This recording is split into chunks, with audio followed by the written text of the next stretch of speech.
Hello. Today we're going to lose a lot of our rating. In order to do that, we will participate in this contest. There are a lot of competitors here. Of course, the main duelist here is isovalerate. Okay, I'll propose a duel him in Telegram.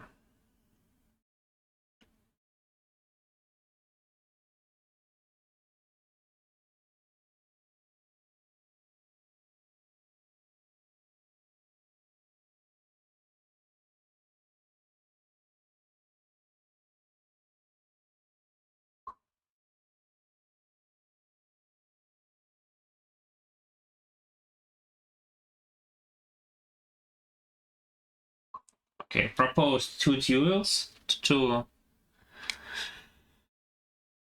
persons. isovalerate and Menthyl. Everyone else in this list is proposed to duel implicitly.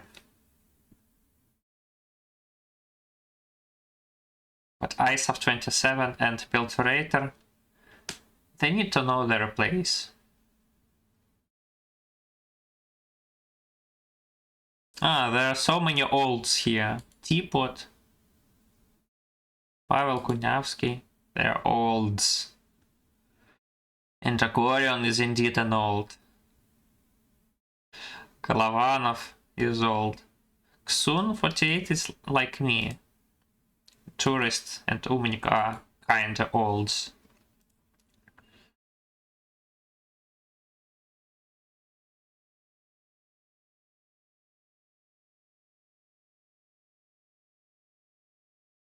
Radivush may be old, but I'm not sure. I'm not sure if he is old or not.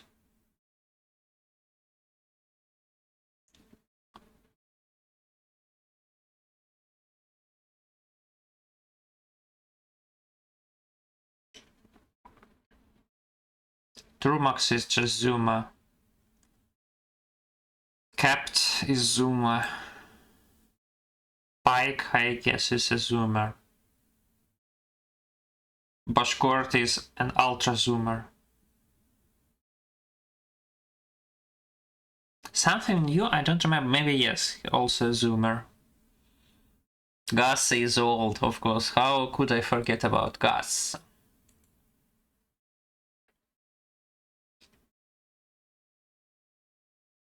And here we have a lot of children. This is just a legend. This is just a legend.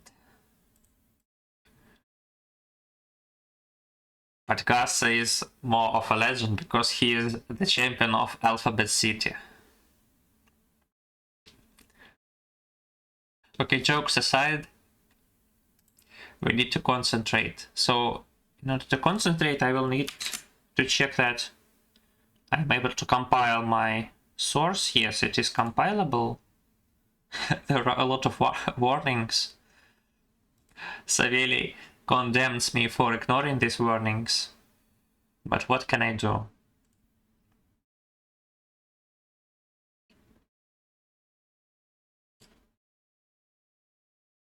It's going to be a nice round, I guess.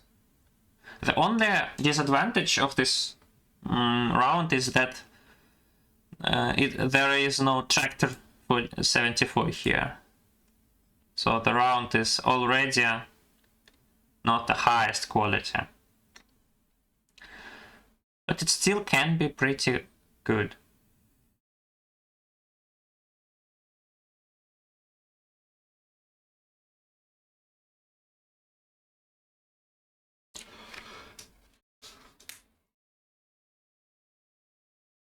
Sorry.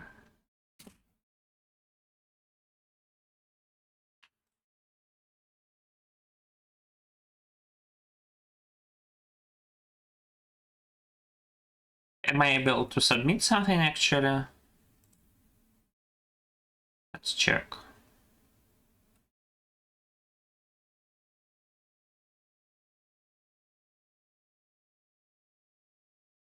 So I need not light test, but just test.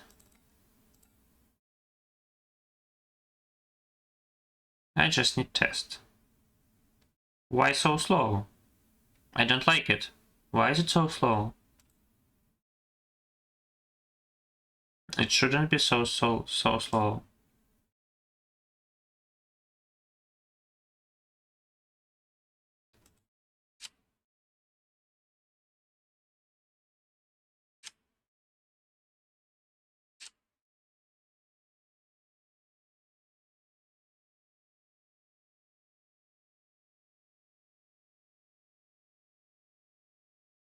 Okay, whatever. Let's go.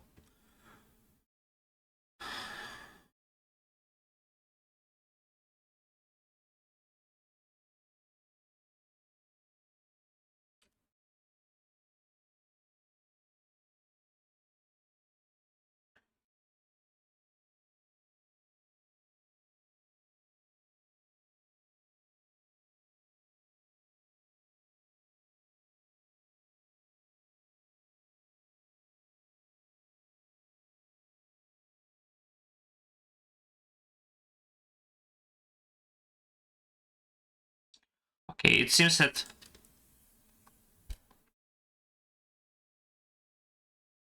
what? Okay, there are two ways that it can be. So N and K.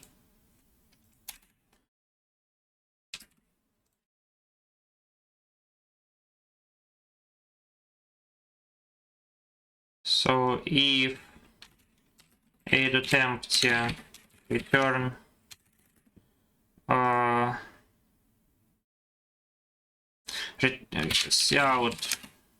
-1, else print the numbers of array.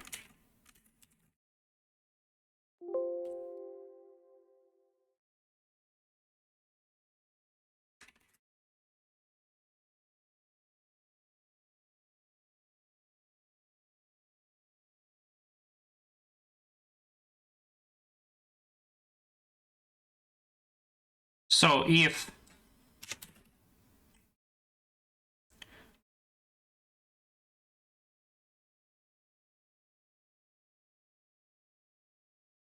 so, what should these numbers be? From 1 to 1 billion. So if k equals 1, we can say that ans 0 is 1 and return ans. Also, if k equals n, we can say that ans return ans. Otherwise, it is impossible because it should start with the minimum and it should not end with the minimum.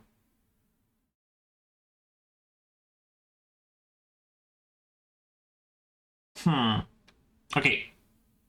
It should be sorted. Yeah, the cyclic shift should be sorted. This means that all its minima are in the beginning, and there is only one cyclic shift of this kind.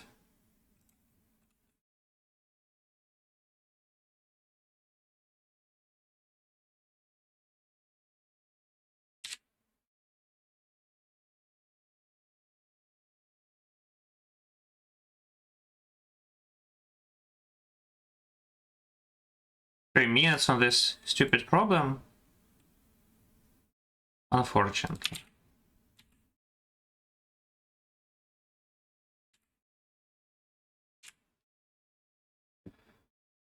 Bessie and MEX.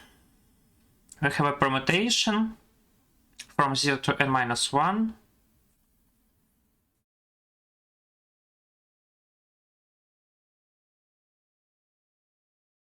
And we construct an array A. We need to construct P based on A. So AI is a max of first I PIs minus PI.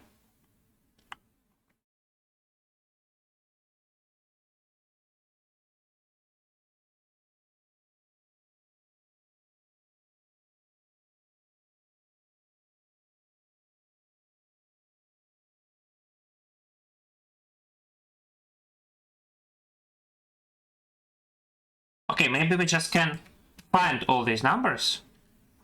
Yeah, how can we do it? So, for instance, we know that A1 is MEX of A1 minus MEX of P1 minus P1. So how does it look like?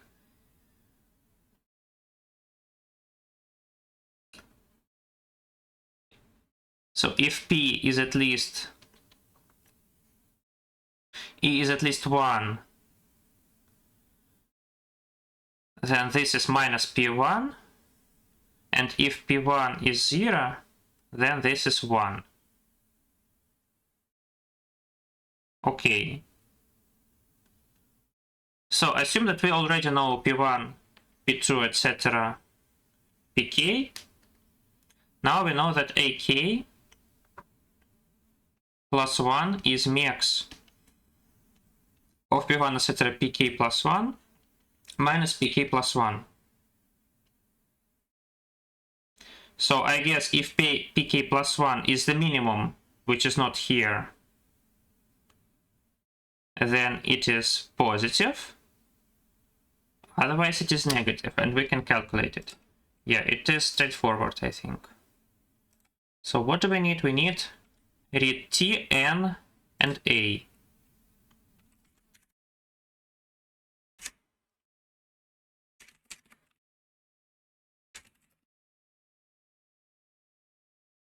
So we need to print the permutation.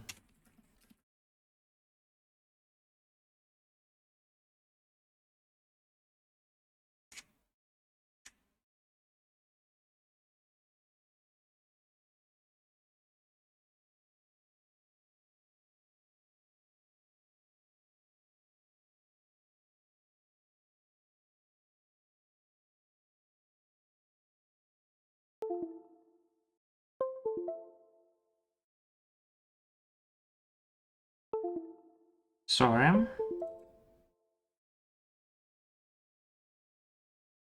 So what do? We go through all numbers. So first of all, we need to make a set of ints and insert there all numbers from 0 to n. And now we need to find a lot of mixes. Okay, so let's go.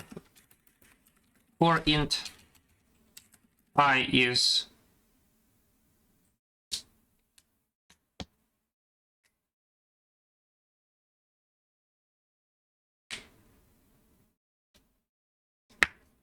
so if I is 0, I less than n plus I. So if AI is positive, this means that our number is just the minimum. Yeah, if our number is positive, then our number is just the minimum of this set. So pi is s.begin. Else pi is what? Pi, we can calculate pi as MEX minus AI. So MEX will be as begin minus AI. And then we need to erase pi.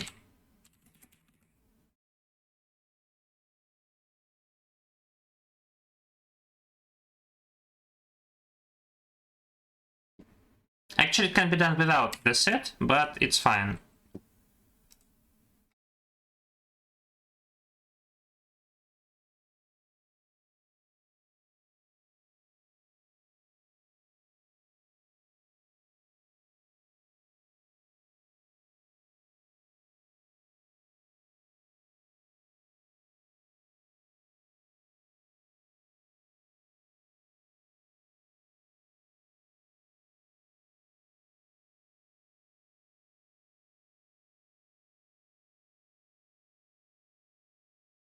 Not the fastest start.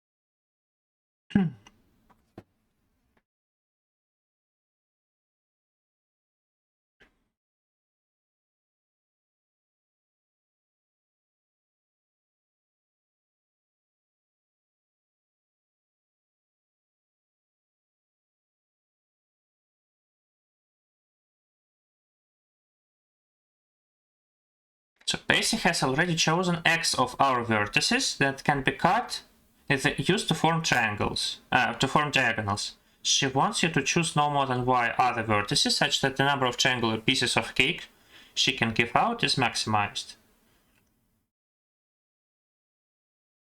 Oh well.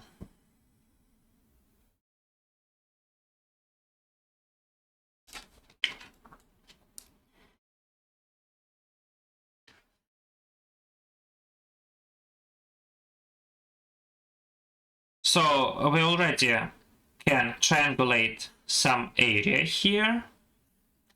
So we can get X minus 2 triangles. Also for each triangular part here, we can get plus 1 immediately. Okay, I think I can solve it with Y as well. So NA NXY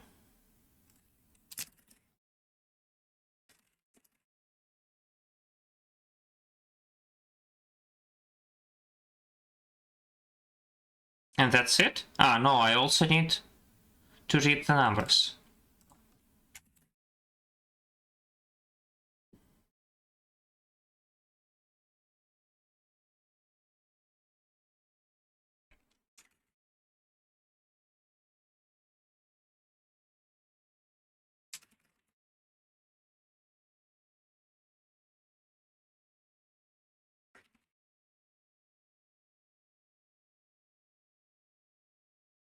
Okay, fine, dance.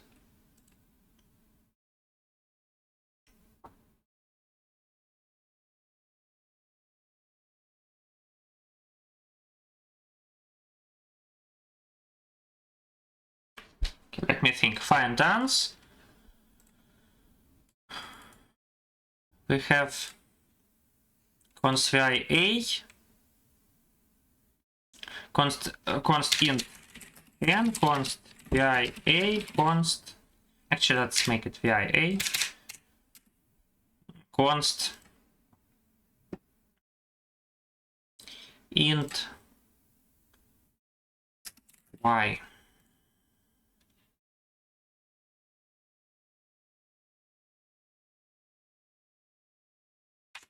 Okay, so what do we do? So first of all, let's sort the whole A.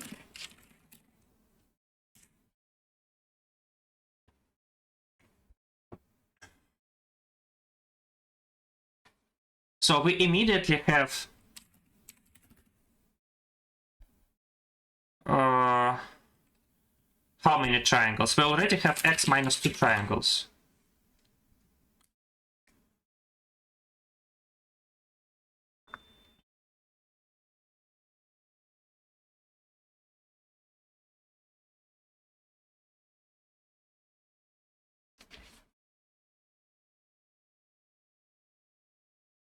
Yes, we already have X minus 2 triangles. Then we need to go through all numbers. Let's call them sides, I think. What do I do now?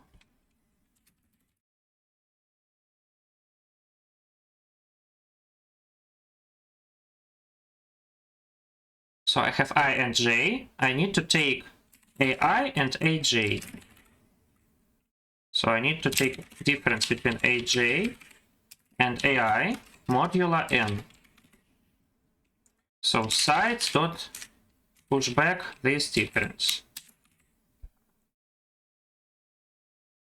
And actually I think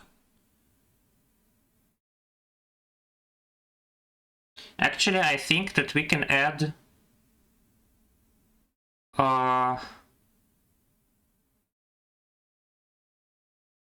let's just add this number and that's it. So int L equals this difference, and if L is greater than 1, then I need to push it back.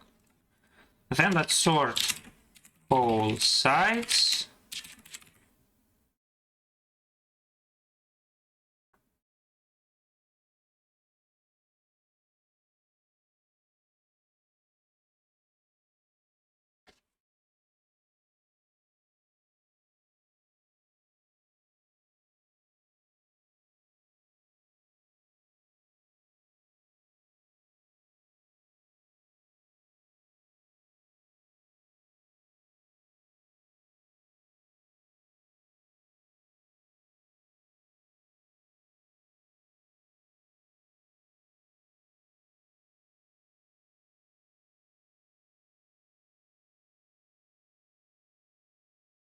Okay, I need to do the following. So if x equals 1, yeah, and x is positive, isn't it? No, x is at least 2. Yeah, correct? Is x is at least 2? Yeah, it is at least 2. So actually, let's push back. Yeah, then it's fine. Then let's go through all these numbers. So while for int I is 0, I is less than size plus I. So if y is at least what? Is at least size I minus 2.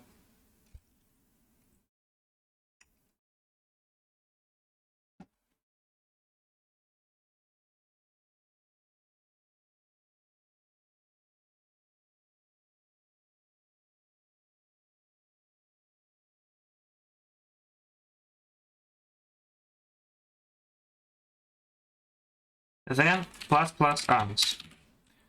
So and after that I need to say that int triangles equals minimum of y and size I minus 2, y minus equals triangles, and answer plus equals triangles. And just for good measure, we will return minimum of answer and n minus 2.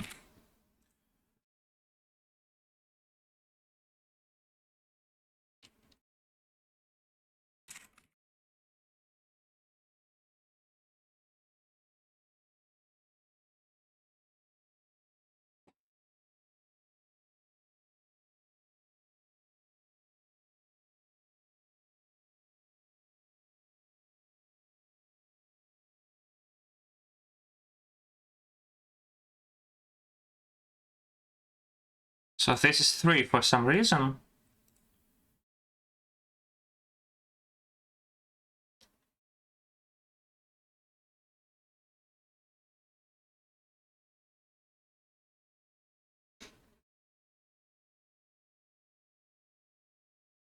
Ah, okay, for now let's submit C1, because I think it is fine.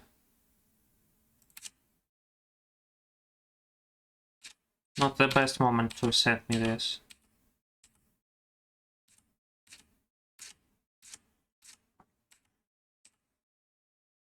Okay, concerning C2. So actually, yeah, it is correct.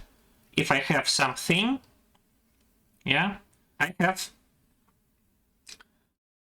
something like some number of sides. So how can I triangulate this? So if I have... So each time I add a line, it adds one triangle. So I can fully triangulate this. So let's start with the question, can I fully triangulate this or not? And if I can, how many lines do I need? So if I have one side, I need 0 lines. If I have 2 sides, I also need 0 lines. If I have 3 sides, I need 1 lines. If I have 4 sides, I need 2 lines.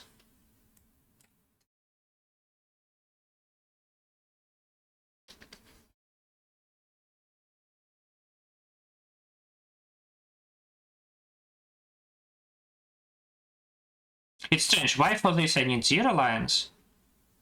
But for this I need 1 line, and for this I need already 2 lines. So here I need 3 lines.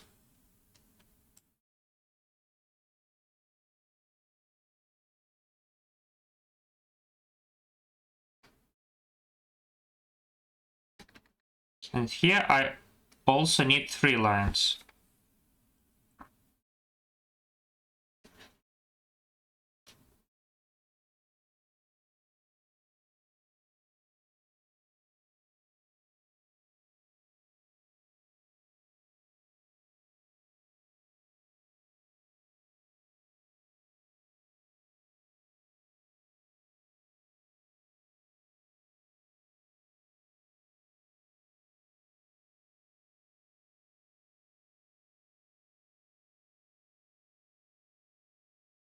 Ah, this is because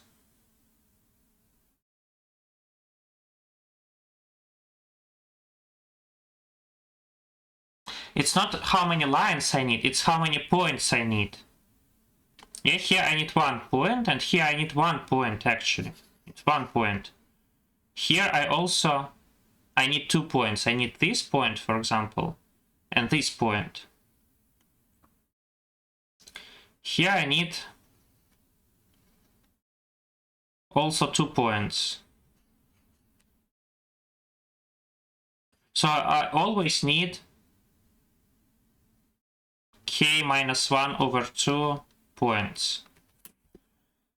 Okay, so if y is at least sides minus 1 over 2 points,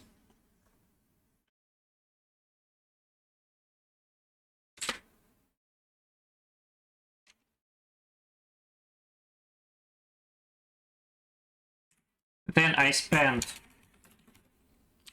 this many points and I add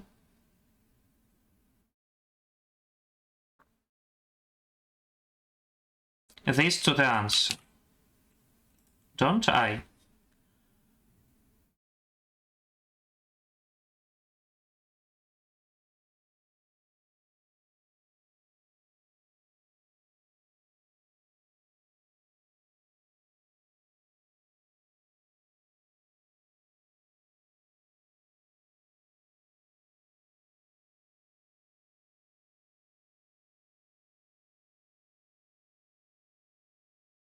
Yeah, answer plus equals sides minus 1.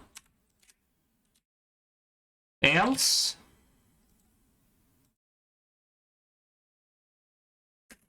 I can only add 1 y points. Each of them adds how many triangles?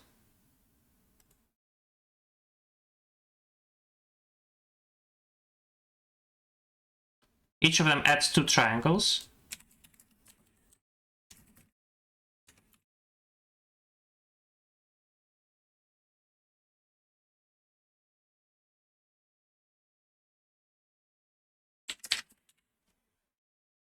So something like this.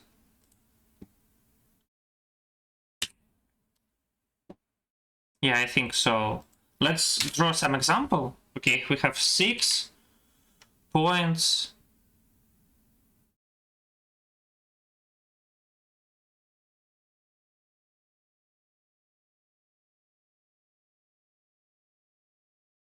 Okay, for example, we have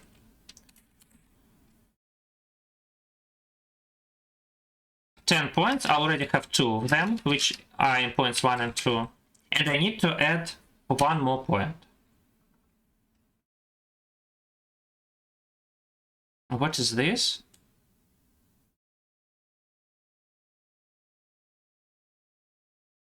Ah, 7, for example. Okay, I can have 2 triangles. Sounds correct? Yeah?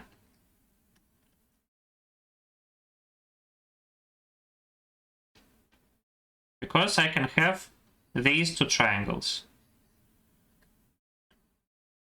So if I want to add 1 more,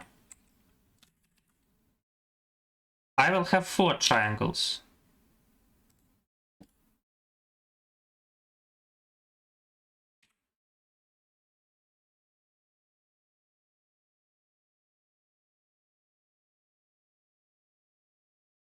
If I want to add more, I get 1 more triangle.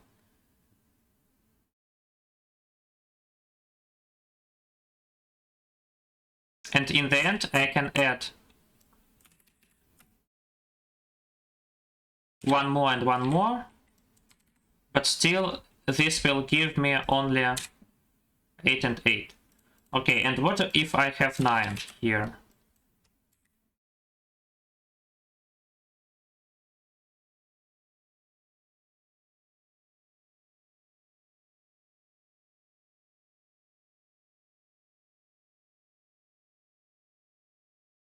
Two, 4, actually 7, 7, 7. Yes, let's admit this. However, I will feel dead inside if this is not correct. Well, this is so bad. I'm not fast. This is bad. It's also wrong answer test too. Oh boy.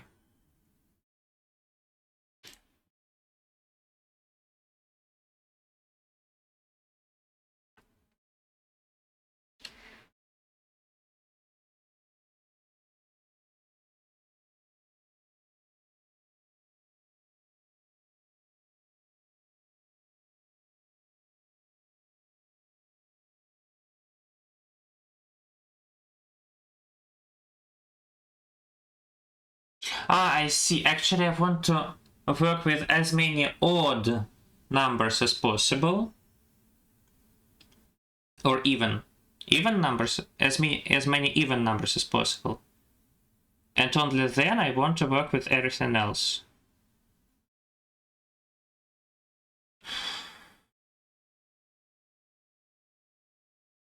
Okay, let's do it. So if sites, what is the counter test to it? Let's make a counter test. For example, I think this might be a counter test. 1, 2, 3. 1, 2, 3, 4. So if I have answer 2, I want to add 2 more points. Or well, 1 point. Then I need to add it here. So let's draw it.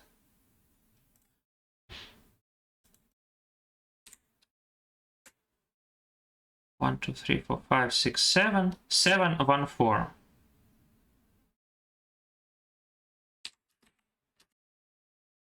Then it says that the answer is 2, 3, 2.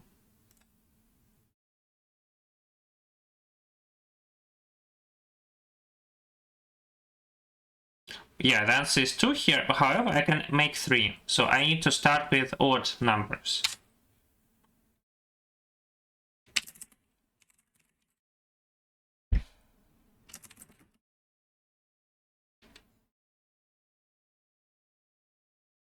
I need to start with even numbers.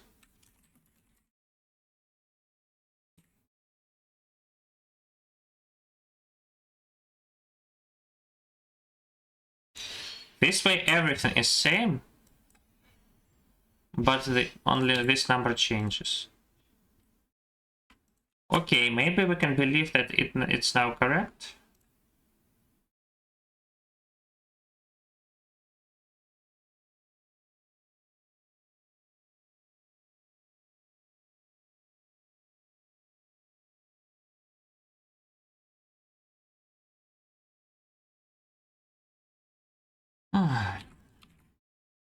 It's bad.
So we have a matrix.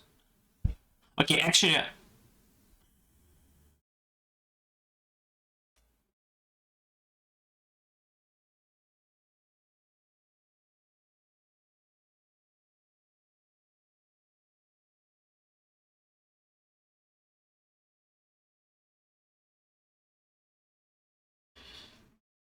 so we have a matrix and we need to choose some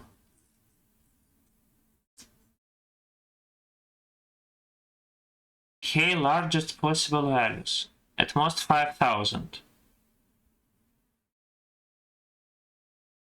Okay, let's do it for each prefix, I think. So for each prefix, we know the answer. So now we added one more element, I. So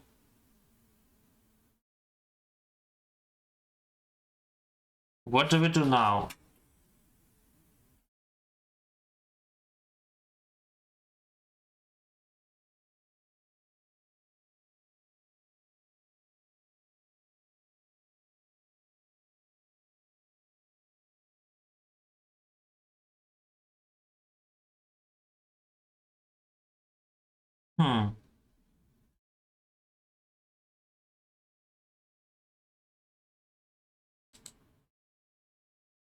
So assume that we know everything about this, about actually all prefixes. So for each prefix, we want to know 2 to the k possible sums, maximum.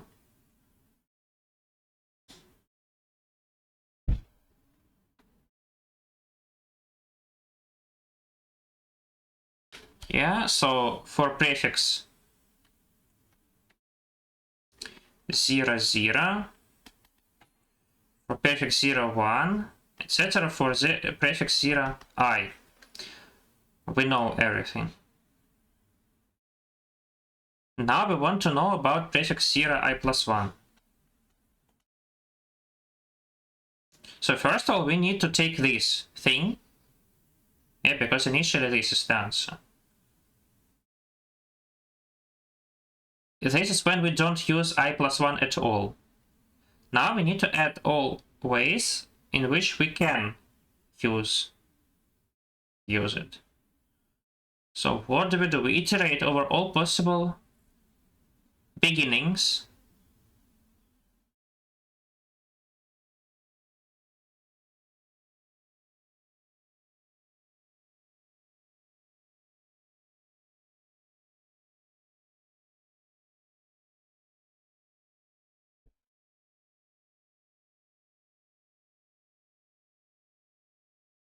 We iterate over all possible beginnings.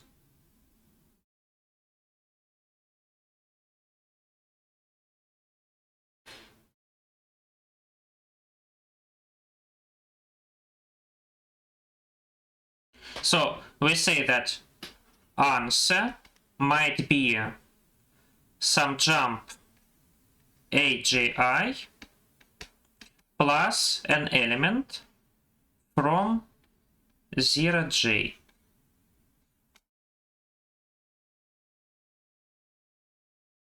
So these numbers are fixed.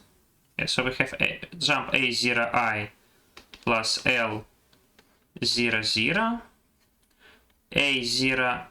A1I plus element from 1I, from 0, 1, etc. AI minus 1 I. Can we jump II? Yeah, actually we can. Jump II plus element from 0I.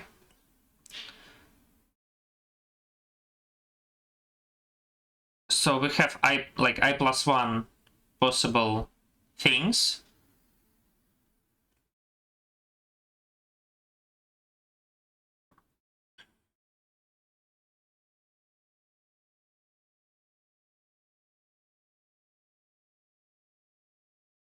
We can construct it in O of I time, and we can take one element in logarithm time. So we need k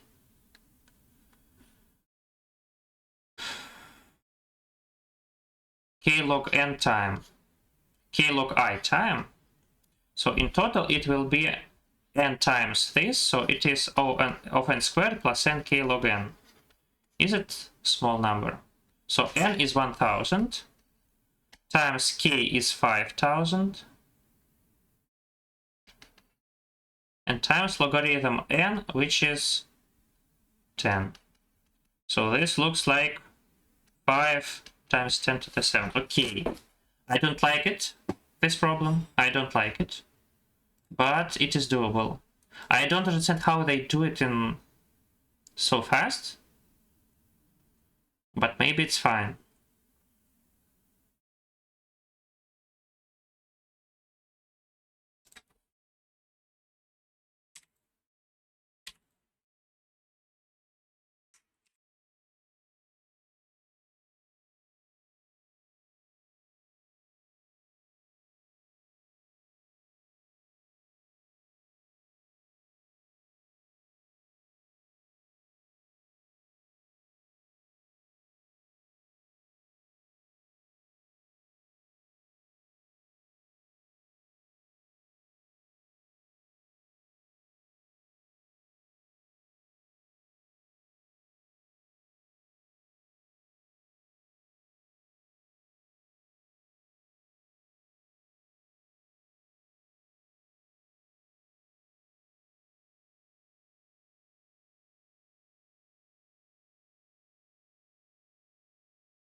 So we will make the array PVI.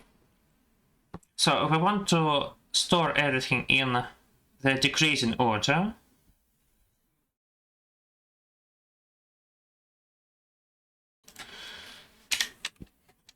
Answers. So n+1, and then we will return answers n. Initially we say that answers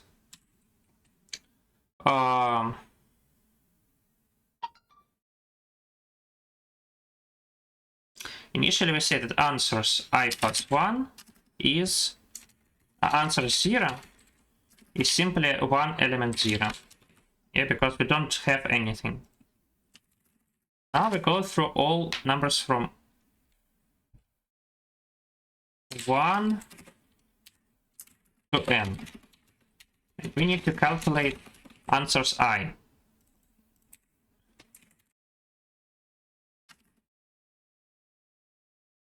So first of all, it is answers I-1.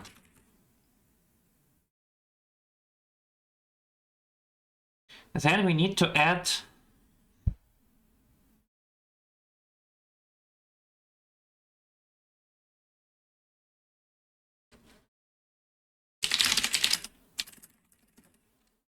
k new elements, and we will push them in answers I. Then we need to sort. Is there merge? Okay, I'm not showing it, so let's just sort. Sort answers I begin answers I.n and R begin R end. And then we need to remove the biggest elements. This can be done by answers. If answers I.size is greater than k, then answers I dot erase k.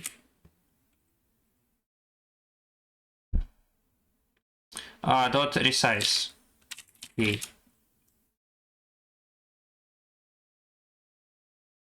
So what do we do here? Here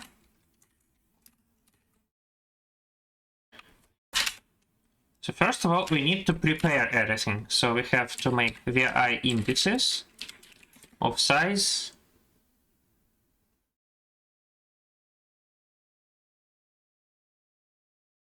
of size I.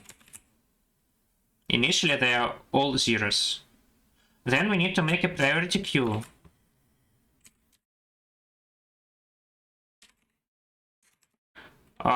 Which consists of pair of int and PII. PII simply. So element and in which thing it is. And we need to go through all j's and say that q dot push of what? So we need to push via j I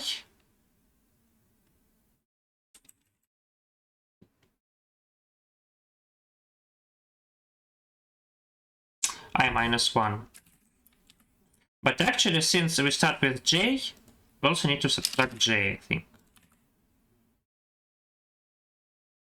And plus answers j0. Can I push it? In place. And I need to say that it is in j queue. So then I do something k times. So if q dot empty, then I need to break. Else I need to take the top element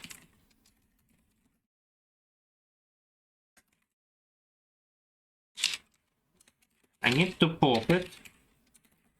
I need to add it to the answer. So answers I dot pushback element. Then I need to say plus plus indices of where, and if indices where is at least answers where of size, then continue. Else I need to take answers where indices where, and I need to add this strange value, and I need to emplace it back into my queue. I think that's it.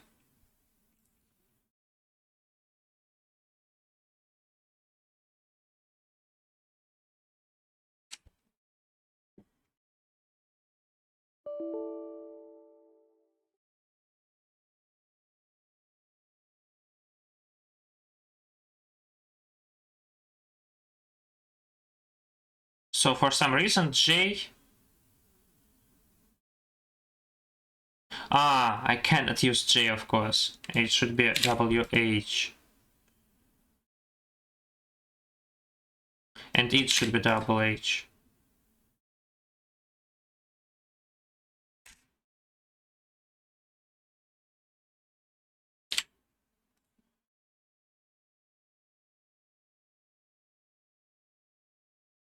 So this should be 0.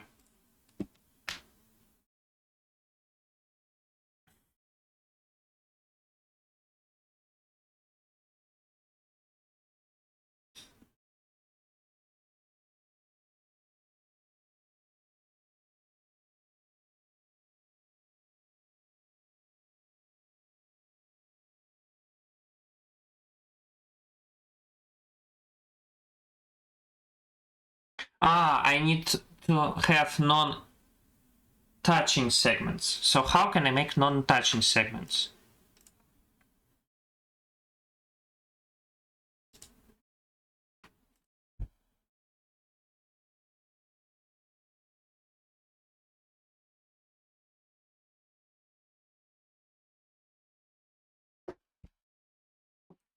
So let's see.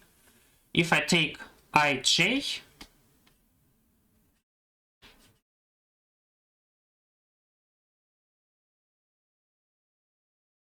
so let's assume that I look at first I elements. So from 0 to I -1, I think. So I choose the element j such that j is paired up with I -1. And then I only can have numbers from 0 to j minus 2. So I can only have answers j minus 1.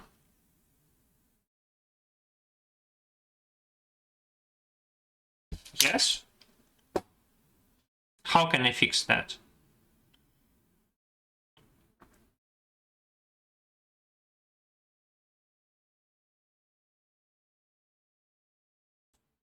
Okay, I can...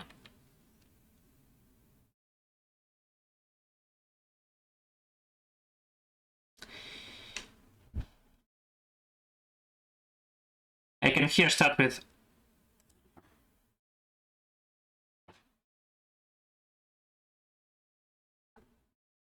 So I can disallow taking 0. So let's take 1. Yeah? So here when I take this thing, I need to take answers j minus 1, 0. And also here when I do it, I can only take whi minus 1.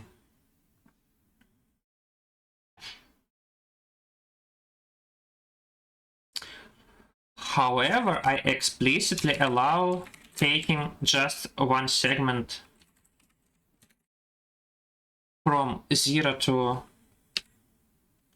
I, which can be written as v0 I minus 1.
It's a hard problem. I don't know how they do it immediately.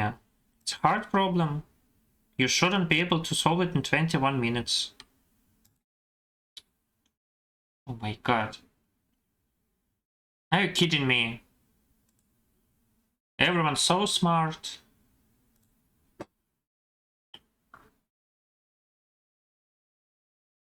Farmer John. Reverse John.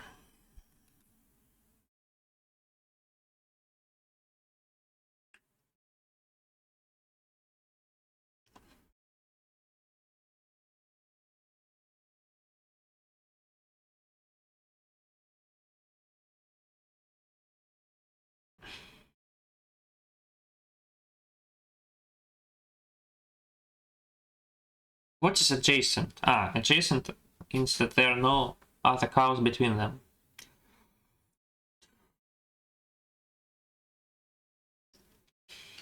So they alternate. Yeah. In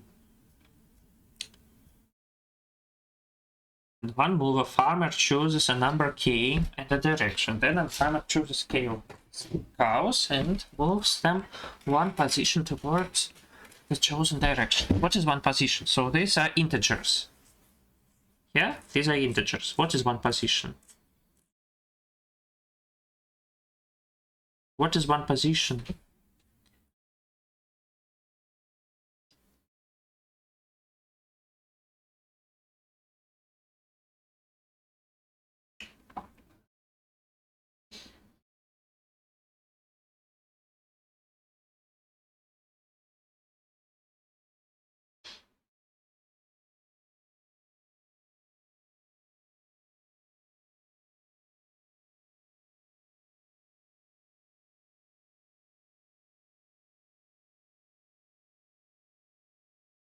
Okay, so it is never said that all numbers are integers. I need to guess it. But okay, yeah, they're integers.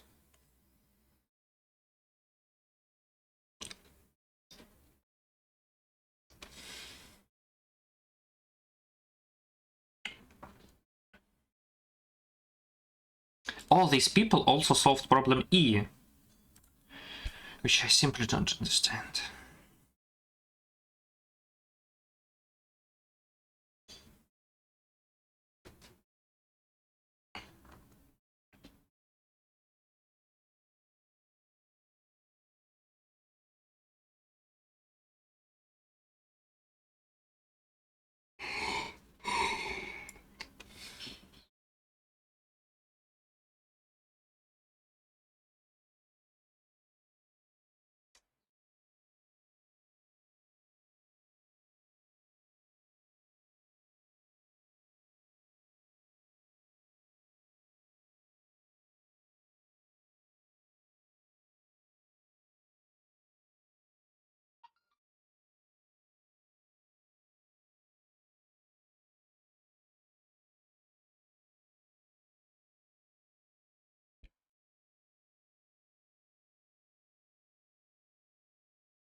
Okay, I think I know this problem.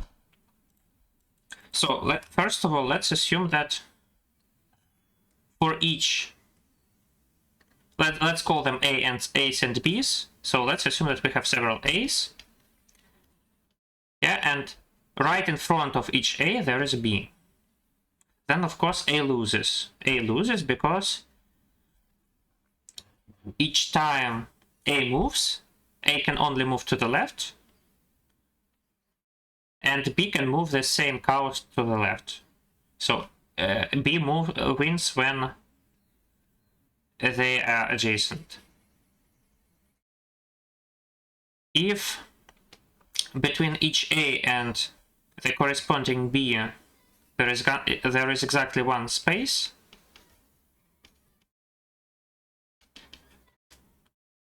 then one or zero spaces, and at least one zero, then A can win, because A can just move here and win.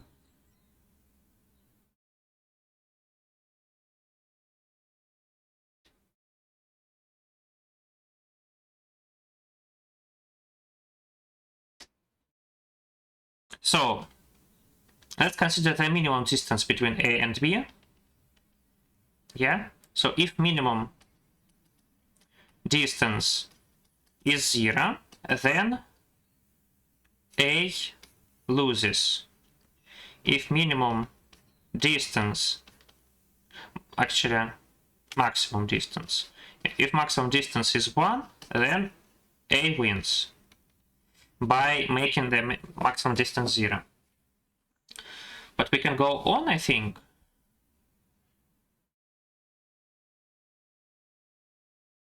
So if maximum distance, for example, is 2,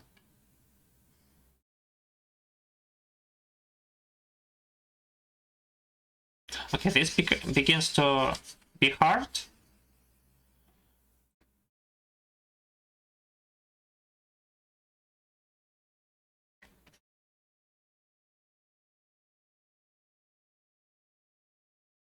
I think I've already seen this problem, or something like this.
Okay, I think let's look at it like a anim. So we have these piles, and what can person A? Person A can remove one stone from some piles, and person B can also remove one stone from some piles. And the person who can... How can this game be indefinite? So they say that it may be the case that the game will continue indefinitely, in which no farmer wins. How is it possible?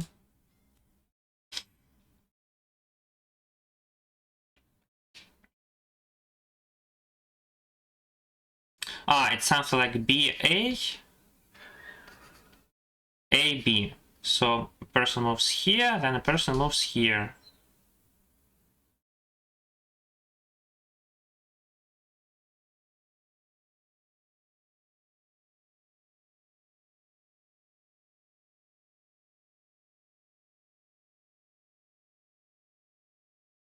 What? I don't understand why it can be a...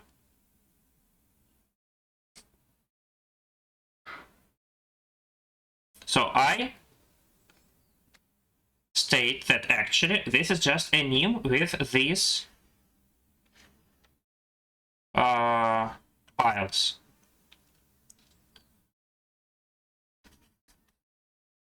So assume that in this name A wins, for example. Then let's make the following. If B moves to the right, A copycats him. If B moves to the left, then this is a move in the name. And A answers in this name. So actually the answer is never that A loses. Since the answer is never that A loses, then this is a half of all possible configurations.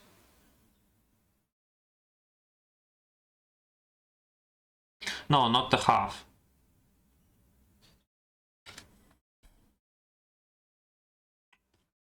Well, I think we need to solve the game.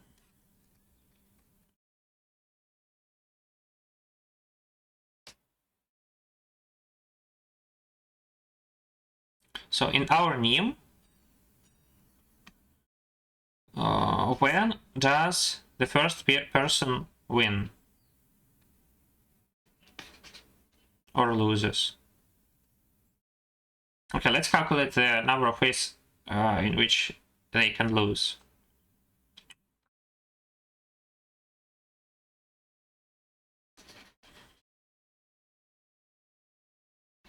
Okay, so again, what is this name?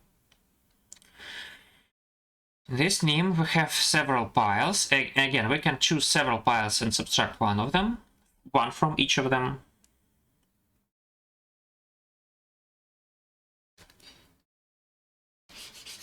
So again, nothing means that it is a lost position.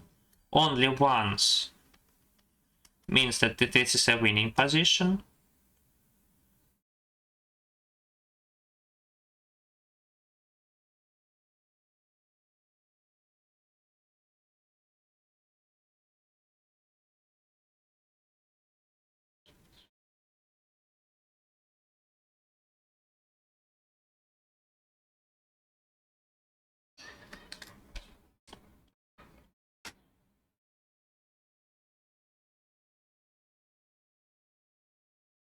Well, actually, it seems like if we have a 2 and an even number of ones,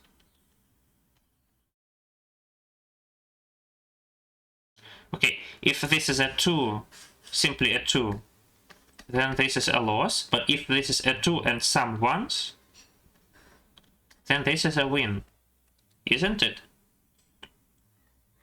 Because we can just go to 2, and the person has to lose.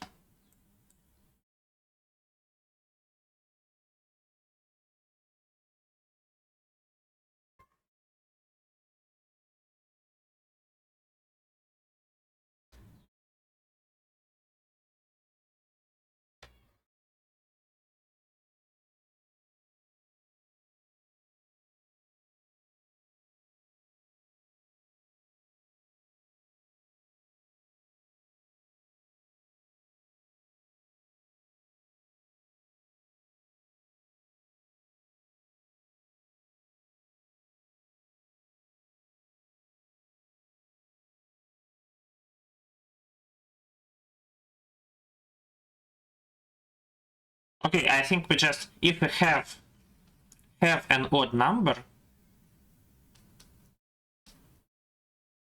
then this is a win. And if we don't have an odd number, then this is a loss. Yeah, because if we don't have an odd number, we have to make one. But if we have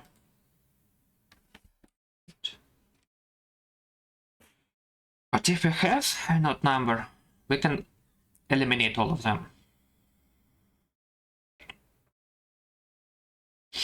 So the question is,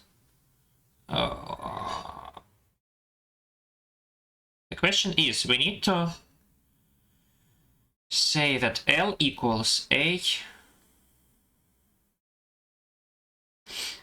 1 plus etc. plus A to n plus 1. And we need to... Actually not L, but L minus n to n, I think. So we need to represent n minus 2L as sum of 2n plus 1 numbers. And we need to do it in a way that we don't have any odd numbers, or what?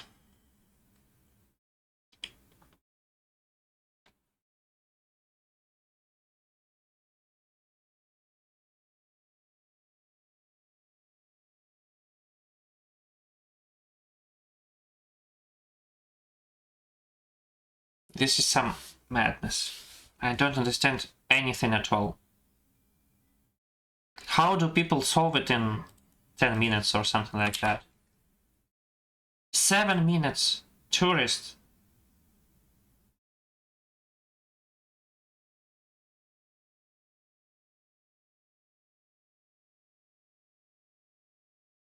Again, so let's calculate the number of ways in which we lose. So we don't have an odd number. So we only have even numbers. So A1 plus etc. plus A to n plus 1. And all numbers A2, A4, AN, they are even.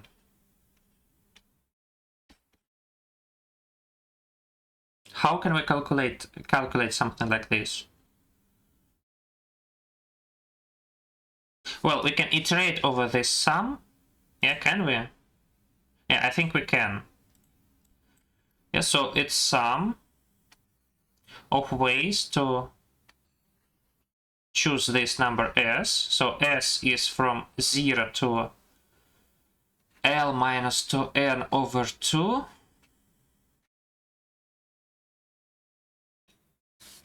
So this is not S, but this is like P, which is S over 2. Then we need to represent P as sum of n over of n numbers, which is simply P plus n minus 1 choose n minus 1 plus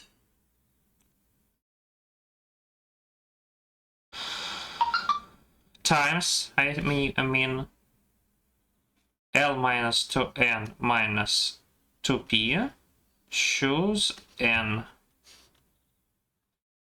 well, minus n.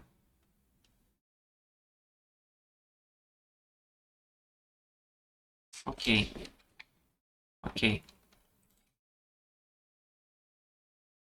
So we need to read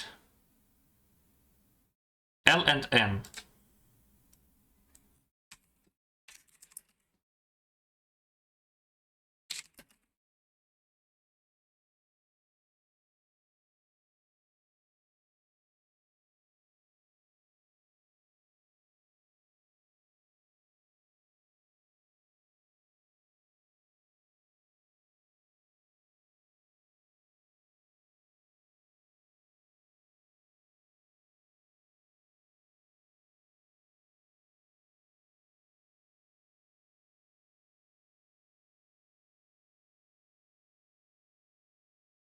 So this is the number of ways to lose. What is the number of ways to win? So there are choose of L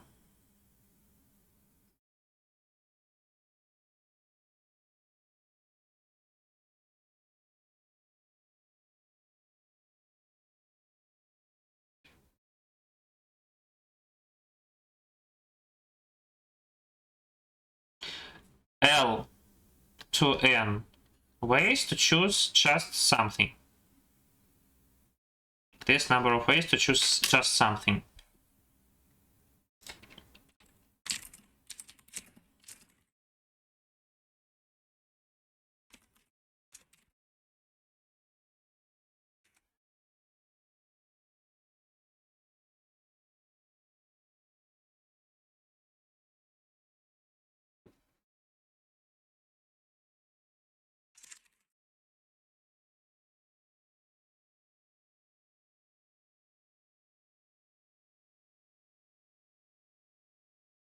So P is at most L minus 2N over 2.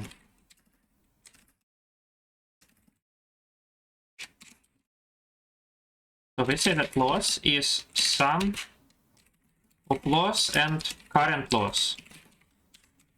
Let's calculate current loss. It is product of two chooses. Product of choose T plus N minus 1, N minus 1.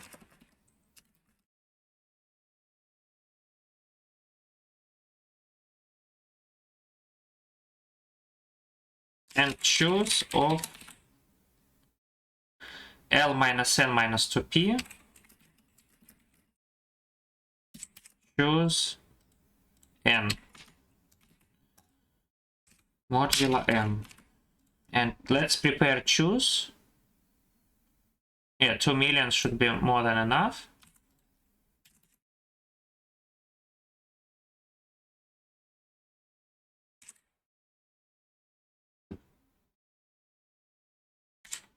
One? Why 1? Why is it 1?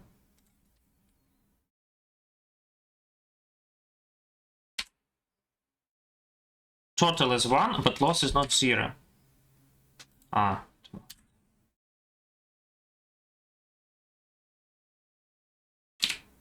0, 1.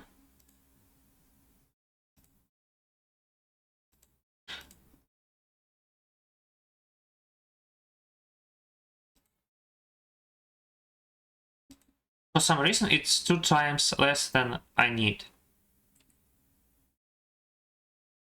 Do I need just to double the answer? I don't know.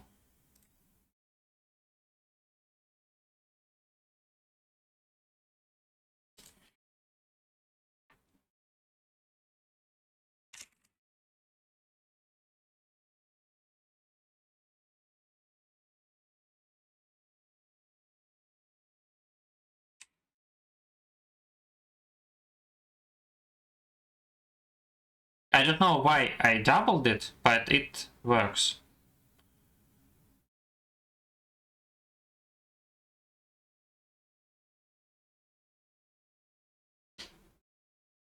Ah, because I can swap everything. Okay, maybe yes. Maybe it is understandable.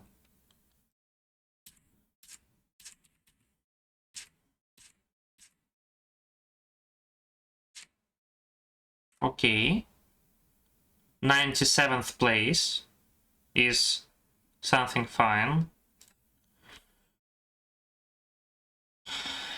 Farmer John's favorite function.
So we have this nice function. So what do we expect? We expect it to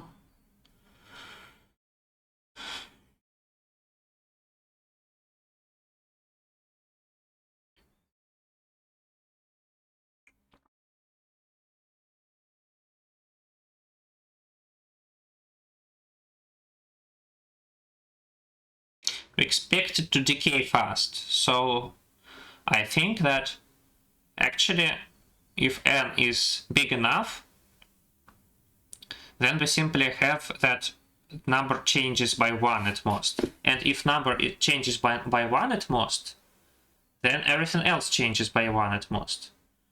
So for the prefix, for the suffix, we just want to know, is it true that if we add 1 to this number, then the answer also increases by 1. And we want to know if we subtract 1 from the current number, is it true that the answer decreases by 1?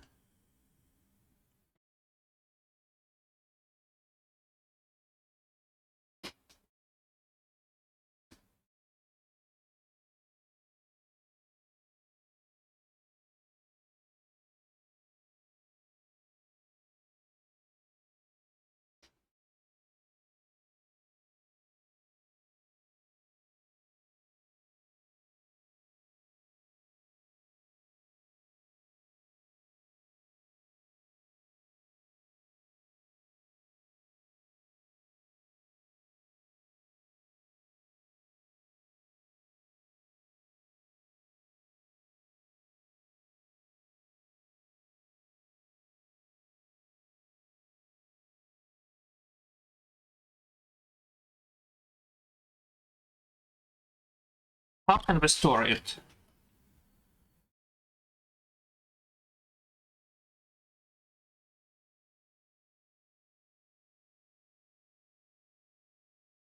Okay, let's try and store just the whole sequence f. Let's try and store all this, the entire sequence f.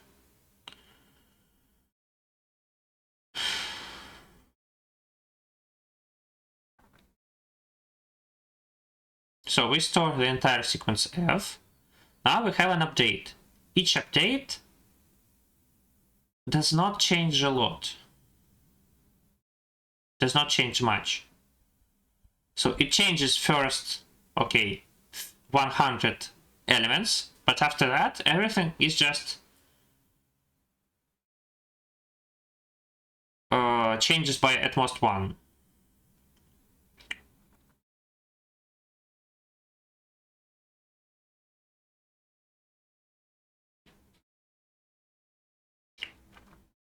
Yeah, so notice actually that instead of square root of instead of the square root, I always consider the floor of the square root, because otherwise I will not be able to know this number. It can be pretty difficult to track it down. However, if I have a floor, then it's fine. But still,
Maybe we can check the other problem. Or I don't think so. I don't know. Actually, I sincerely don't know. I think in the end we will have to solve both of them. Both of them, but still.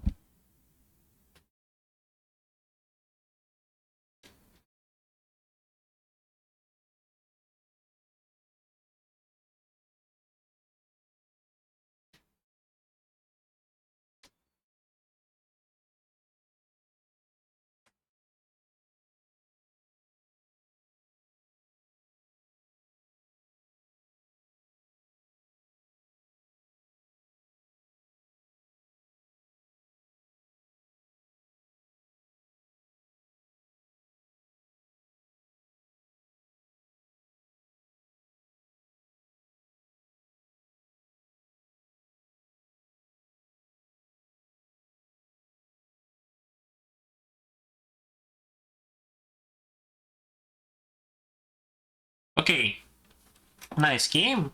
Let's immediately say that draw one cards, they don't matter. Yeah, so each time we see a card draw one, we can just remove it and take the next one. So we can as well assert that they don't exist in the deck in the beginning. So we only have draw 0 cards, draw 2 cards, and 5 special cards.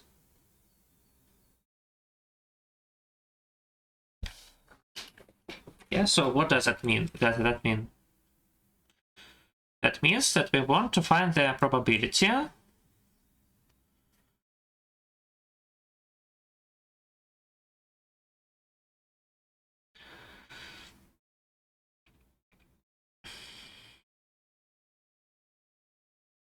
that there is no such prefix here in which the number of draw 2. Yeah, so what is bad? It is bad if there is a prefix of size s in which the number of draw 2, so the number of... So let's actually say that if we have first k cards, then we have AK zeros, CK twos, and DK special among first k cards. So AN is A, CN is C, and DN is D. So what is bad? Bad is to have such number k that CK is at most, so that the number of total number of cards that we can draw, yeah, which is, what is the initial number of cards? Bessie starts by drawing top 5 cards of the deck. Yeah, actually this is 5. So what is bad? Bad is to have k at least 5 plus 2 times ck. Why is that bad? Because that means that during the consideration of this prefix, we will only have 5 cards and plus at most 2 times ck. And in total, this is just k. And also ck is less than 5. dk is less than 5. So this is bad. To have such k that k is at least 5 plus 2 ck and dk is less than 5.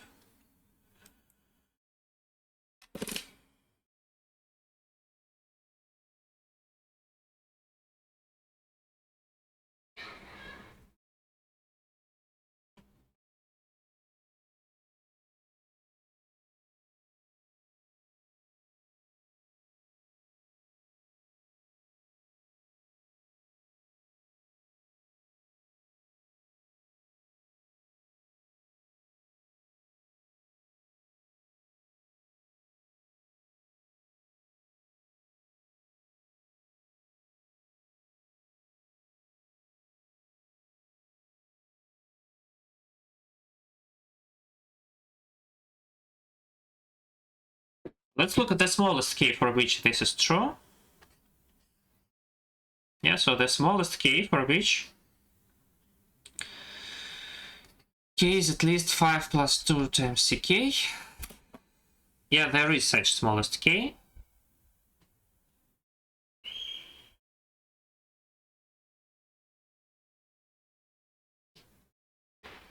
And actually notice that k equals 2 times ck, because previously k minus 1 was less than 5 plus 2 ck, and now k, so this is equal actually. K equals 5 plus 2 times ck. So ck is simply k minus 5 over 2. So the smallest k is such that ck is k minus 5 over 2.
So the question is, how many ways to choose such an array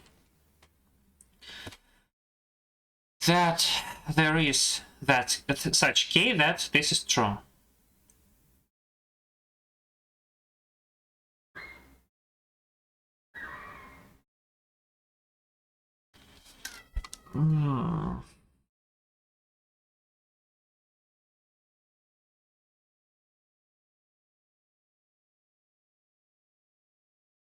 Okay, let's do the following. When we have a ck, let's make an opening bracket, and when we have ak or dk, we have a closing bracket, parenthesis. So then we have some sequence of them. Among the closing, we have 5 special parentheses among the closing ones.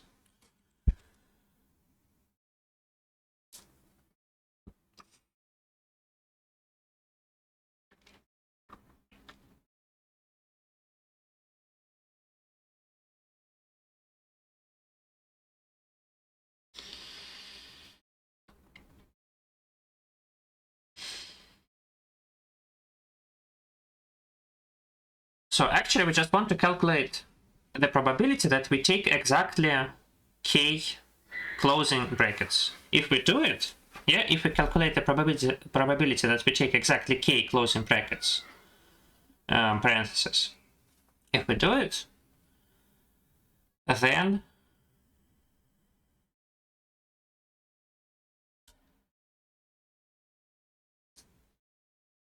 what?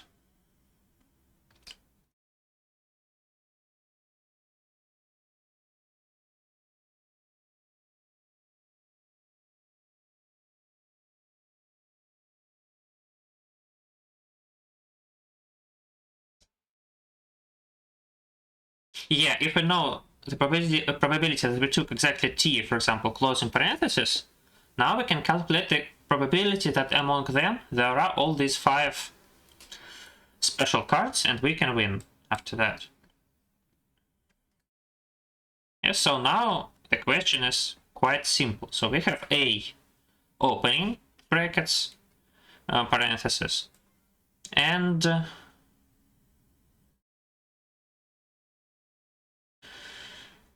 C+5 closing ones. Now we start doing the following. We take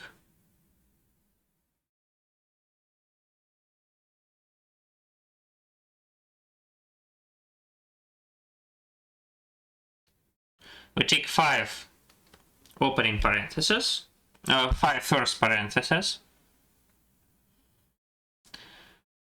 And now we continue taking, we ignore the closing ones.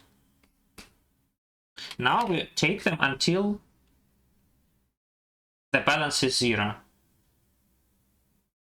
Do I get it right?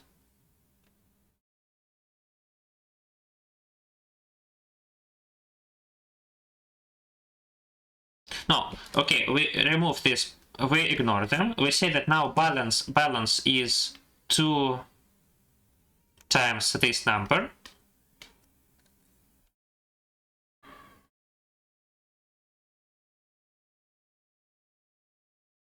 Yeah, for example, in this case, the balance is 2.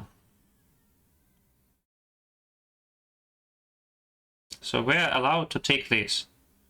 But when it gets 0, we cannot go on.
Okay, so we take the parentheses after that until we get 0.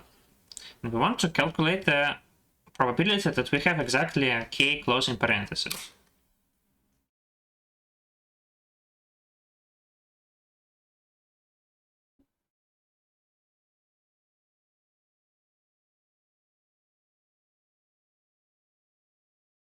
Okay, instead of that, we can maybe calculate the probability that we have at least k closing parentheses. Okay, because after that we can calculate the probability that we have exactly k closing parentheses.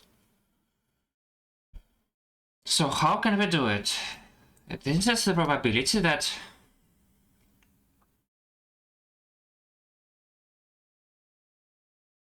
actually instead of at least k closing parentheses, we can consider the probability of having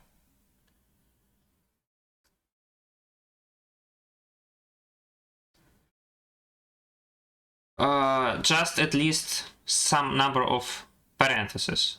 Not exactly closing ones, but any parentheses, yeah? Because each time we have an open parenthesis, this actually allows us to get even more closing parentheses.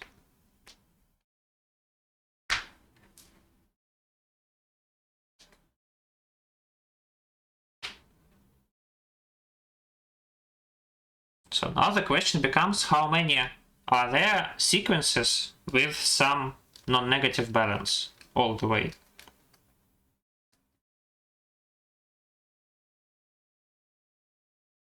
And so the question is, if we have something like this, how many ways to get to some non-negative balance here? For example, here we know that this is a Catalan number. But what about here? This is some dynamics.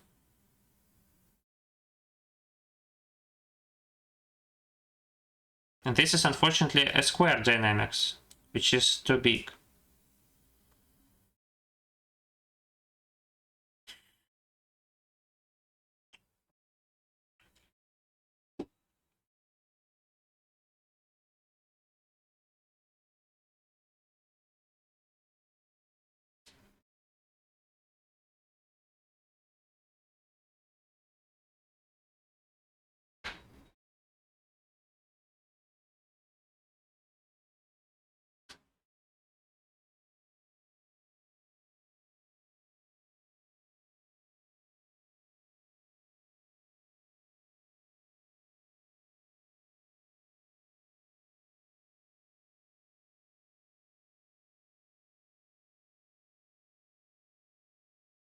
Okay, how many sequences are there in which we can take first k steps? So how many sequences are there in which the first k subsequences are with balance at least 5, I think, or something like this.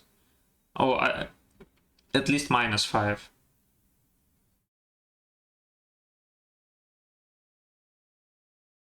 I don't know how to do it in faster than in a square time. But I guess people know how to do it. And a lot of people know both things.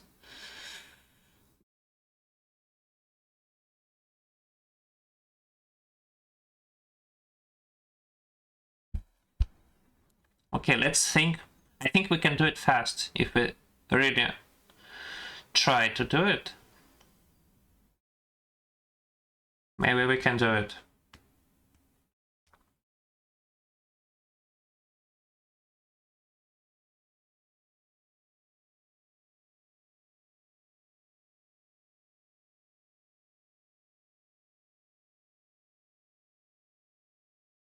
Maybe this is because my approach is wrong. I don't need to calculate this square dynamics because I have this 5.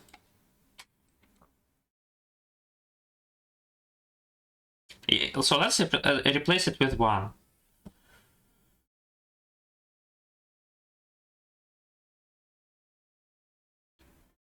So actually, let's do the following. So assume that I know all these numbers A1, A2, etc., AK. So the probability that I have exactly 1 closing parenthesis, exactly 2, exactly K, and the total number of closing parentheses is C. AC here. What is the probability then to win? The probability is the sum of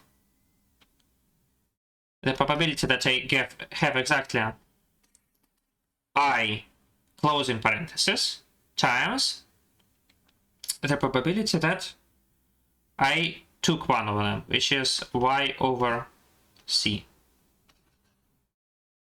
So I need this sum, ai times I. Can I calculate it without everything else?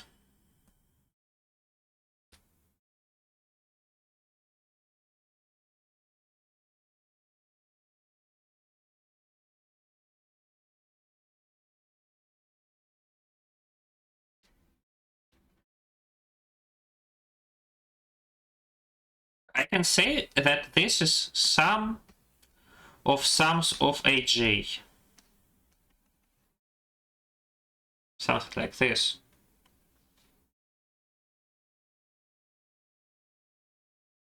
No, from I to infinity. And here from I equals 1 to infinity.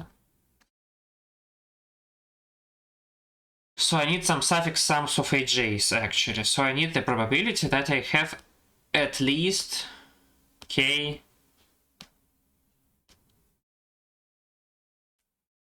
parentheses. Oh, still, this is hard. No, I don't need the probabilities that I have at least k parentheses. I need the sum of them. So the probability of having k parentheses plus the probability of having k plus 1 parentheses, and so on. Maybe this is some sort of generating function.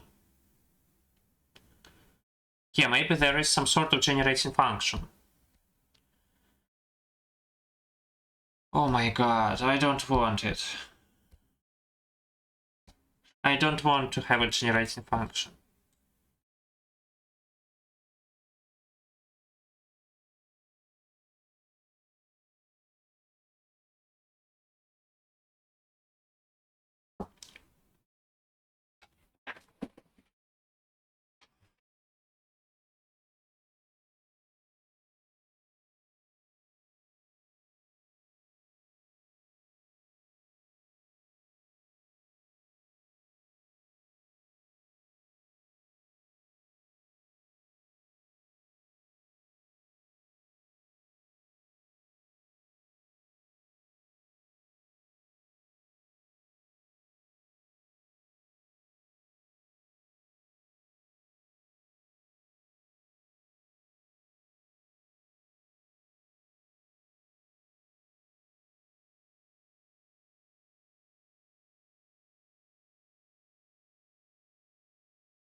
So assume that we know the probability that...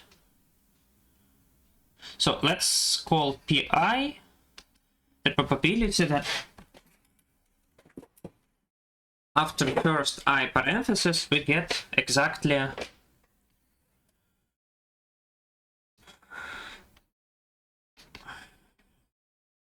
we get exactly j closing ones. So after first I parenthesis, not exactly.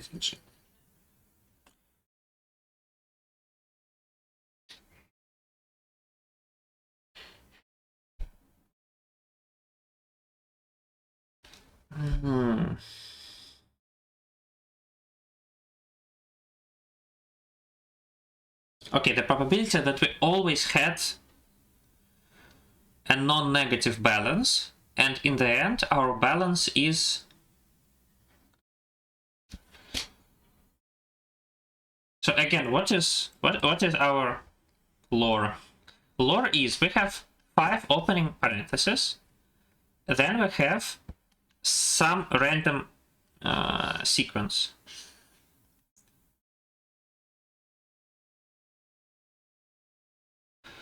So actually, we need to take the first moment when this balance becomes 0. And we need to calculate the number AI of closing parentheses here.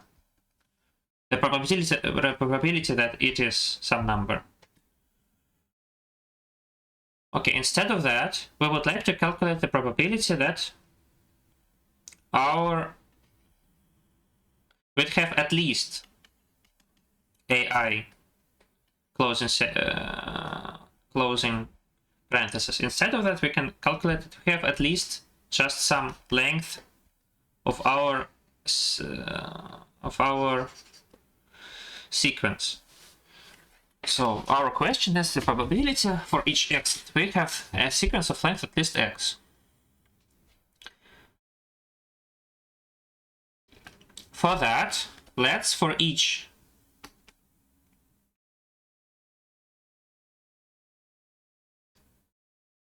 I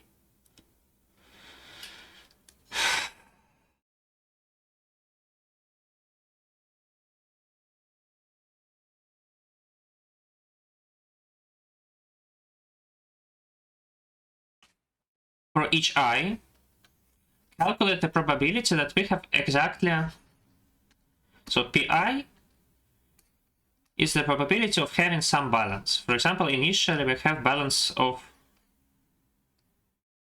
5 with probability 1.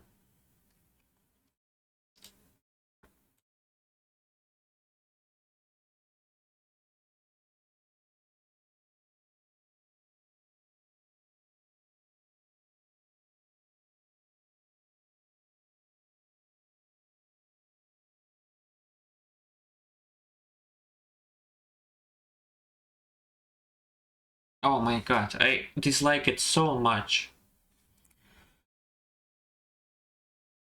So what is pi plus 1? We have some balance at moment I.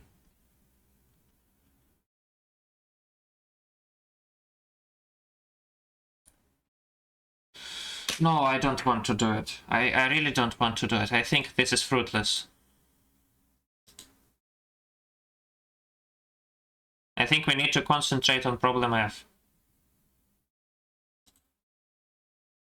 So again, as I said, we know that for each number,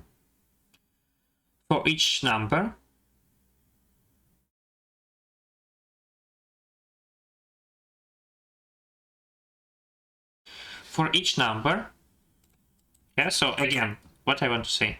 So we have A1, A2, etc. AN. We also have F1, F2, etc. Fn. And F0 is 0. And this is what we want to calculate.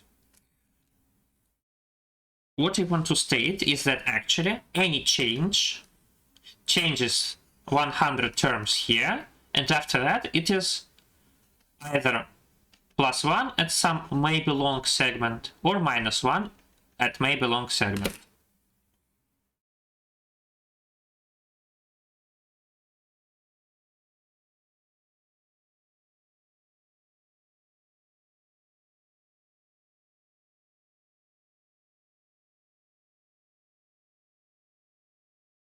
So how do we update it? For example, let's assume that for each element we know, is it true that adding 1 to it will also add 1 to the answer, or subtracting 1 from it will also subtract 1 from the answer. But this is very hard to recalculate.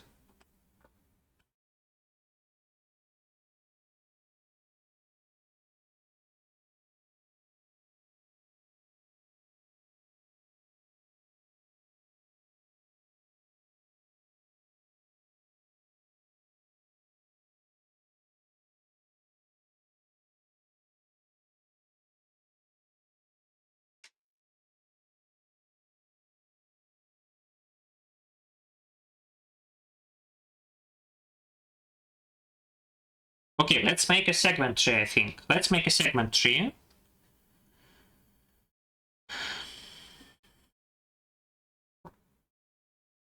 Wow, actually, yes. Let's make a segment tree. Let's make a segment tree. And in each segment, we simply know how it works like.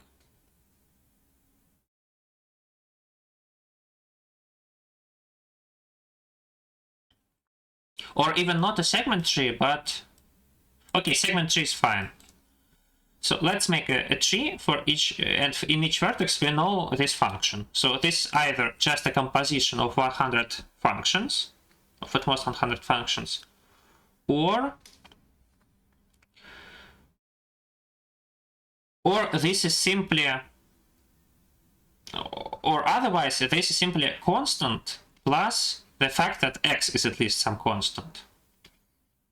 So each vertex looks like this. It's either a composition of at most 100 functions or a constant plus something. How do we make a change? Okay, first of all, we just need to change this segment tree, and then we need to recalculate it as this, as it's set here. So let's change the segment tree. So we have some vertex. Let's go through vertices one by one. So if this vertex contains at most 100 functions, we can just do it naively. Assume that it is not. Then we can find the new bound with binary search. Okay. I will return in a second.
Actually, I don't want 100.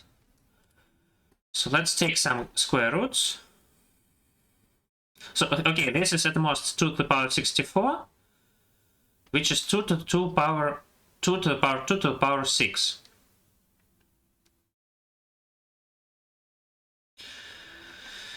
Which is 2 to the power 2 to the power 0 squared, squared, squared, squared, squared, squared.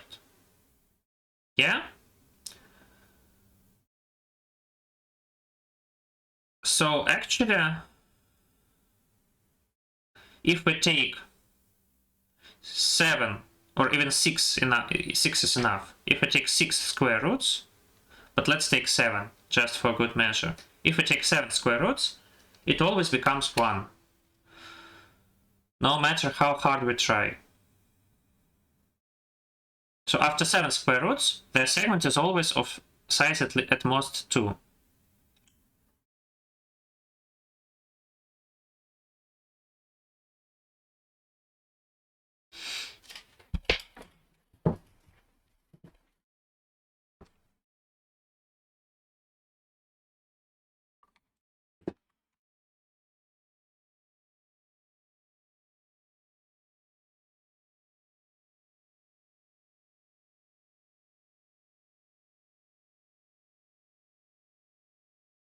So we have a segment tree. In each vertex we know that it is either a small vertex or it is a constant plus some other function, plus a function x at least something.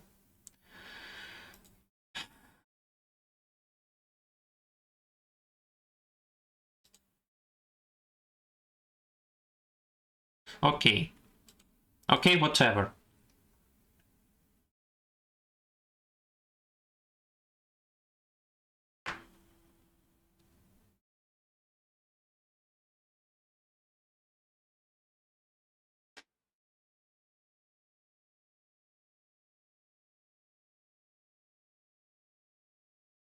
So we need to read n.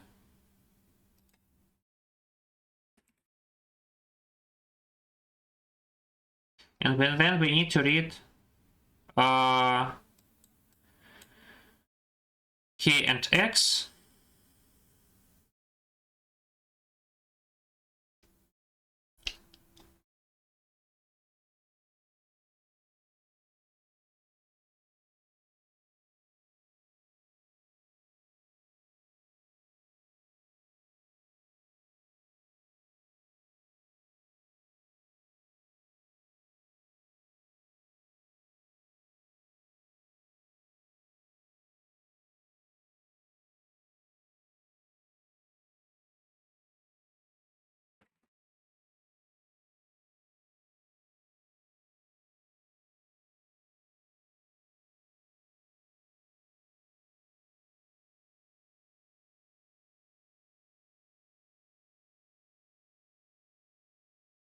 Well, actually, always this square root is just an integer, I think. Yeah?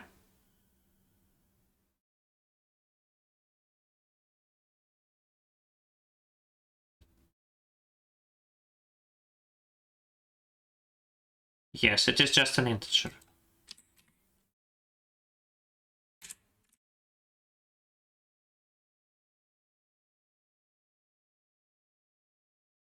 And we need to print all numbers.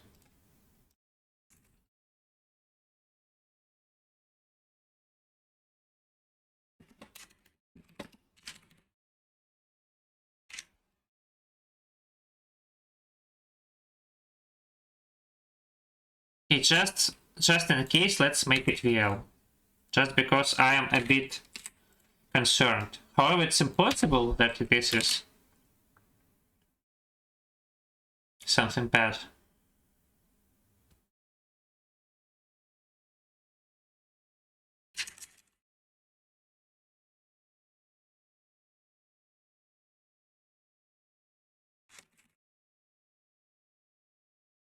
First of all, we have n equals a dot size, and we need to make a segment tree. Segment tree on a.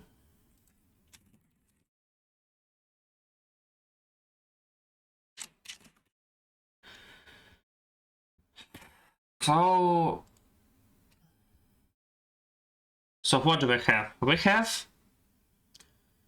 in each vertex, we know its left and right children.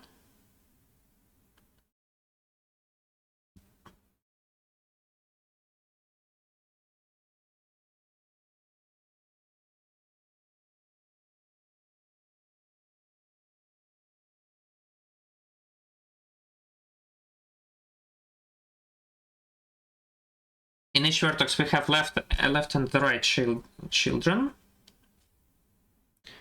And maybe we have a linear function. Yes, so we have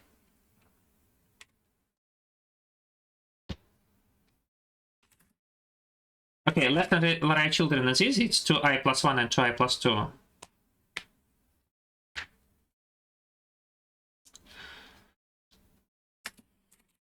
So, okay, we have a lot of queries.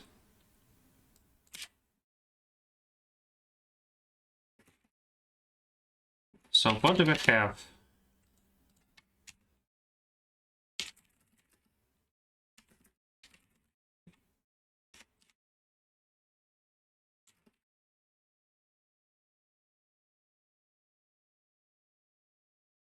So, we have tree dot change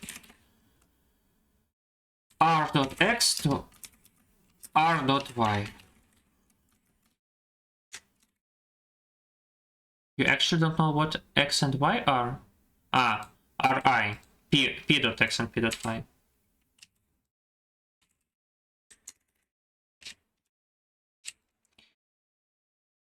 And we need to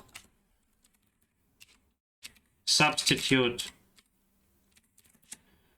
0 in the root and push it back into the answer.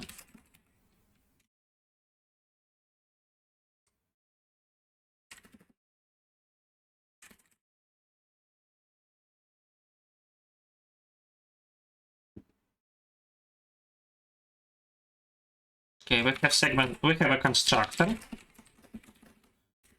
We have a function change.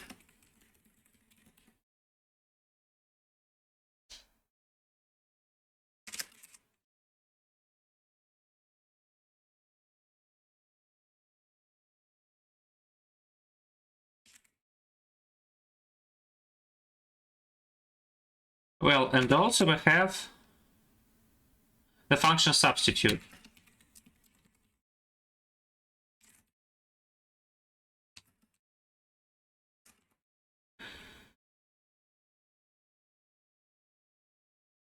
Actually, not like this. So let's make their versions. So this means that I have vertex v and it goes from left v to right v. Okay. Also, I want to store this vector LVL.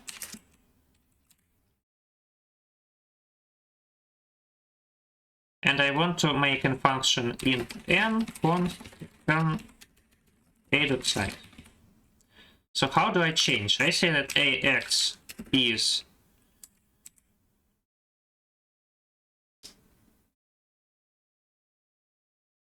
NA and recalc vertex 0, 0, NX.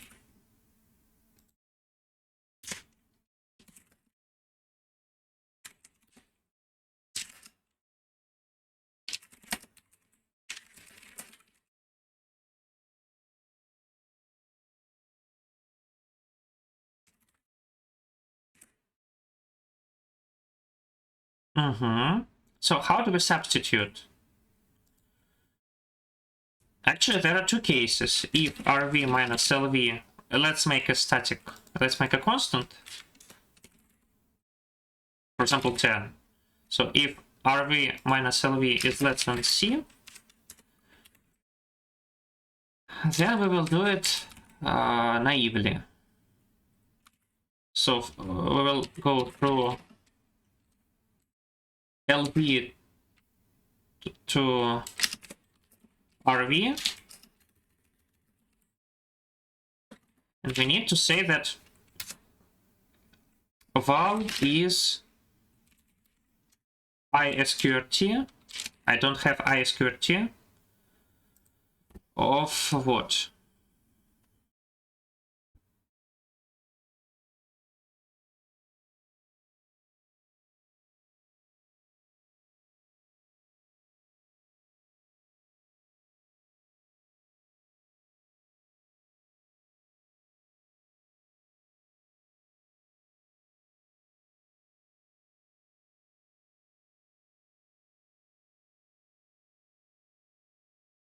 Val plus AI, and then I return val. Also, I need to store a linear function, which is, what is it? It is some constant and some number from which I need to add 1.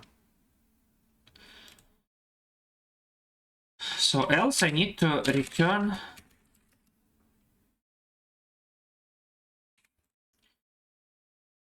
CV plus val is at least FV.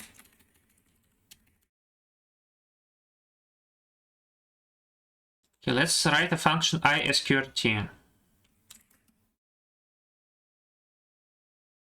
So first of all, I take long double x and I take its square root.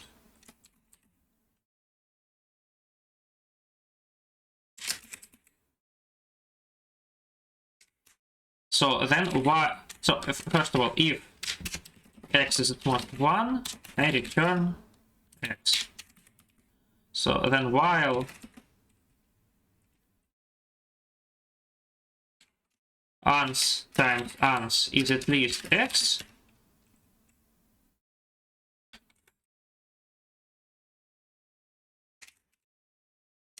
is less than x, I say plus plus ans, and then while ans times ans is greater than x, I subtract 1 from ans, and then I return ans.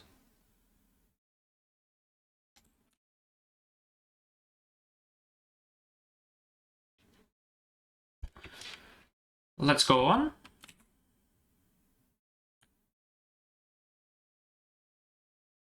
So let's write a function which is like build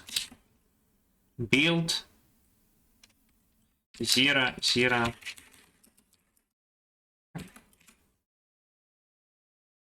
Also C and F should be of size n times 4.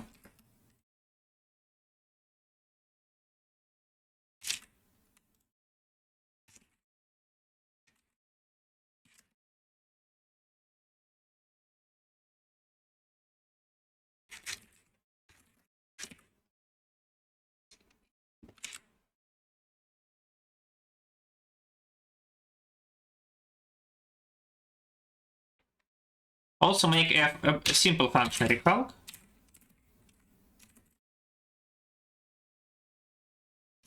So assume that we know everything about the children. Then we need to recalc ourselves. So if RV minus LV is less than C, we don't need to do anything. We just return. So now assume that we have a big vertex.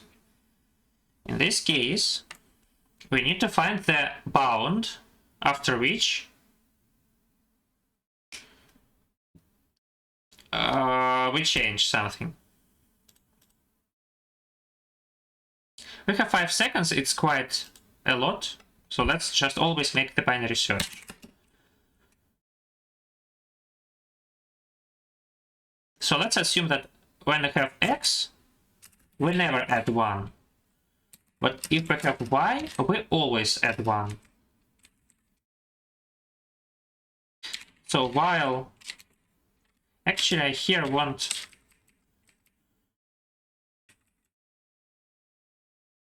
(1.6). So while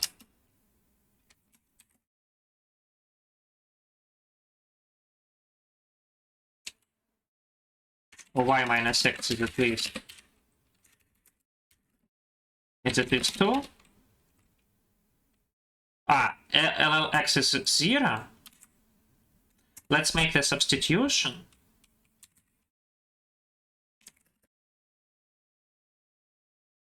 Substitute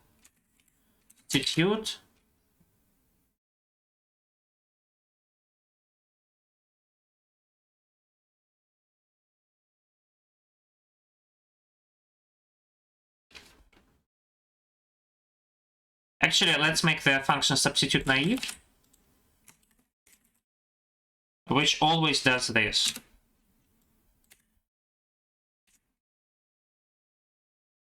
Here I say return substitute naive VLV RV val.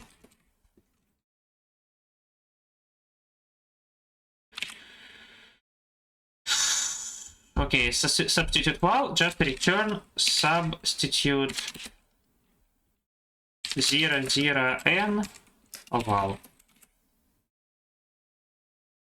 And here I want to substitute naive VLV_RV. Actually not. I don't want like this. This is not good. Let's substitute. Let's make 2 children.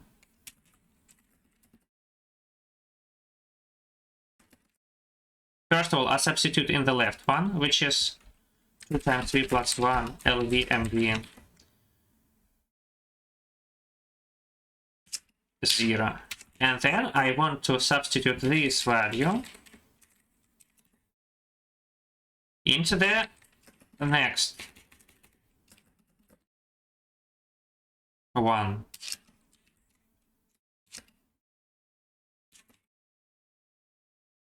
So while my y minus x is at least 2, I take LLM is x plus y over 2. I then substitute this thing.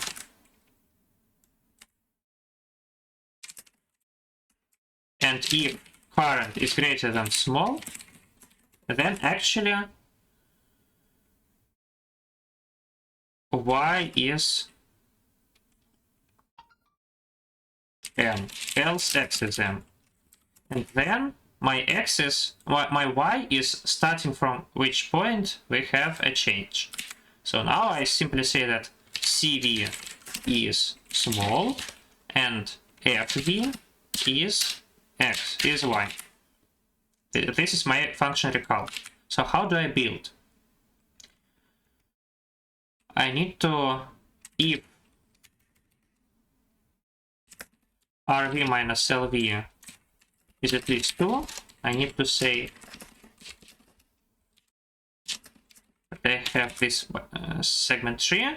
I build both children.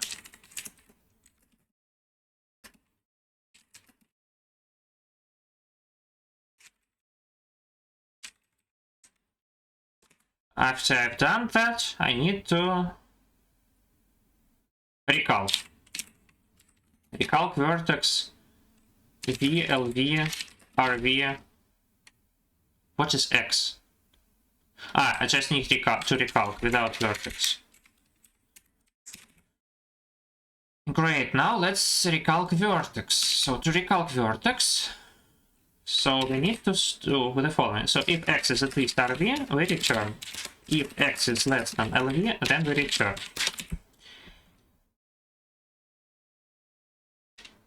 Else, if RV minus LV is at least 2, I need to do the same for children.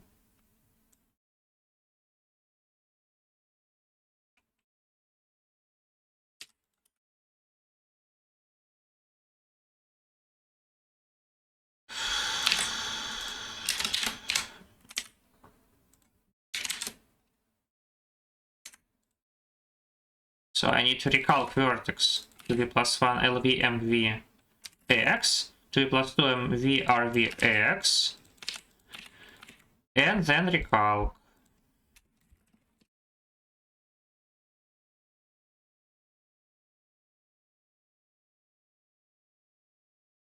That's it. Actually, we have done it. And we have even 50 minutes on the next problem, and I'm joking like this because we also need to debug this. And this will be the hardest part. However, the tests are kind of strong, I think. I think we will be fine with such tests.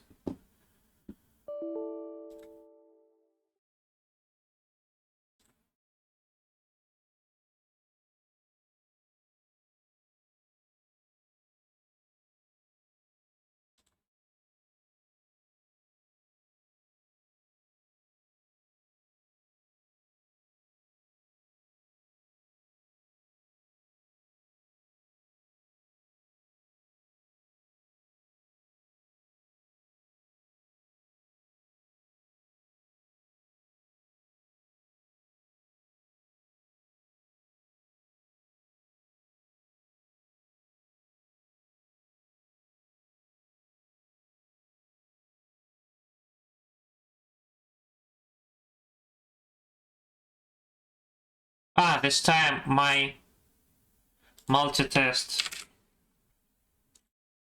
is artificial, yeah. Okay, 3 to 3, 2, 1, 3. Okay. Ah, actually, I always have smaller values. It will be hard to not have the correct answer, unfortunately.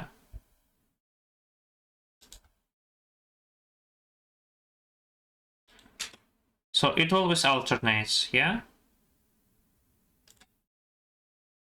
And here we have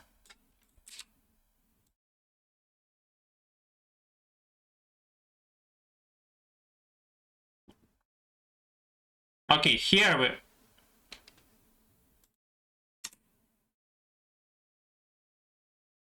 okay, I have no idea actually. It might work because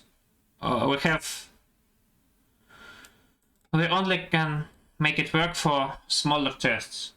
I think we can put here 7 and it still should work.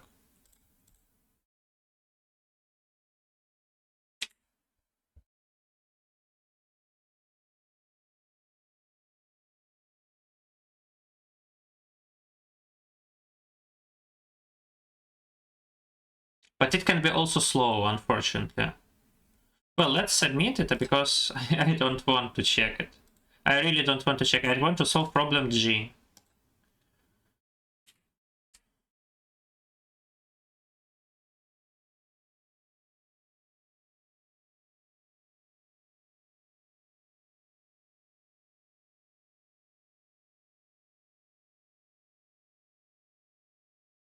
Where are errors? Can I have an error? No, I can't have an error. Why is it compilation error?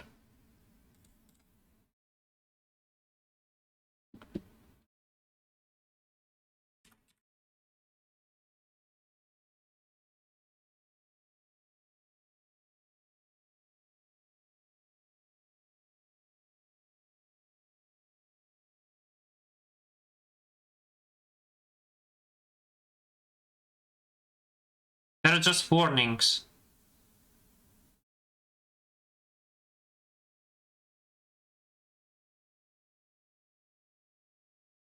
Are you kidding me? These are all just warnings.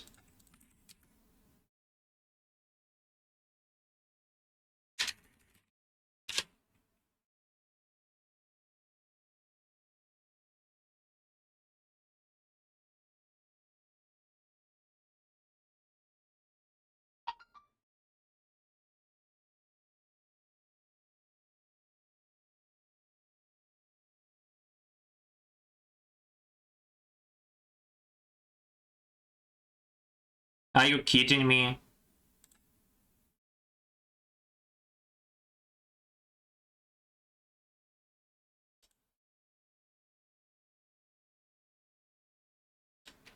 Okay, let's try to read them one by one.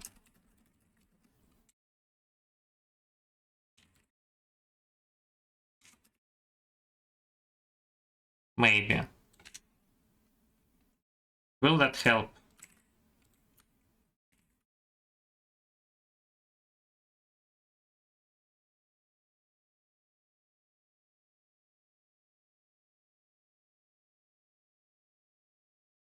Probably yes.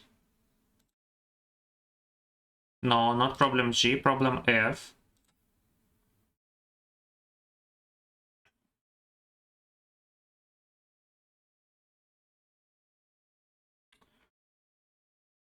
Okay, I I didn't change anything, yes.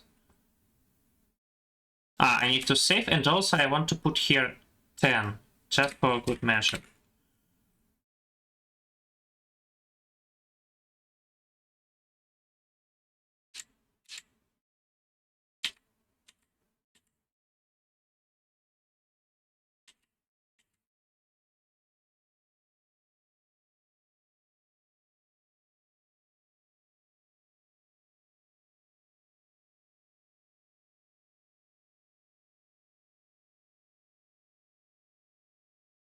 Valid all.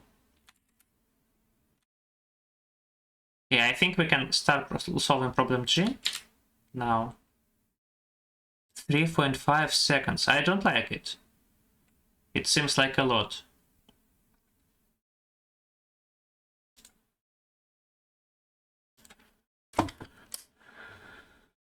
Okay, let's go on with problem G. So as I said, we have 5 opening parentheses. Now we need to find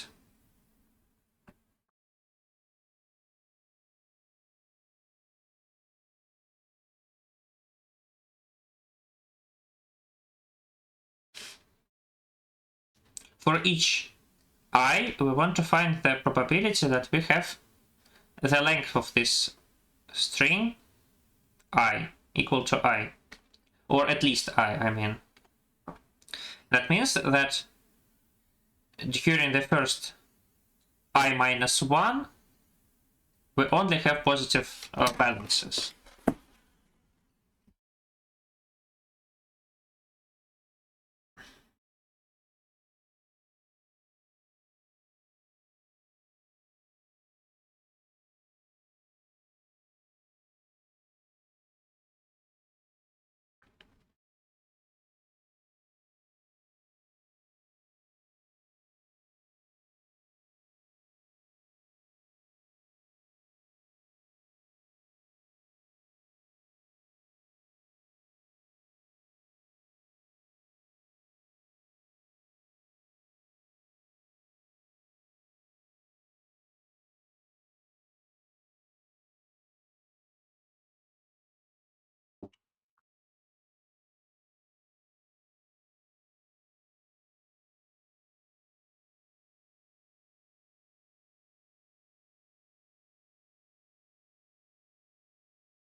Yeah, I should be faster than that.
Actually,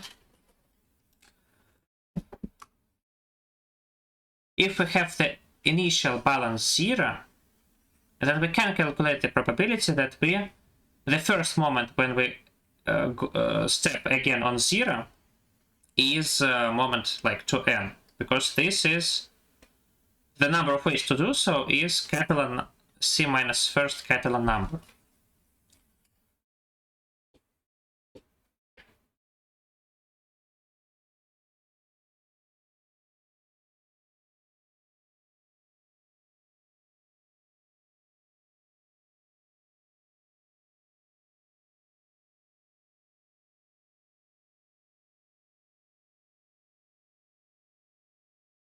So we can calculate it. And after that, for example, we say that we go down. The problem is that we don't start with 0 balance. We start with some other balance. We start with balance 5. What can we do with that?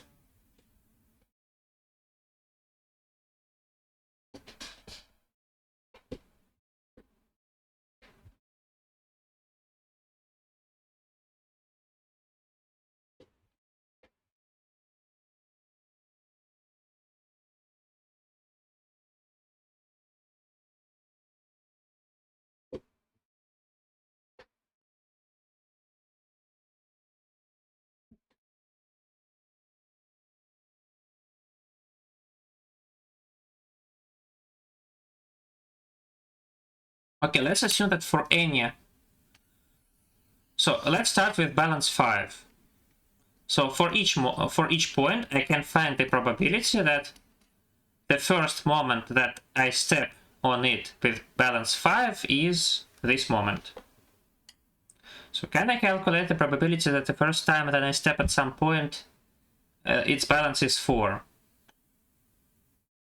The first time that I have balance 4 is at some point. Well, how can I get a balance 4 at some moment? To do that, I need to have here balance at least 5, always. This is what I need. To have a balance 4 here, I need here balance at least 5, and then I need to go down.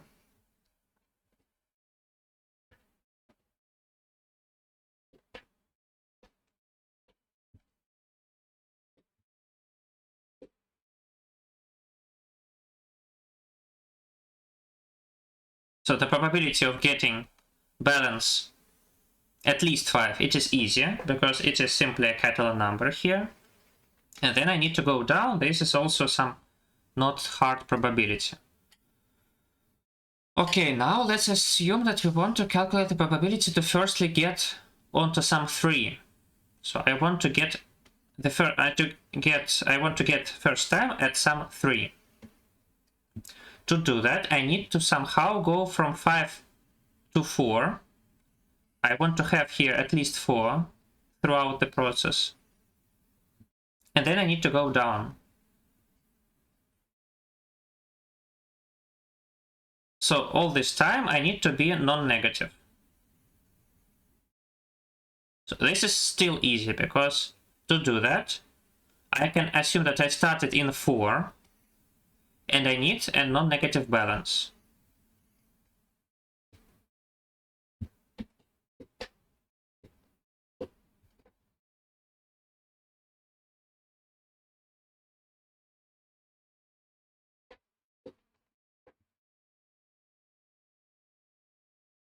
So for any point, I can calculate the probability that the first time that I got 3, I got on this point.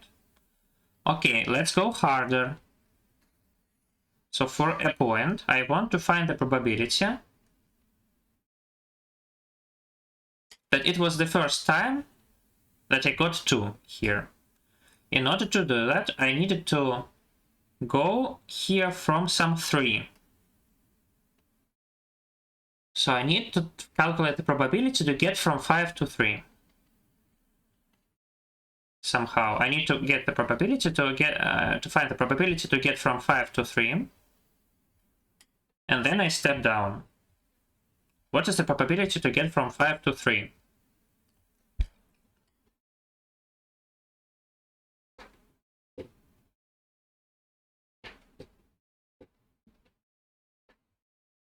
So now I have to, I need to calculate the probability to get from 5 to 3, and throughout the process to have at least 3 always.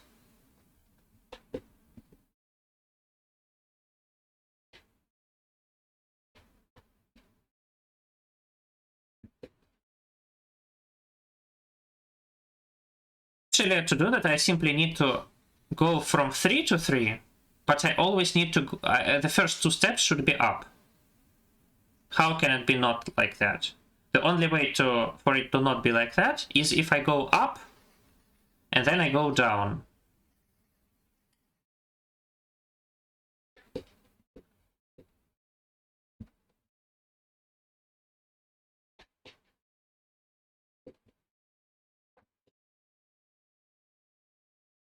But actually, if I...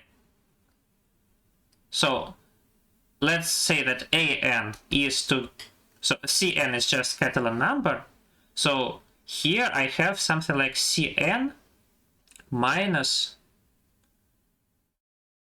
So, from 5 to 3, yeah? It is something like CN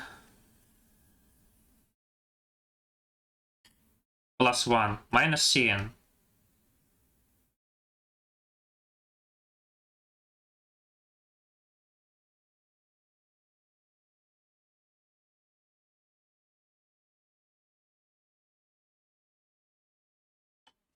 Okay, now what is the probability to get from 5 to 2 and always have 2?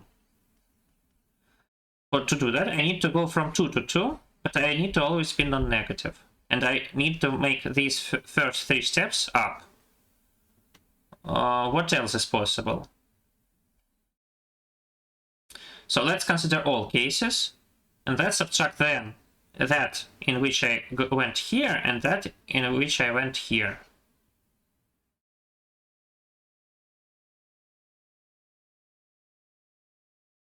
Yes?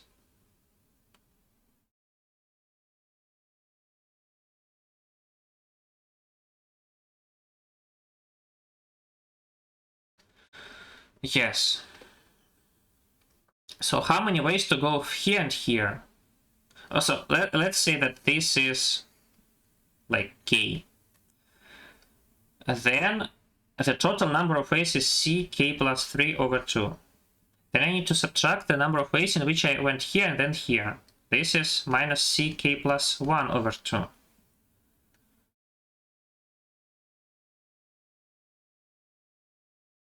Okay, now we can assume that I went here and then again here. However, I could go down after that, instead of going up.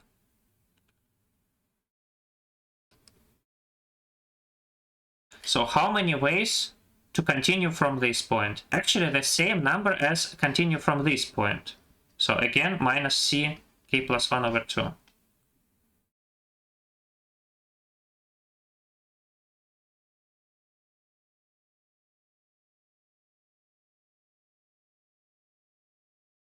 Okay.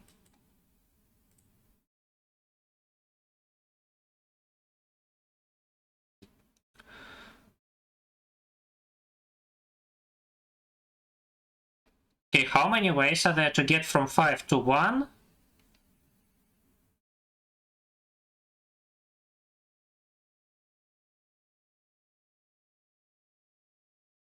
And always to be non-negative. Always to be at least 1.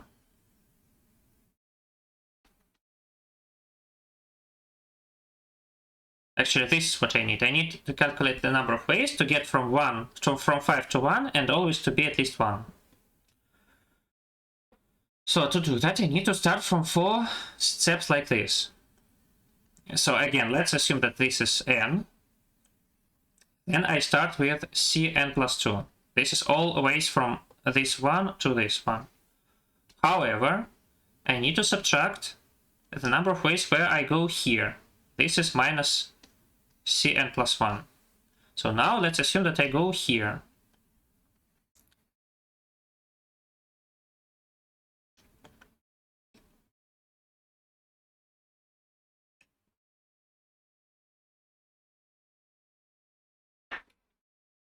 Unfortunately, here I could go here.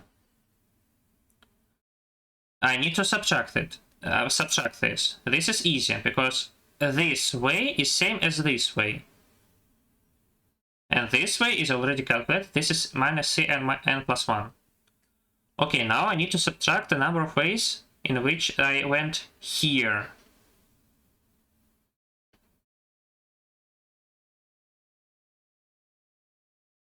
Yeah? Number of ways, oh, the number of ways in which I went here.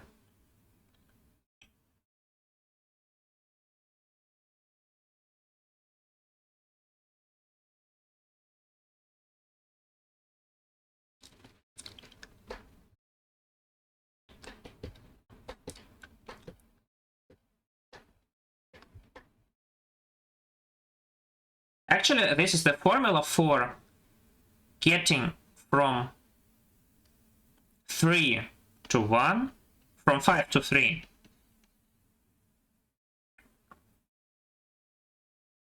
And I already calculated it, and it was simply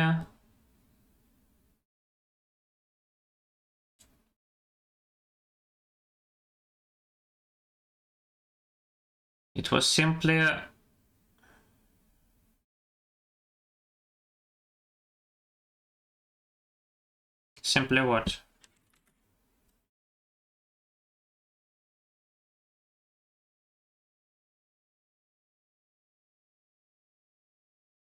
So again, I need to calculate the number of ways to go from 5 to 3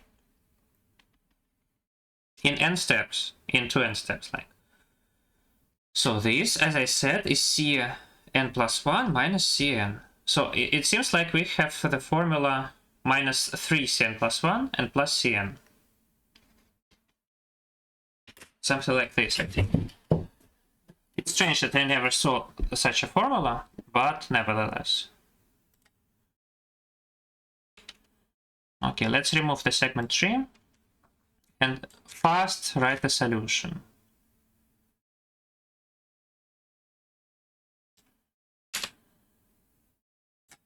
So I need to read A, B, and C.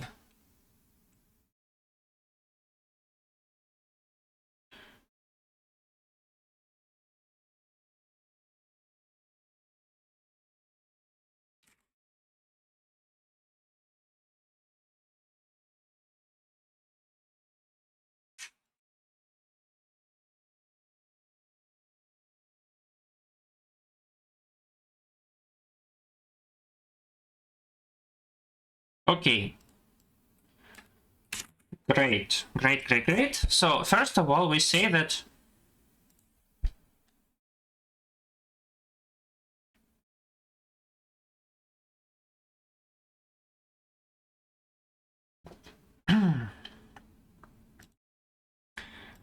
first of all, we ignore B. We simply ignore B. So we have A,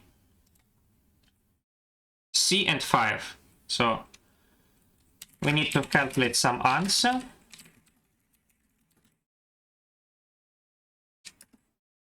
And then we need to multiply it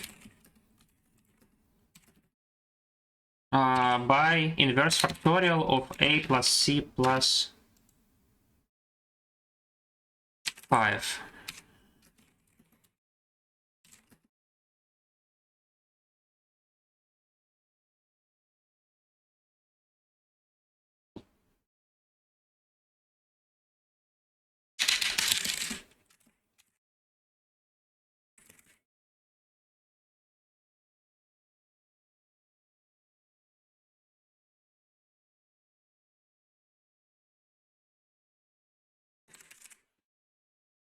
So again, we need to find the number of ways.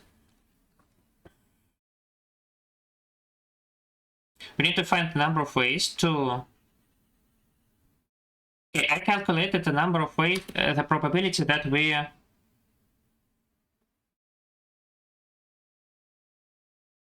I want to calculate the probability that we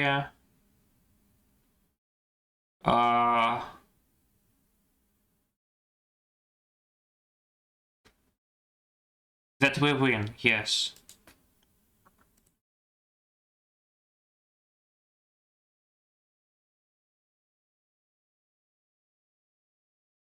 Actually, no, I don't want the int answer, I think. Or do I want it? Let me think.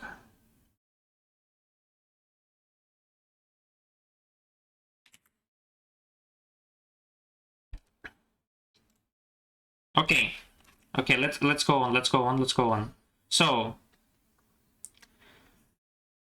I want the probability that I... Yeah, actually we calculate the probability that we lose.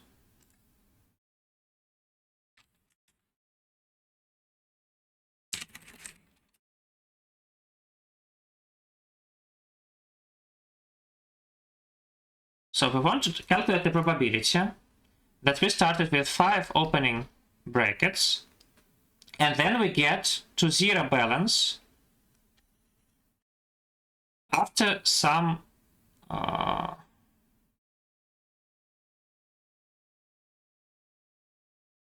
after something. So actually there happened 2k plus 1 events. Let's calculate the probability, the number of ways to get to 1 firstly. Yeah, so we started from 5 and we got to 1 in 2k 2k steps. Not much time. So we went from 5 to 1 in 2k steps. We need to find the number of ways, and then we need the number of ways to continue this. Yes?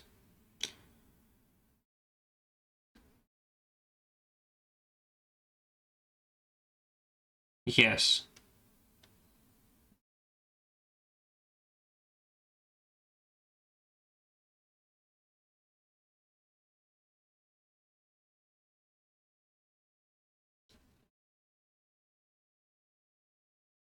Okay. Let's iterate over this. So we have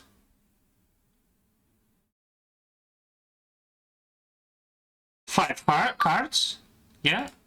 So in total there are A plus C plus 5 cards. We took 5 plus 2k.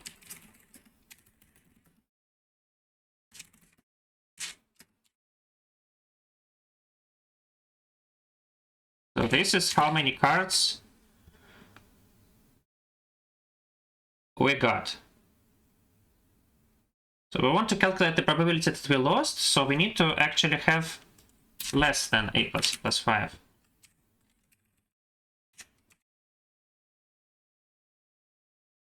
So we need to calculate the number of ways to lose exactly after taking total number of cards.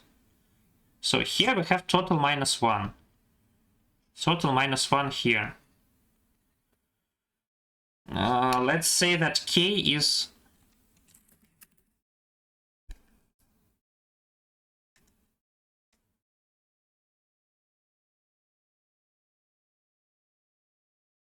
Let's say that k is total minus 1 over 2.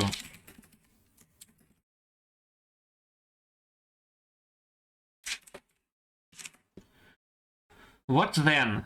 Then, as I said, the number of ways to do it is Catalan number of n plus 2 minus 3 times Catalan number of n plus 1 plus Catalan number of n. So we need to calculate all Catalan numbers. So vi Catalan of size, for example, a plus c plus 5 should be enough. Plus 6.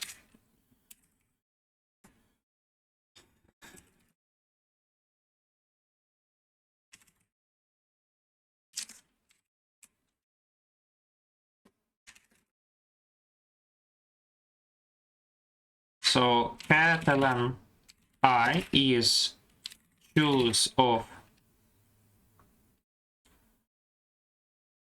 2I divided by I plus 1. In order to divide by I plus 1, we need to multiply by... Okay, let's take product of factorial of 2I divided by inverse factorial of I and inverse factorial of I plus 1.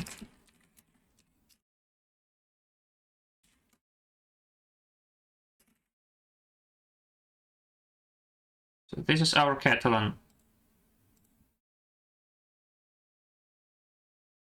So this is the number of ways to get from 5 to 1.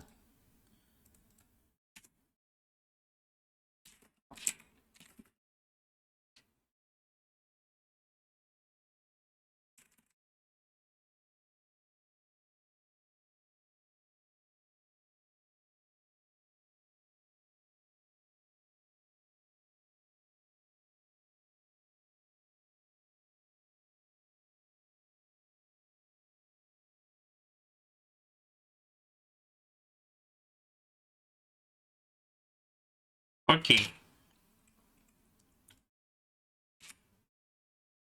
We need to calculate now the total number of ways, yeah, because not only should we choose this, but we also need to... So we have A opening brackets and C plus 5 closing brackets. We need to choose the needed brackets here. So we need to... So among all our A brackets, yeah, we have...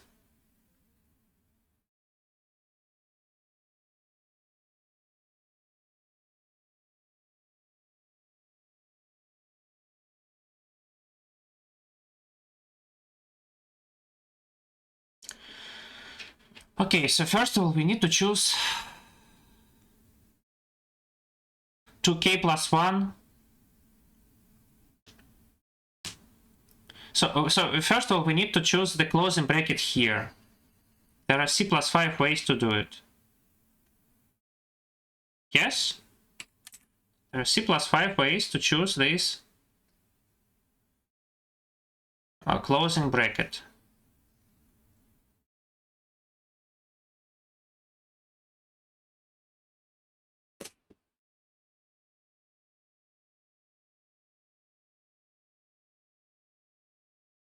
Among the remaining C plus 4.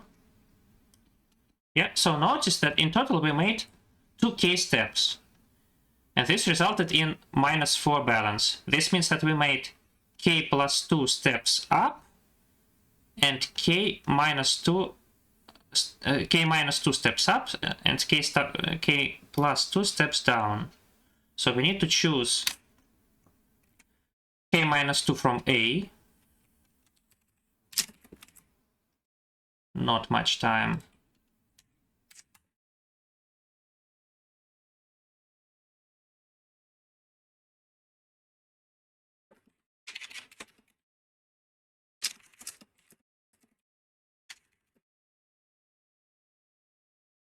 We need to choose k minus 2 steps up.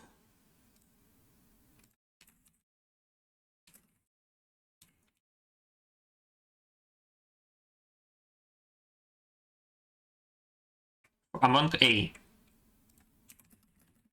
And we need to choose k plus 2 steps down among C plus 4.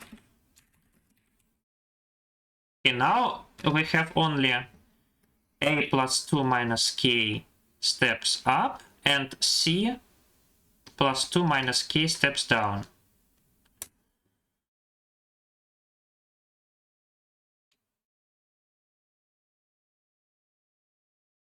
Now we need to find the number to order them. So ways, product of ways and factorial of k plus 2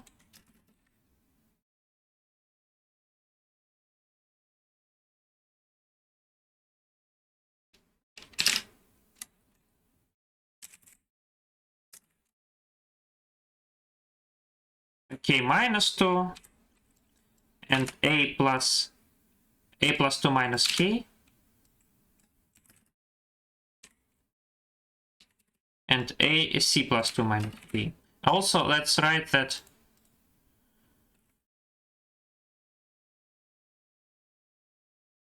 if n is less than 0, return 0, just in case. Okay. So we have calculated the number of ways to get from 5 to 0 here. Exactly at this moment. So exactly at this moment, we lose.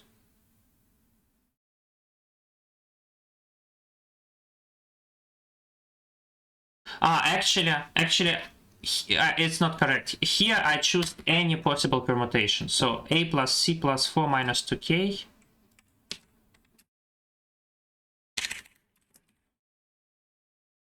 Possible ways. Okay. So now I've calculated the number of ways. And now I need to leave only that in which we lose. So in how many of them we lose? So how many ways are there to choose 5? We need to choose the lost ones. How many ways to choose 5 cards? It is choose of c plus 5, 5. Yes, so how many of them are lost? How many of them are won? K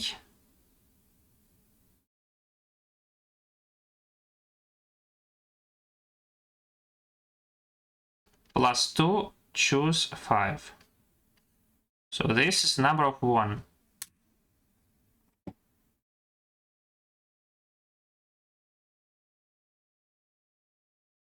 Actually, not k plus 2, but k plus 3. K plus 3 over 5. So ways is product of, okay, int all equals choose c plus 5, 5. Int win equals choose k plus 3, 5. Int lose equals difference of all and win. Int par equals product of lose and inverse all modulo m. And I say that ways is product of ways and part.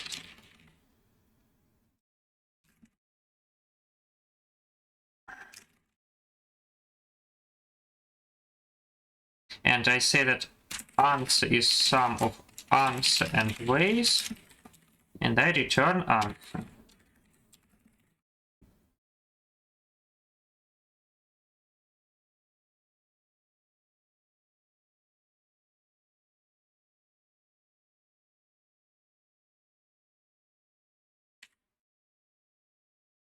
Almost, but no.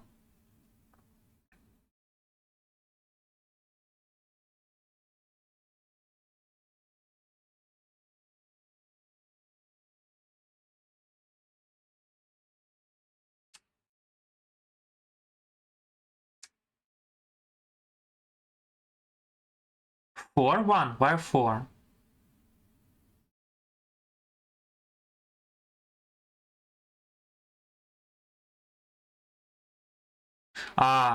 Again.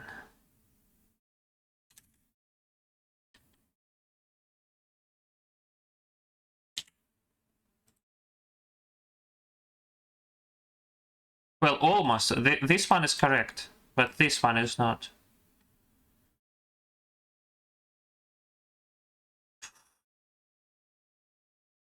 It's sad. It's sad that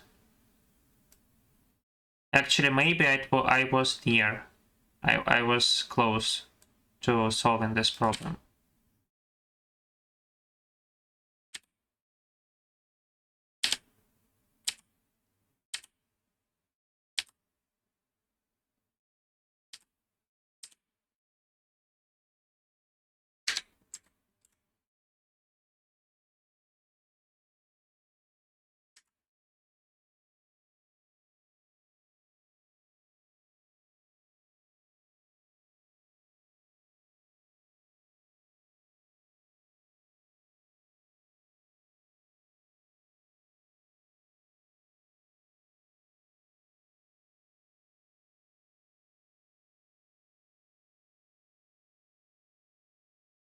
Yeah, let's do something.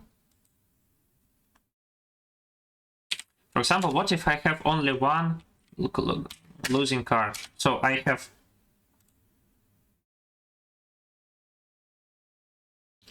0, 0, and 1, 2, 3, 4. It should be always 1.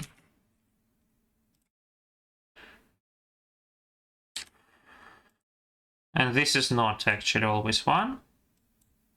However, it should, because the probability here should be just 0 always.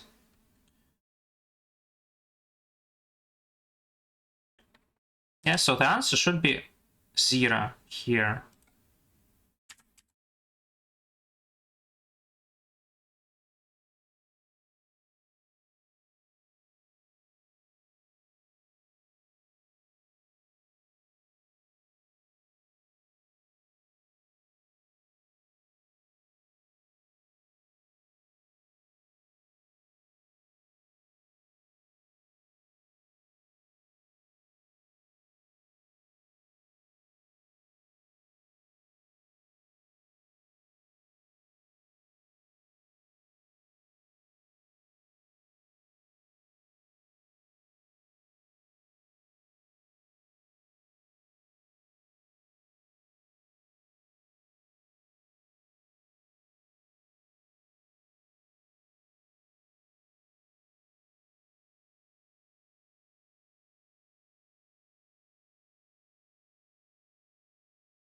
Okay, so I have chosen everything, but the probability that I win here should be 1.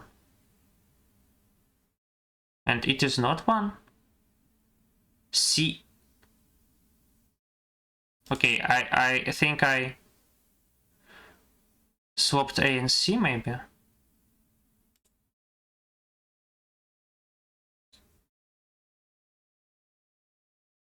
Again, what is A and what is C? So A is up. Okay, let's just swap C and A, I think.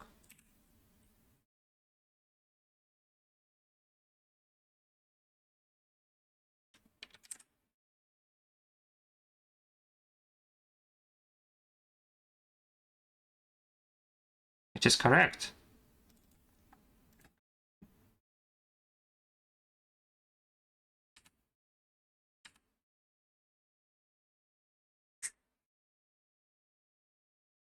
Easier is still 100th place, but at least I was able to solve this problem.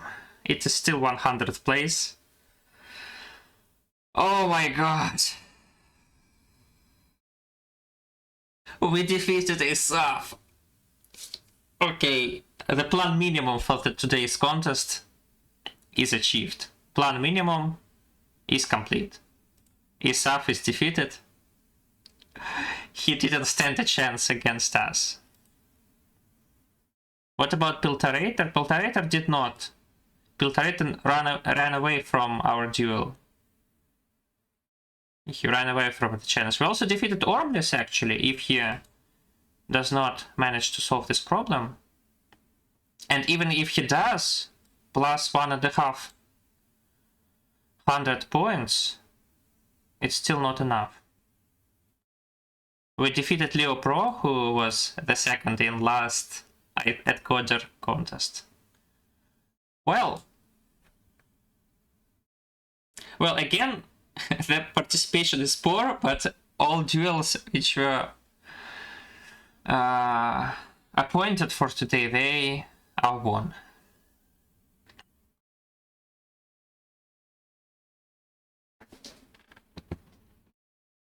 Poor people who solved everything in 2 hours and then they didn't know what to do for the rest of the time, for the remaining time. Turmax solved everything in hour and a half.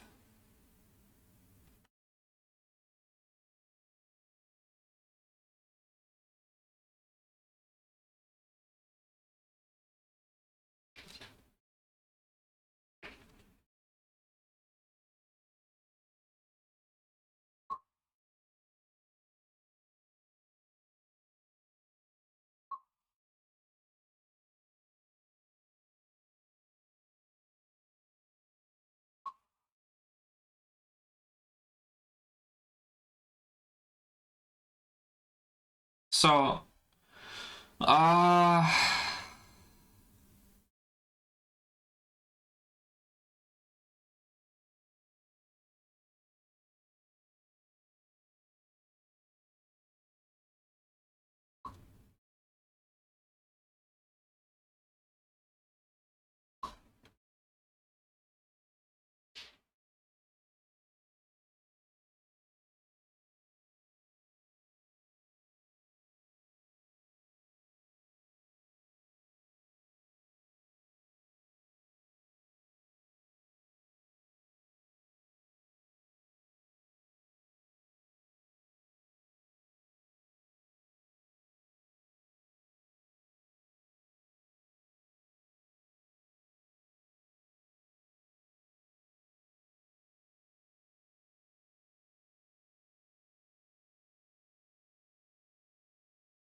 okay, let's go. As usual, I will explain some solutions.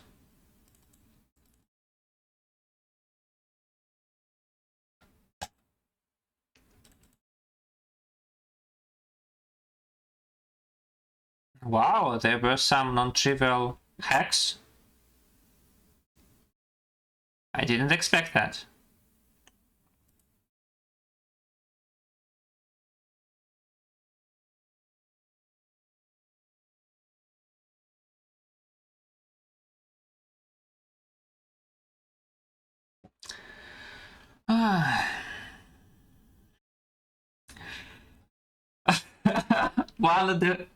One hour and 15 minutes, and then you spend the rest of the contest on problem H. Oh my god. Oh my goodness. So, it's... Actually, there are pluses to be me, because if you are me, then you spend the entirety of the contest to do something. To debug something, to solve some problems. You don't have such problems that you do not have anything to do. These are not your problems. Compilation error to be fixed. Let's go. Okay, problem A, Farmer John's challenge. So an array is sorted if a first is at most a second, and a second is at most a third, and etc. And a n minus 1 is at most a n. Also, you are given two integers n and k. You need to construct an array for which all its numbers are from 1 to 1 billion, and if you consider all cyclic shifts of a, exactly k of them are sorted. Let's solve this beautiful problem.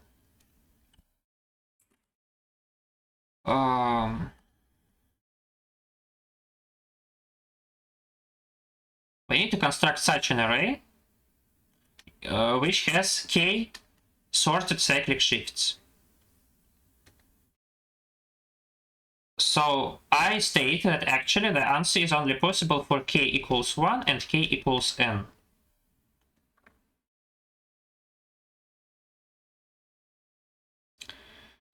In order to do that, let's firstly assume that all numbers in this array are equal. So a1 equals a2 equals etc. equals an. This means that any cyclic shift of this array is already sorted. So if you have k equals n, you just give n ones, for example. Do you see the solution? Yeah. Okay, I can move like this. So if k equals n, you can give n ones. So let's assume that there are different numbers. So for example, there is minimum and there is not minimum. Let's look at any sorted It's funny that actually they didn't even give you k equals 1, because k equals 1 would be an interesting problem, a bit. But even this was removed. So k is always at least 1. So let's look at any sorted cyclic shift. It's easy to see that if you have a sorted cyclic shift, then at first you have all minima of this array, and then every other number. Okay? So firstly, you have m cyclic shifts. So firstly, you have all minima of this array, and then everything else.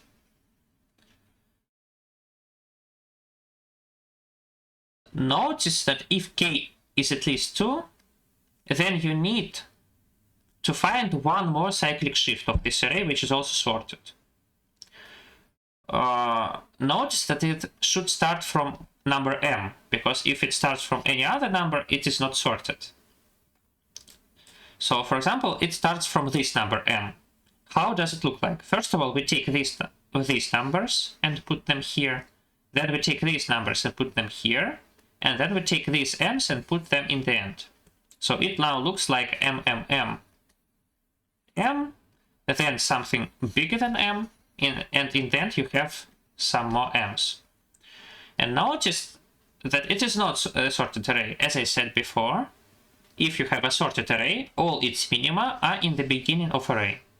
But here you have some minima in the beginning of array, and some minima in the end of array.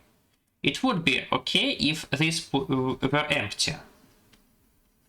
But it is not empty. As I said, there are minima and there are not minima. So there are some numbers which are greater than m. And this means that this is not sorted. So the only possible value is k equals 1.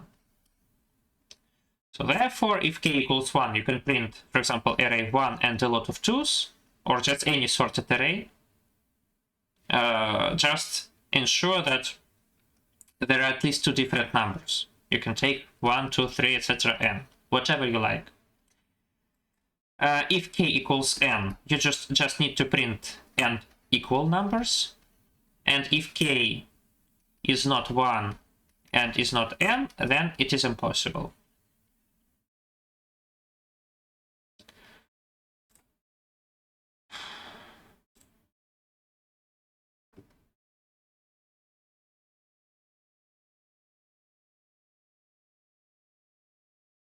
Problem B.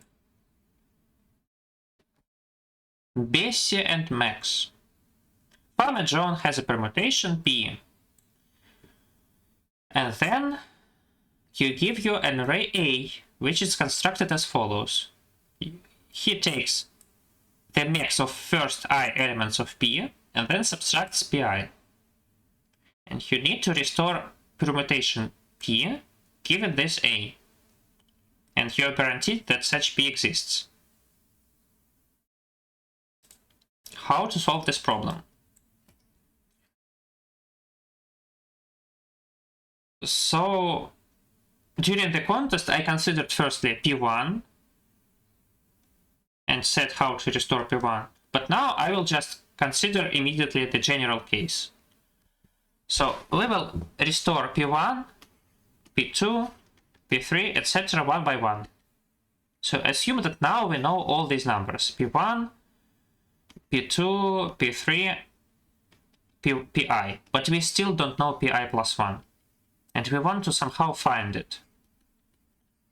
Find it.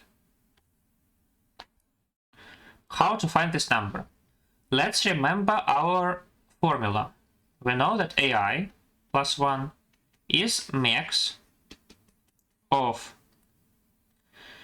P1, P2, etc. Pi plus 1 minus Pi plus 1. Okay?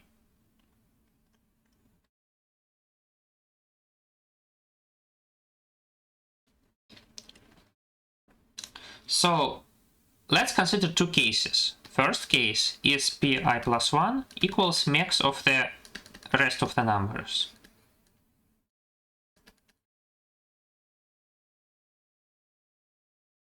in this case, MEX of P1, etc. Pi plus 1 is actually greater than the MEX of the same set of numbers but without Pi plus 1. Why is that? So MEX is the minimum number which is not present in our set. If we add to the set this same number, then the MEX always increases. So this is Pi plus 1. But notice that actually this is exactly Pi. So actually you know how to calculate Pi. Sorry, what I meant to say is that now we know that AI plus 1 is the difference of this MEX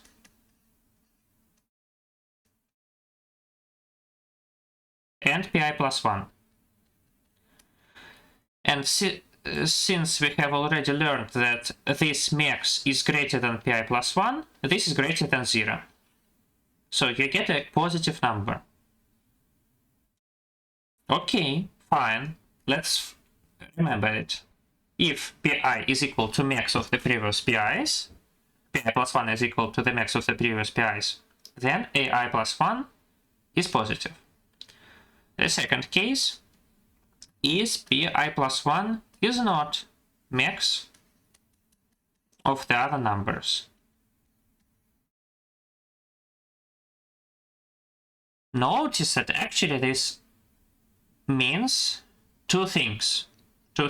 First of all, this means that actually Pi plus 1 is greater than this MEX.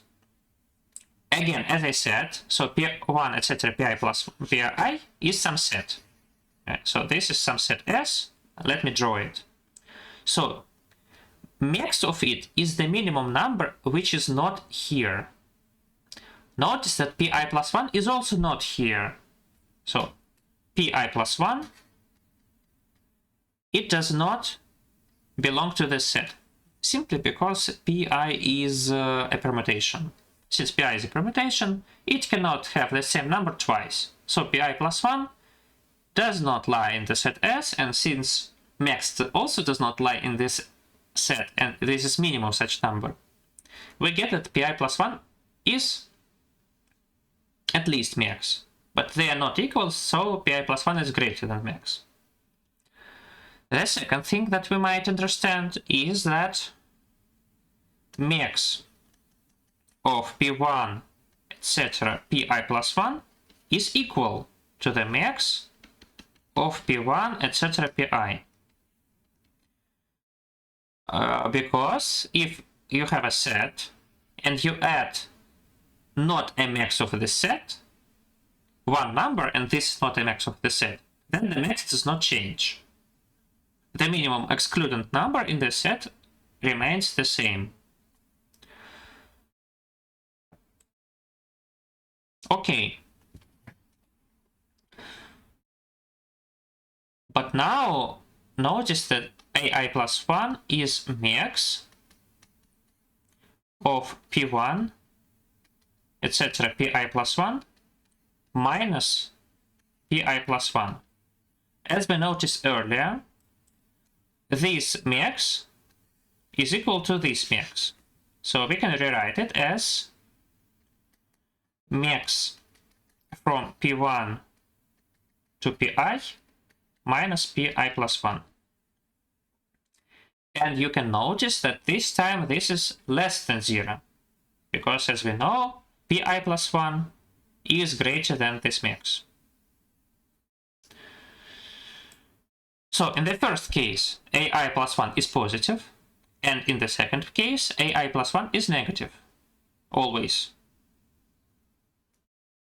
So we can wrap it around and start with AI plus 1. So you know AI plus 1. Let's look at it. Is it positive? Or is it negative?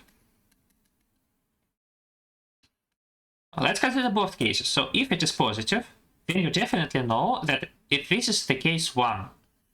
Yeah, because in the case 2, AI plus 1 is negative. And in this case, you just know that pi plus 1 is the max of the previous numbers, and you already know them. You already know all these numbers, so you can calculate pi plus 1. And that's it. What about the second case? In the second case, you don't know that pi plus 1 is equal to the max. So how to calculate this number? Actually, you can look at this equality. ai plus 1 is equal to this difference. From this equation, you can find pi plus 1. Pi plus 1 equals ai plus 1 minus max of the previous numbers. So in both cases, you actually know the exact formula for pi plus 1. It is either the max or ai plus 1 minus max. And how to decide between them? To check if ai plus 1 is positive or negative. Now the tricky part. You need to always calculate this max. So how to calculate this max? So I did it the way which was the easiest in my brain. So for my brains to not melt during the contest, since contest is really stressful, I wrote non-optimal solution with set. So we start with set of all numbers from 0 to n, and if we need to calculate max, we take s dot minimum, which can be done like this.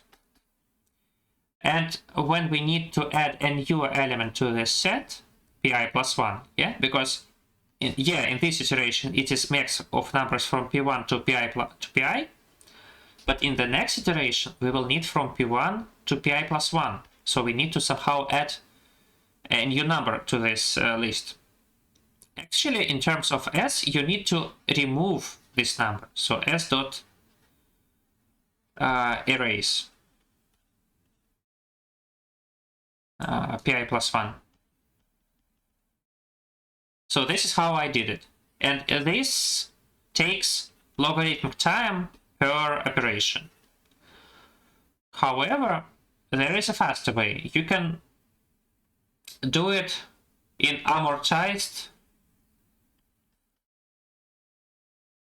O of 1 time. How to do that? Let's make a Boolean array which initially consists only of zeros. This means that we saw no numbers. Let's call it L. We need to do two things: to calculate max and to add a new number to this array. Let's also store the max. Initially it is just m equals 0. Okay? So there are two operations. First operation is to add a new number. When you add a new number, pi plus 1, you simply say that L of pi plus 1 is now 1. Or true. Yeah, you can say that it is a Boolean array, so this is true. So the first type of operation is easy. There is also the second type of operation, which is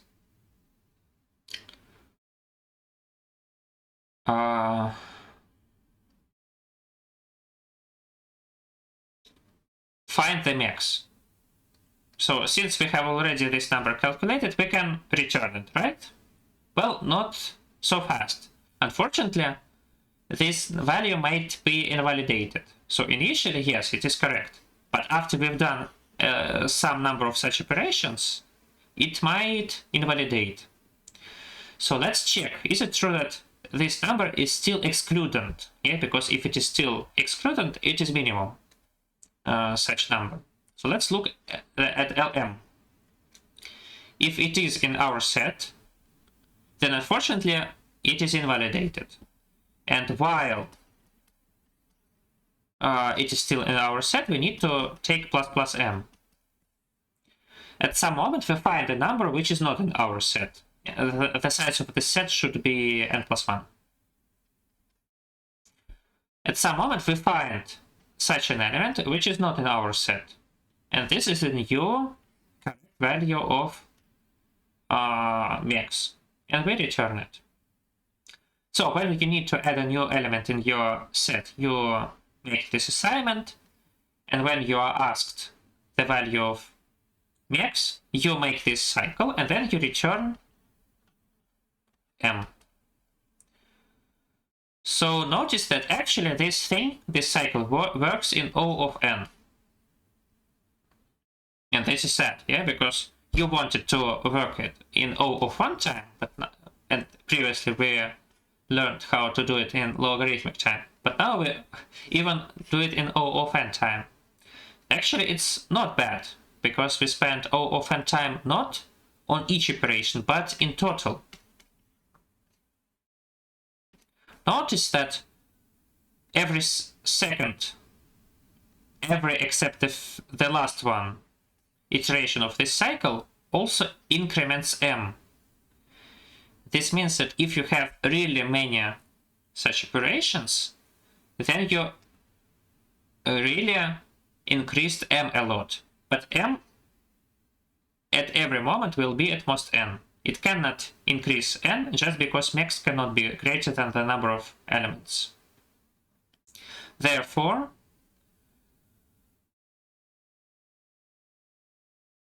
in total, it will be incremented at most n times. And this means that in total, this cycle makes at most 2n iterations. And this means that in total it was O of n. It spends O of n time in total. So this operation spends O of 1 time really, and this operation spends O of 1 time amortized. This means that on average it spends O of 1 time. It can sometimes spend linear time, and sometimes spend constant time, and sometimes spend logarithmic time. But on average, it is constant. And it's fine for us to do it on average, because we don't do one operation, we do n operations. And we are not interested in separate times, we're interested in the total time of our algorithm, and it is O of n. In my implementation, it was O of n log n, which was still okay.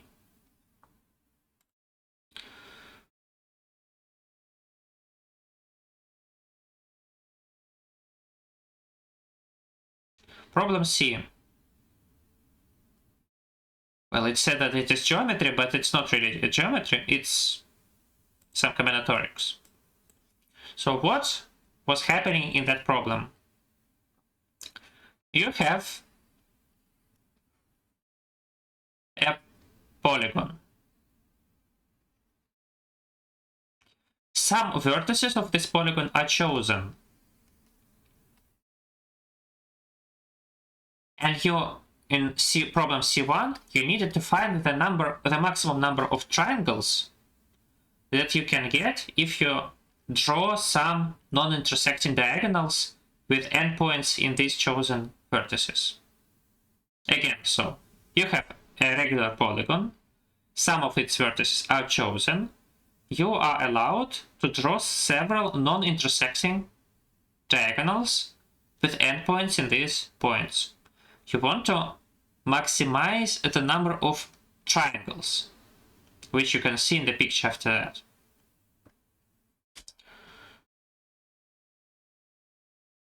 So actually, there are two types of triangles. There are triangles that are inside of this green shape, and there are triangles which are outside of this green shape. There are two types of triangles. Let's start with the inner triangles. So after you have drawn all these diagonals, you can just triangulate this polygon. There is a theorem that if you have a polygon with n vertices, then in any of its triangulations, there are n-2 triangles, and you cannot get more than n-2. So we definitely get here n-2. Notice that it is even true if n equals 2, because we get 0 triangles inside a segment. Now for the tricky part, we also have these strange parts, blue ones, in which there might be also some other triangles. However, it's quite easy to see. So you get triangle if and only if this index is bigger than this one by 2. So for each pair of neighboring indices, you get one more triangle if the difference is 2. How to calculate the number of such indices? You can just sort all the numbers, all the numbers of chosen vertices. Let's sort them. So first of all, we need to check for each such pair, so that A2 is A1 plus 1, or A1 plus 2. If this is true, then you get plus uns. If A3 is A2 plus 2, then you also get plus uns, etc. But since this polygon is cyclic, you also have this pair, AX and A1, and you also need to check it. The easiest way to do it is always to take modular n or something. Yeah, for example, so if we have a 0 indexation, so the numbers of vertices are from 0 to n-1, then you just need to check that A1 is AX plus 2 %n. If you have 1 to n indexation, you have to choose a more tricky formula, which is 1 plus AX plus 1 %n. It still works, but it's more tricky. Percent is the operation of taking a residue. Modulo. A modulus. So again, as I said, first of all you take just x minus 2, where x is the number of chosen vertices, and then you sort these numbers, and for each pair of adjacent ones you need to check that the difference is 2, but not a regular difference, but modular difference or cyclic difference. So this is the end of problem C1, but there was also problem C2. And in problem C2, you were allowed to also not only take these triangles which you get from chosen vertices, but you can also add some at most y new vertices. So you are given a number y and you can add y new vertices.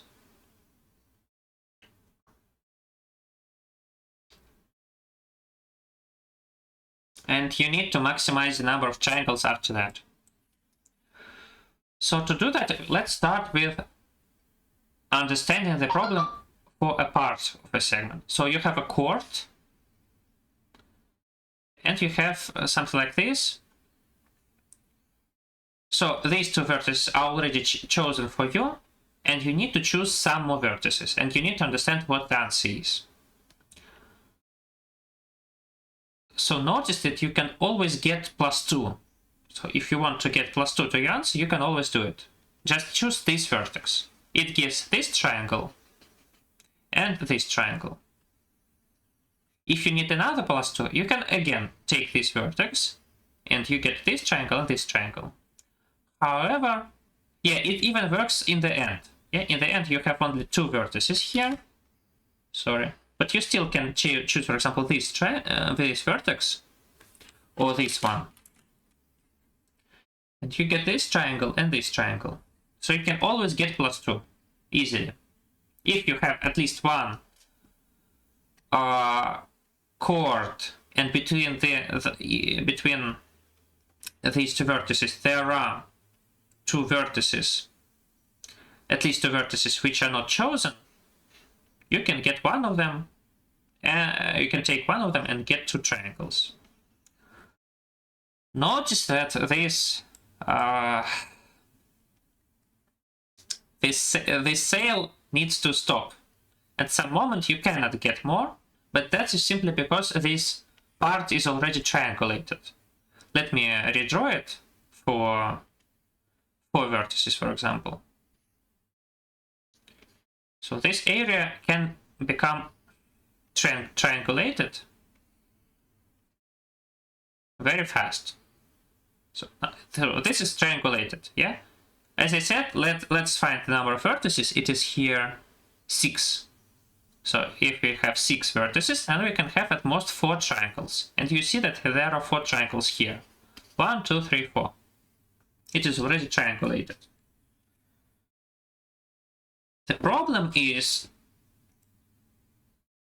so if you want more, you can just choose another chord and continue this process. The question is, can you get more than 2 at a time? And the answer is yes, sometimes you can. So for example, let's look at this chord with 3 vertices. When you take the first triangle, it adds the usual triangle here and the usual triangle here. But actually it automatically gives a triangle here. Okay?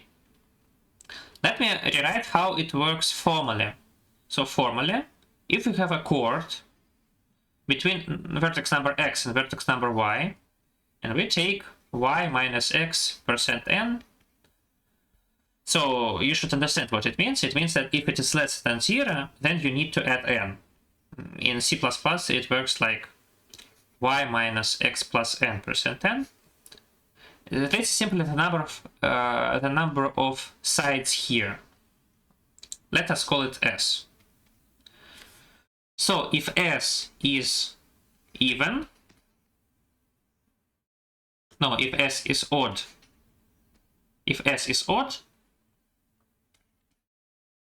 then you can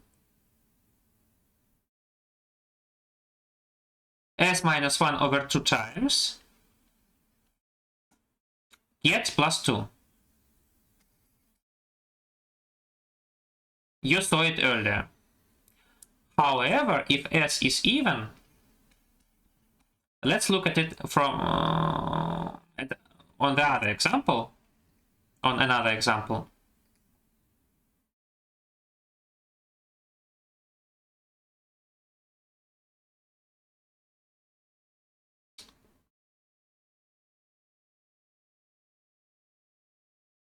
No, I guess.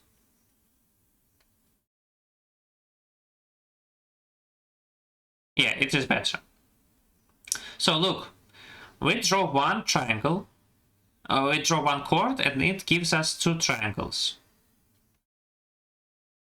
We draw another chord, and it gives us actually 3 triangles. Here, here, and here. So if s is even, you can get s minus 2 over 2 times plus 2, and then you can, as a bonus, one time get plus 3. So when you have y and you want to spend it, you can always get plus 2, but you can also get sometimes these occasional bonuses when you finish an even part. When you finish an even part, you get a bonus plus 1. So actually, what you need to do is to maximize the number of bonuses. You cannot do anything else. So if you have y, you can get 2y plus bonuses and no more than the total number of triangles, which is n minus 2. So you can get minimum of n minus 2 and 2y plus, actually, x minus 2 plus 2y plus bonuses. You might say that when we had a triangle, yeah, when we had two already chosen vertices and there was a triangle, I also need to calculate that. Yes, but I will calculate it towards the bonuses. So this will be inside our bonuses. So our answer is x minus 2 plus 2y and plus bonuses. So we need to maximize the number of bonuses. To get as many bonuses as we can, we need to get them as frequently as possible. And to do that, we need to end as many even parts as possible. And here, if you are good in greedy algorithms, you should understand that actually the order of these even parts matters. You'd better take the smaller parts before the bigger. Here, for example, if you have two parts like this, it's better to take both of them instead of taking one big even part.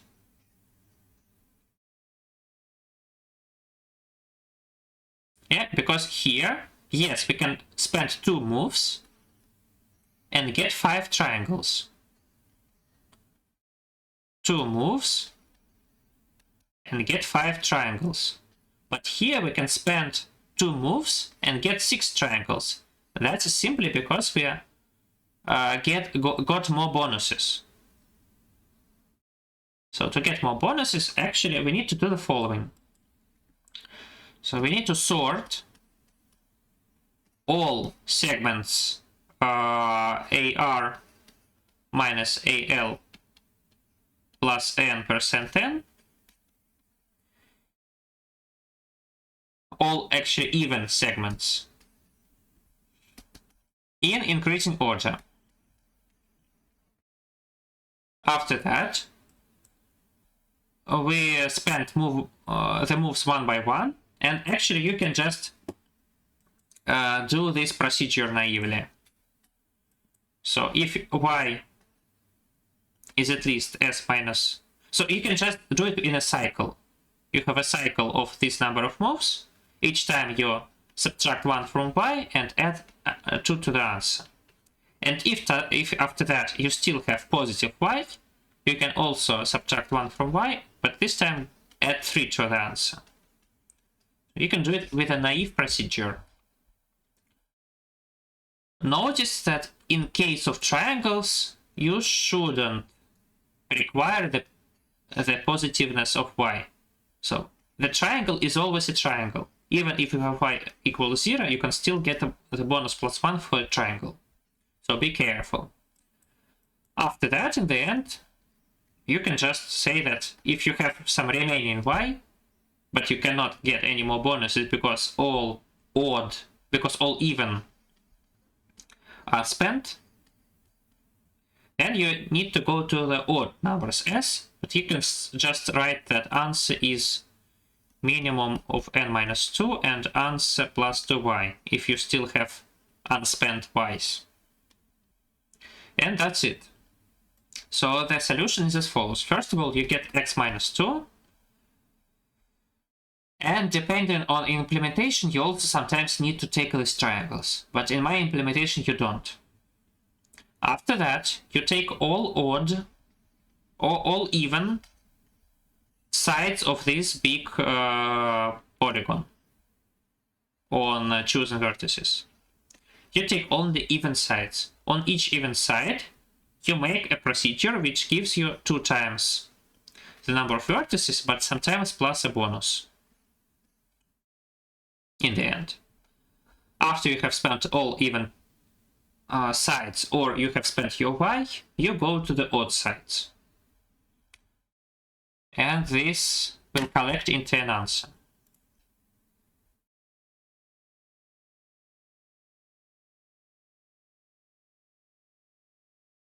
Actually, I am afraid that this can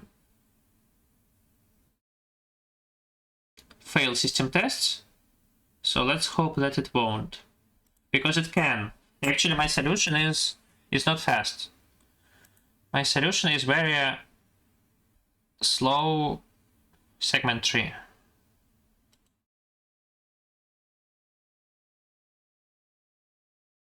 And I really don't like it, but what can I do?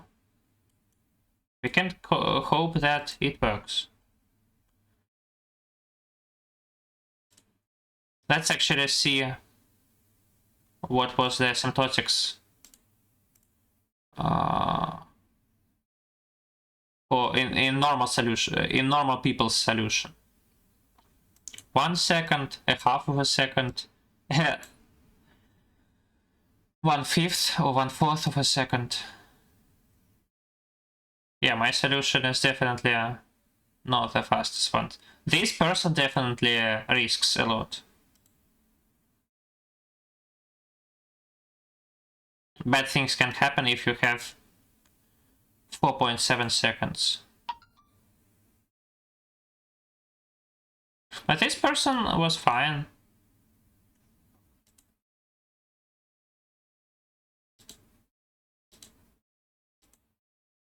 Sorry, I just need to get okay. So it's scary.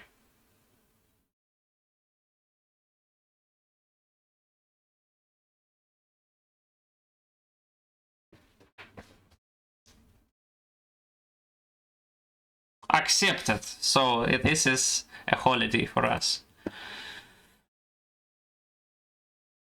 Problem D, learning to paint. Elsie is learning how to paint. She has a canvas of n cells, and she can paint any subset of cells. If we have contiguous intervals L1, R1, L2, R2, etc., Lx, Rx, then we give the sum of such numbers, where the matrix A is given. We need to maximize, but actually we need to find not only one maximum of such value, but k maxima.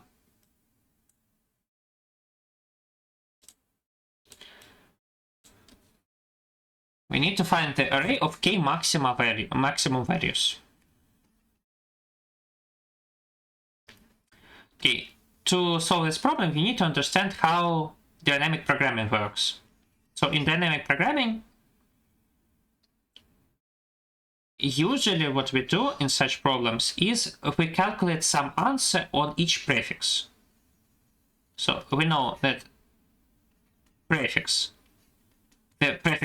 answer on prefix I is some, for example, maximum among all choices of j, prefix j plus something. In our case, actually, you know what?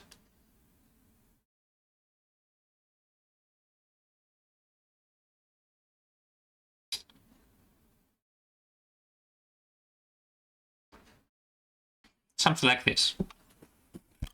Okay, let me make this more formal. Because what we need here is uniqueness. So sometimes people draw diagrams of dynamics. Yeah, so we can get to some state from here, and then from here, and then from here, here, here, here. So in DP you have some transitions between states, and each transition has some specific formula. Sometimes it is important that your transition is unique, so you can get to the same state two different ways. In this problem it is important. You need to find k maxima. Yeah, for example, let's assume that second maximum is 6. If you get to the 6 two different paths, then you will result in 2 6s in this array, and you don't want that. So we need somehow to choose the way in this formula that guarantees that we don't have any duplicates. My way was the following. So first of all, let me define what I call pref. I will use zero indexation again. So I have cells from 0 to n-1.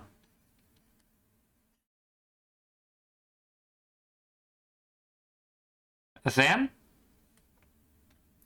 pref I is the array of k maxima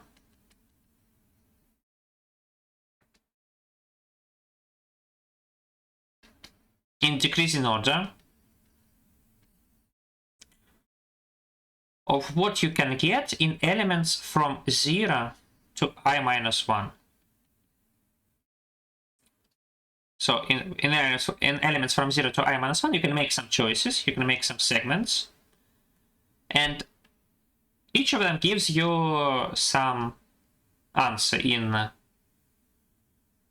some cost function. For example, here in this exact scenario, it is a02 plus a45.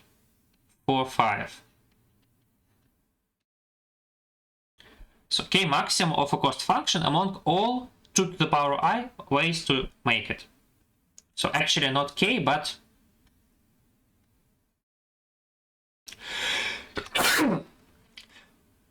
minimum of k and 2 to the power I.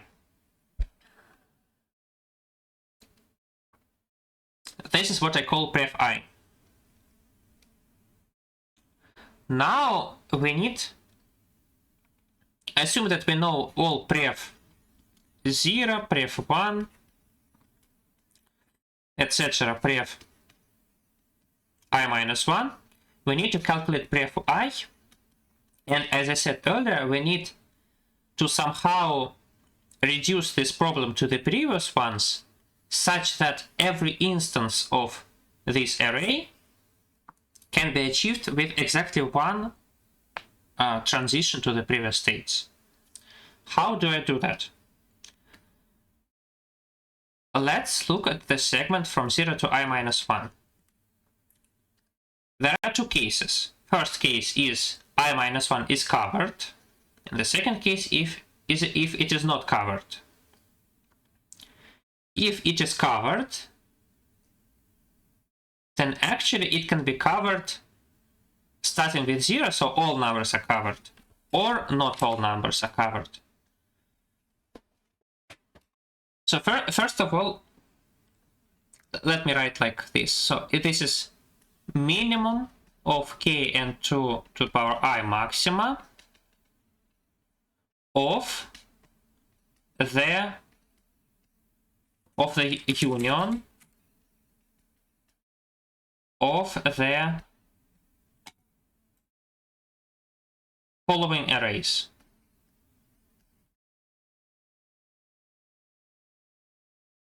So first of all, we can just take the entirety of our array.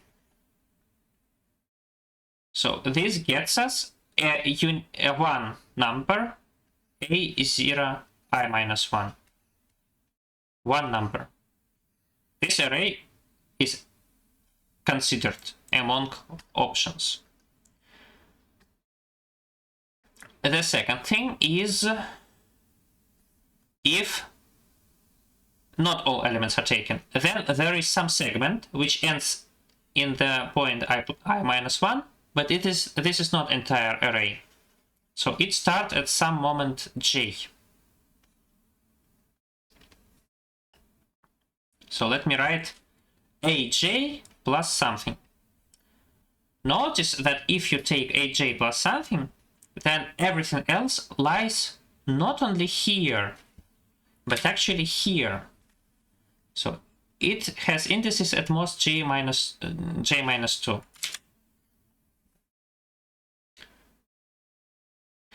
And this means that it lies in the prefix number j minus 1. So it lies in the answer prefix j minus 1. When I write like this, so an array plus a number. This means that I add this number to every element of this array.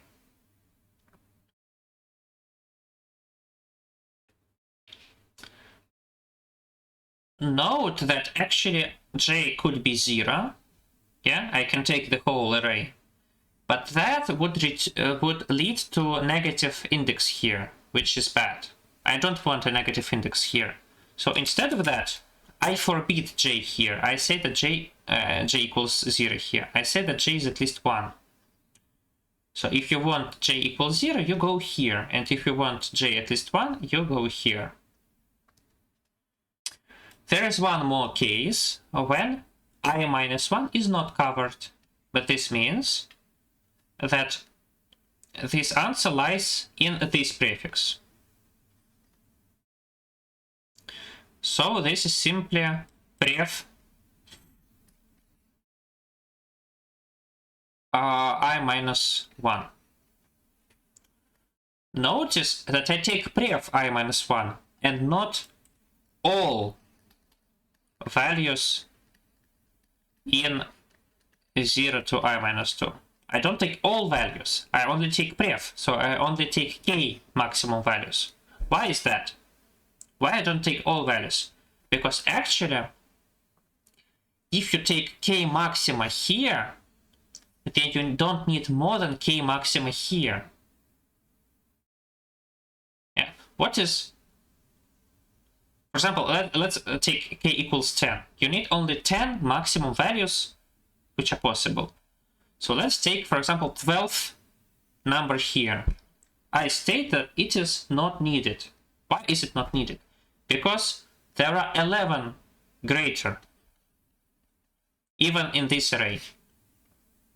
So there are at least 11 greater in the entirety of these options. You don't, so this, the rank of this element would not be better than 12, and you don't need it. You only need 10 best elements. So actually, when you need k best elements, you only need k best elements in each group, no more. Okay, so we have calculated them. And then we need to take k greatest among them. How can we do that? If we do this, we can just put them in decreasing order one by one and form our array prefix I.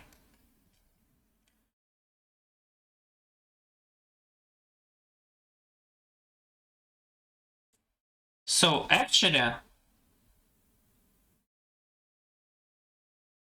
this is the hardest part.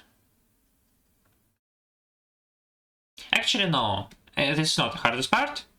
Let's solve the general problem. The general problem is you have several arrays which are sorted in decreasing order. You need to take k maxima among them. How can you do it? Well, the easiest way would be, for example, to take them all and to sort them, or to merge them somehow, and then you get, for example, let's assume that they all are also of size k. So there are n arrays of size k, and you need to get k maxima from them, and they are all decreasing. The easiest way would be to take them all into the single array, sort it, and take the k maxima. But this is too slow. We can do better. Instead of that, let's take the maximum from each of these arrays and put it in something called priority queue.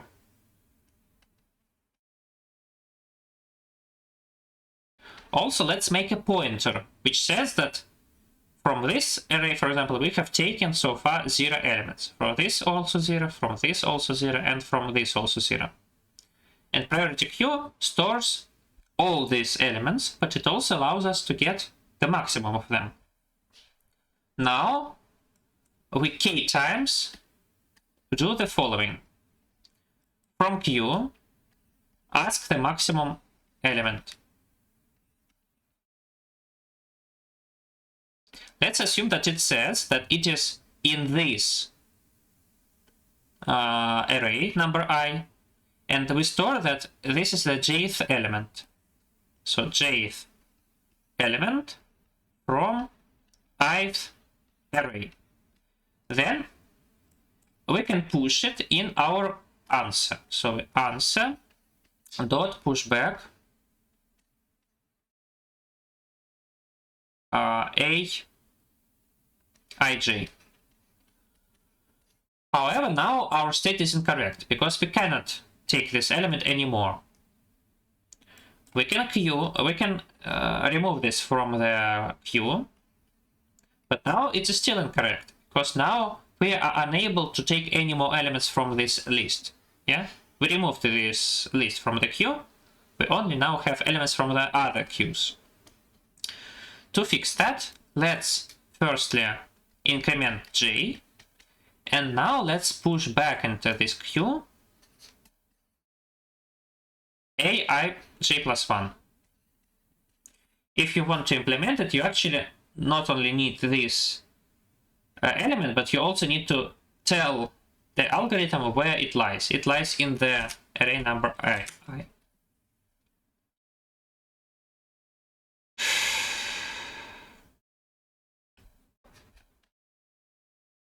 Actually, here you don't need to increment j.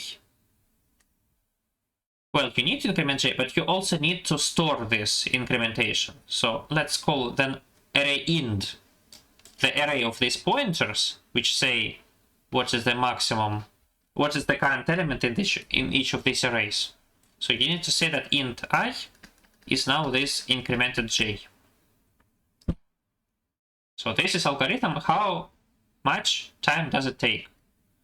So we need to k times take the maximum from the priority queue, which is log n, and then push this into some array and then update some maximum. Also, we need to create these pointers, so plus n, actually. You can do it in this time. In our problem, n was 1000 and k was 5000, so this was fine. Log n was like 10. You can do it. So what can you do if actually one of these arrays is not an array pref, but rather an array with element? Well, you still can construct an oracle which gives you an element. It's just not... So you need a function which by number I gives you the element. So this will not be just AI in this case, or pref I, but AI plus pref I plus aj I. Well, it happens. You need to... The only thing that you need in this algorithm is to somehow understand what is the jth element of the ith array. And if you can do it without directly storing this aj thing and adding it here, then it is fine.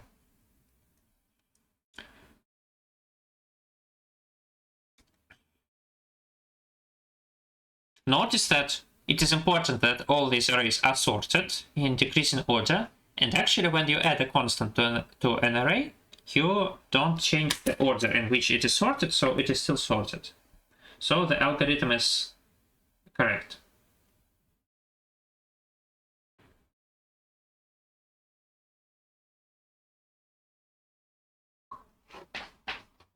Let's go on.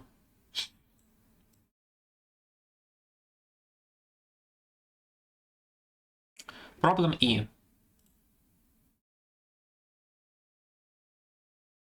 It's nice. It's nice that we did not fail system test.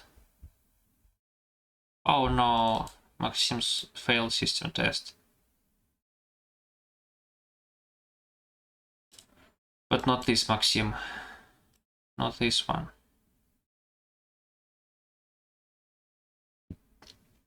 Let's go on. We have a problem E, farm game.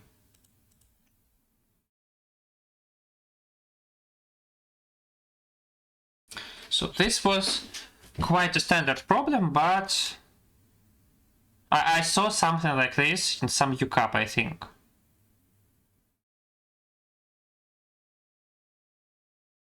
Some similar plot.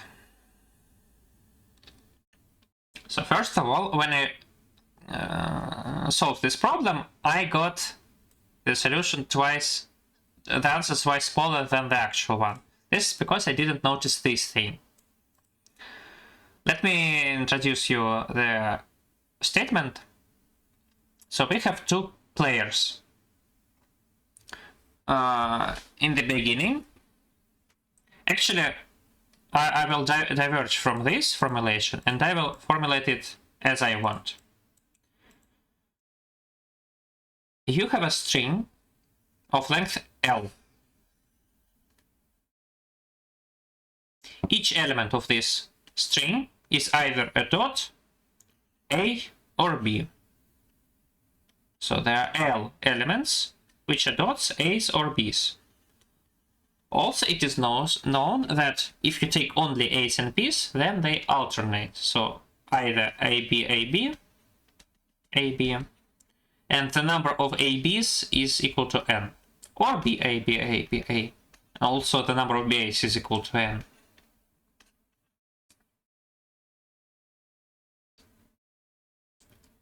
After that, they take turns, and during his turn, the player does the following. He chooses a subset of his letters,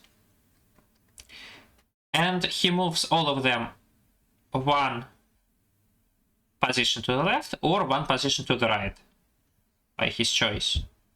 He cannot do it to the right here because A would go into B.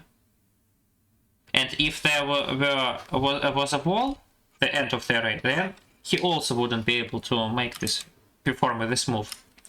However, if he chooses only this A, and he can choose only one A, then he can move only one A to the right. Then the same thing is for B. And they take turns.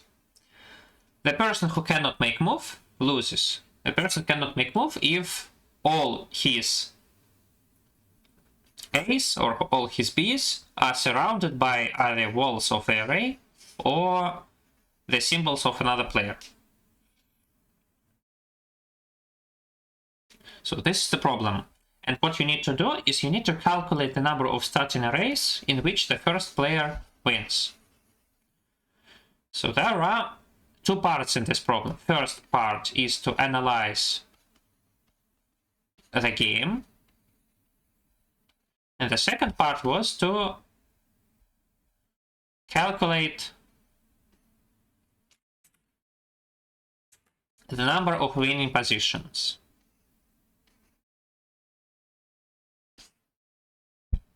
Two parts. Analyze the game and calculate the number of winning positions. Let's start with the analysis. In the statement, it is said that actually the game can take infinite time. It can go indefinitely. But actually, this is... They're not lying, but they are not telling the truth. Actually, if both players take optimal turns, then one of them wins, always. That is because, actually, the only thing which is important in this game is these differences. So you take first A minus first B, second A minus second B, third A minus third B, etc. These are the only numbers which matter.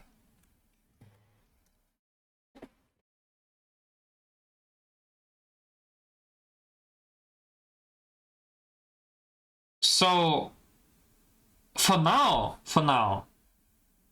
let's forget that A can go to the left, and let's forget that B can go to the right. Let's forget.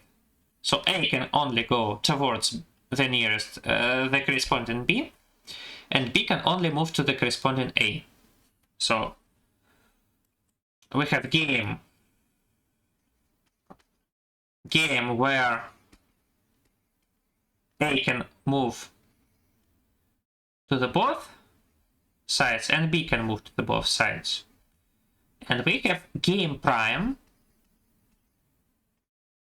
where A can only move to the right and B can only move to the left. Let's solve problem game prime. Actually, when you solve game prime, you notice that this distance does not matter at all. It doesn't matter how many dots are here. Because the only thing that matters is if these two letters are close or far from each other. So let's calculate the number of dots between these A and B's, between these A and B's, and between etc. We get n numbers, which will be called x1, x2, etc., xn. Each person chooses a subset of his letters, and we can say that he chooses a subset of x's, and he moves his letter towards the opponent's letter. In our formulation, this means that he just decrements some x's. You can only decrement positive x, and the person who cannot make move loses. It happens if all numbers are zeros, and then he loses. So this is the game. I don't know how to explain you how to solve such games. I was able to do it during the contest, but I was afraid that I won't be able. However, I was able. The answer to this game is as follows. If there is at least one odd number, then first wins. If 0 odd numbers, then second wins. How to prove such things? So if we have a hypothesis that this is the winning position, this is the losing position, how to prove it? You need to prove that for any winning you can get to some losing,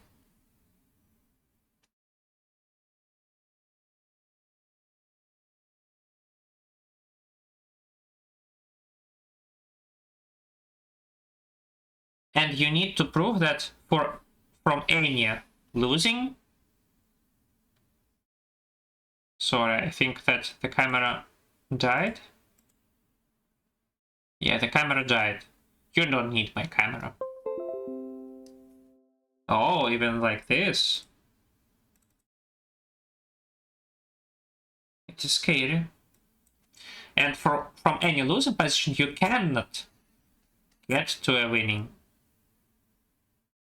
You cannot get to a losing. So this is two things that you need to prove. From any winning, you can get to the losing, to some losing. But from losing, you cannot get to a losing position. Let's prove both of these things. If you have an array in which there is at least one odd number, you can just decrement all odd numbers, and you will get an array where all numbers are even. As we said, this is a losing position. So this transition exists, and exactly 1.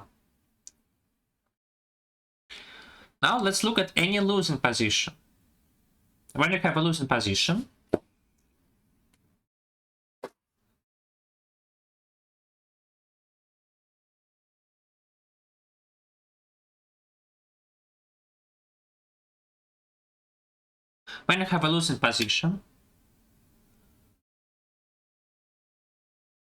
then you need to change at least one number. And since you need to change at least one number, then at least one number will become odd, because all numbers were even.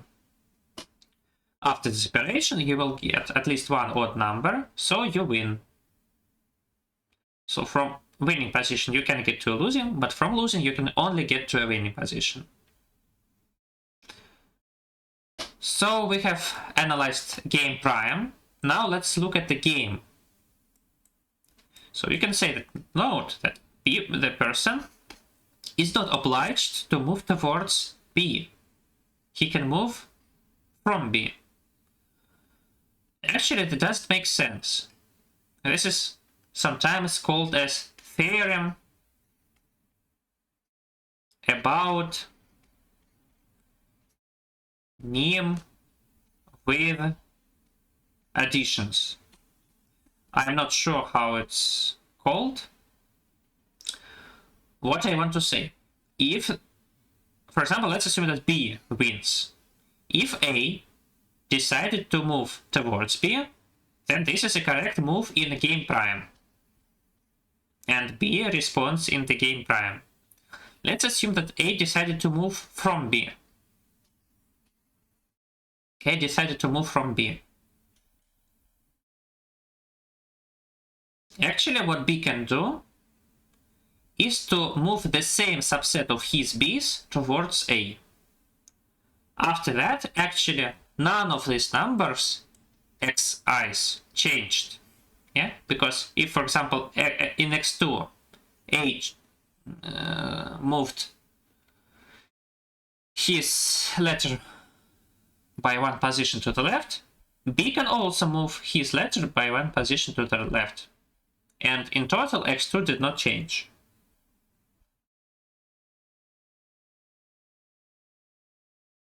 So the question is, can A do it indefinitely? So A feels like he's losing. Can he just indefinitely continue the game? The answer is not. He cannot. He cannot do this indefinitely because each time the sum of his coordinates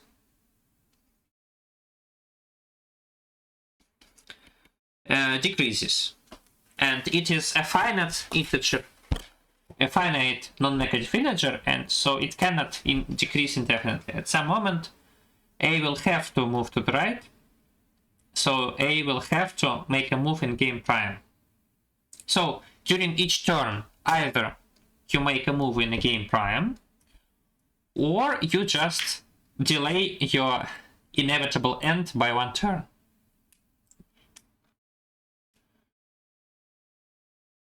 So actually in the game, the winning and the losing positions are the same as in the game prime. Now we need to calculate the number of these winning positions. So instead of that, I will calculate the number of losing positions where the second wins. And then we will find that winning positions is total minus losing. So let's calculate both of them. What is the number of total? So let's calculate the number of positions in which A is to the left of B. So this pattern, not BA. For now, let's calculate only this pattern. So what is the total number of such positions? Actually, we only need to choose the set of these positions. If we choose the set of these positions, then you can uniquely choose which of them are A's and which of them are B's. Yeah, because the first of them is A, the second of them is B, the third is again A, etc. So the total number of positions is the total number of sets of size 2n in set of size L, which is simply choose number of an n of 2n from L. Now let's calculate losing positions. So in losing positions, you need all these numbers to be even. So there is a known bijection that says that actually to calculate the number of such sets, instead of that, you can calculate the number of ways to represent L minus 2n as the sum of 2n plus 1 numbers. Here are these numbers. So this is x1, this is x2, this is x3, etc. And last one is x2n plus 1. numbers of dots. And you subtract 2n here because 2n is the number of elements of our string which are not dots. They are A's and B's.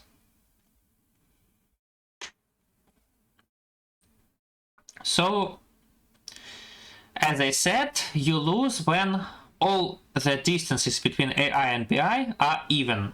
So you have an additional property that x2, x4, etc., x2n are even.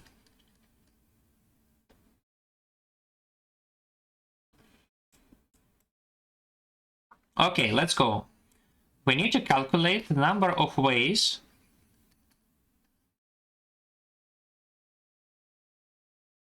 such that L minus 2n is equal to sum of all x's, and all xi's are even. All x's with even numbers are even. So, to do that,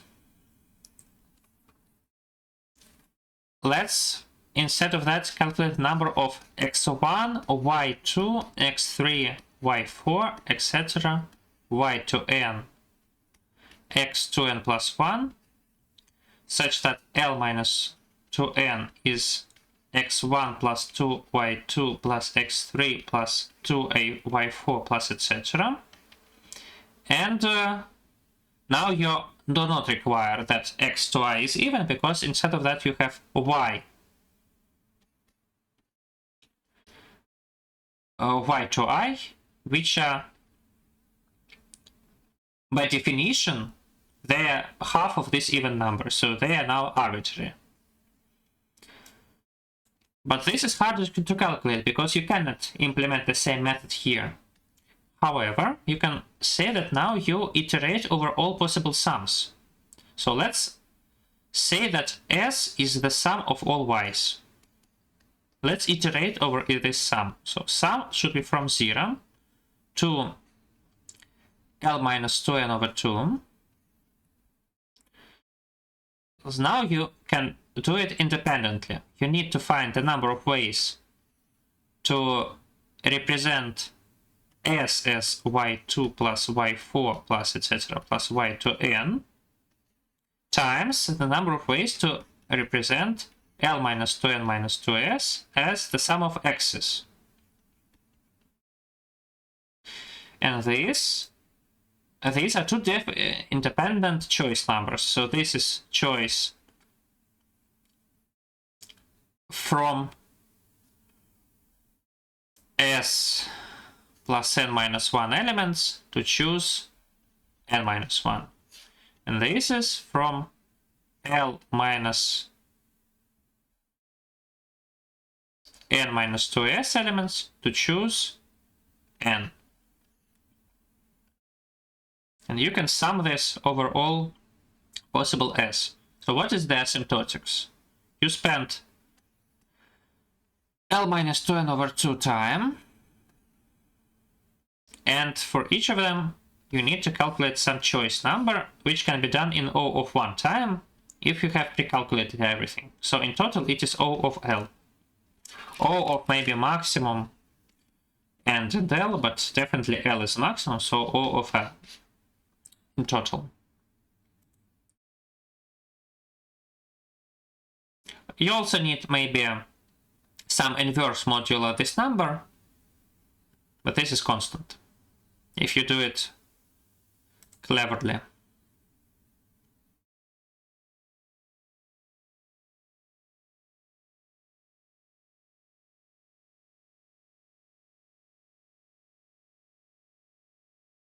Problem F. Farmer-Jones favorite function.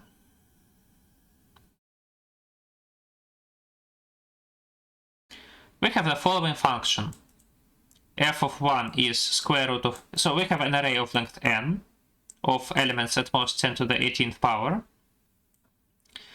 F1 is the square root of a1, and for the next numbers, fi is square root of a fi minus 1 plus ai.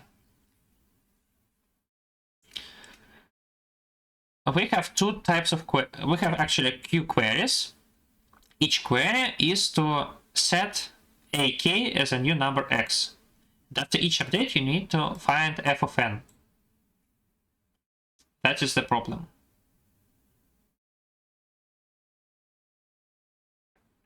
There are several things that you need to understand in number theory, because without them, this problem is a mess. So the first thing that you need to understand is that actually floor of square root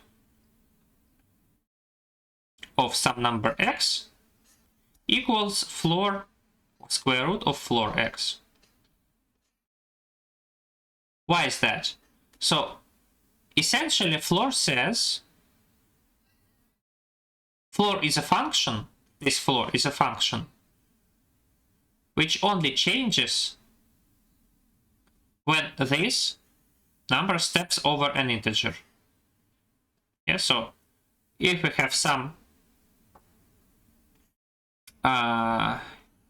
continuous function, and if we have some integer, then the floor function before this moment it goes like n minus 1,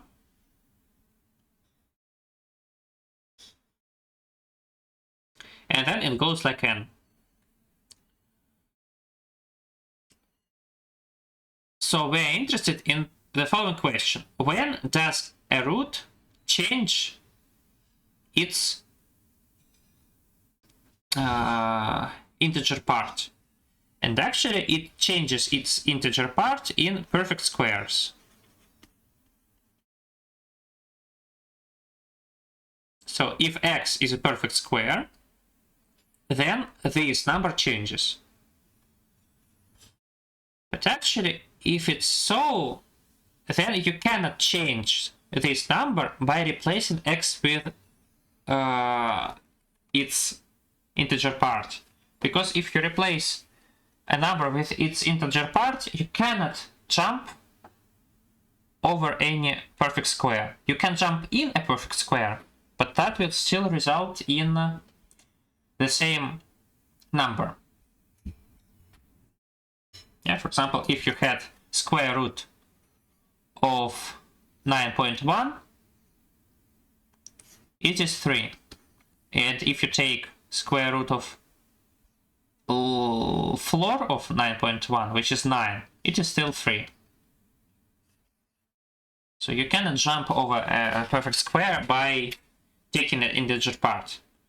So actually, instead of taking this floor in the end, we can take this floor always. So each f should take its floor. Now I will, instead of talking about f as of a function, I will talk about f as of a sequence. I will say that f0 is 0. And I say that afi is square root of fi minus 1 plus plus ai, and taken floor to that. So this function, floor of a square root, is called an integer square root. It can be found quite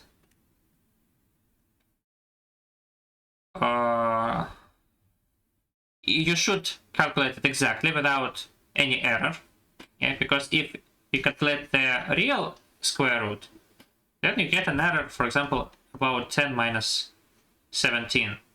But if you take its floor, even this small error might result in an error of magnitude 1, and you don't want that.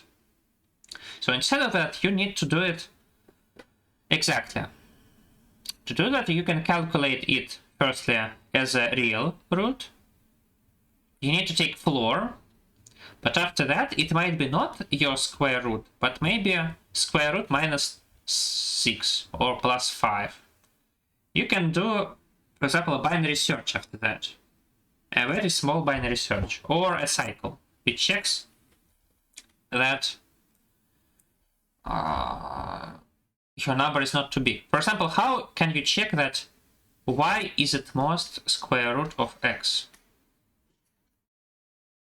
To do that, you simply need to check that y squared is at most x squared. How can you check that that y is at least square root of x? For that, you need to check that it is not true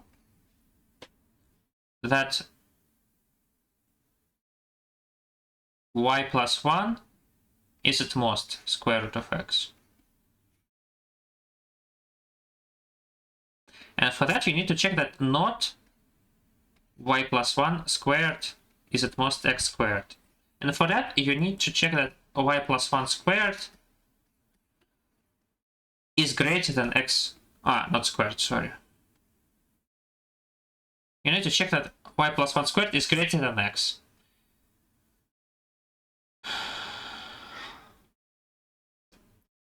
So these two inequalities can guarantee that you get the correct answer y.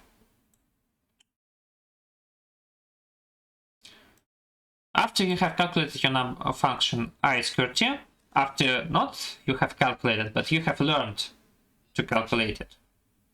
So we need to find fn. The next thing that you need to understand from algebra or number theory or something else is that square root is a function which really squeezes things up.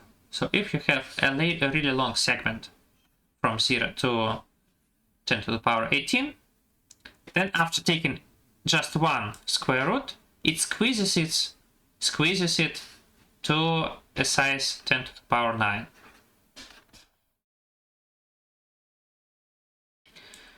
Actually, I can just prove that if you have two numbers x and y,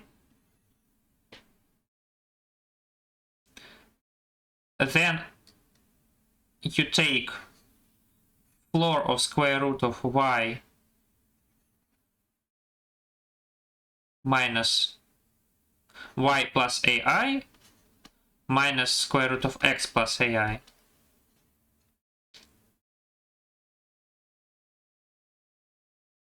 Then this is at most 1 plus square root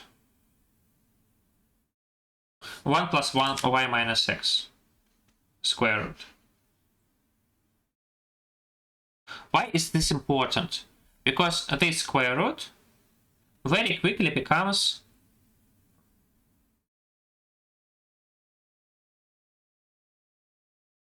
very small. So if you have some number like 10 to the power 18, if you take square roots and add 1, it quickly becomes very small numbers.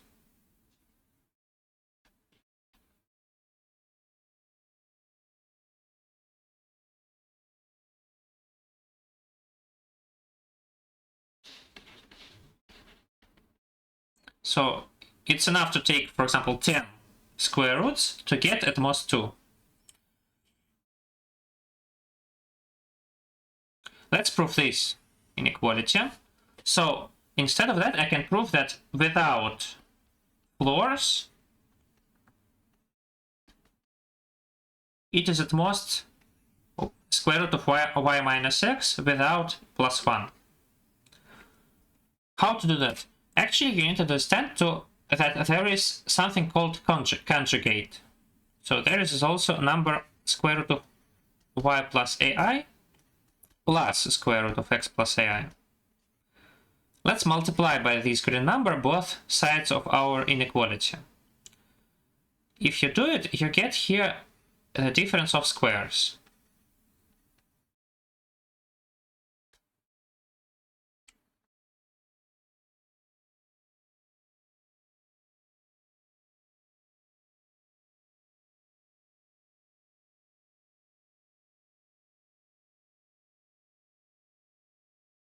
Okay, this is simply y minus x.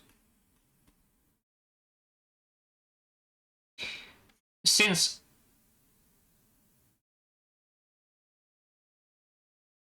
okay, let me think. So I want to prove it. So it suffices to prove this. Yeah, because if this is true with small numbers, then this is also true with the bigger numbers. Now let me divide by y minus x, and we get square root of y minus x is at most square root of x plus square root of y. And this is of course true because even square root of y is at least square root of y minus x. Okay, so this is true.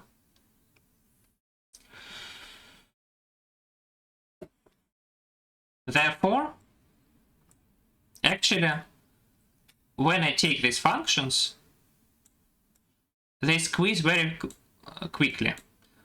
Why is it important for me? Because actually I want to say, so let me just write the following. Let me write that the function gi is gi of x is square root of x plus ai. Then we know that f0 is 0, fi is gi of fi minus 1, and we need to find fn.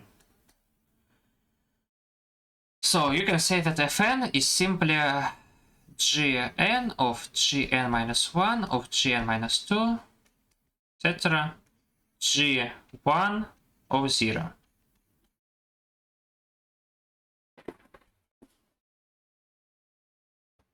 Well, I want to say that so there are some values. There are some values of g1 of 0, g2 of g1, etc. But if you change some of these numbers AIs, then this number might change a lot. And the next one might change a lot. But gi plus 10 minus gi plus 10 prime minus gi plus 10 is at most 1. So whatever you do, you cannot change the number starting with 10 by more than 1.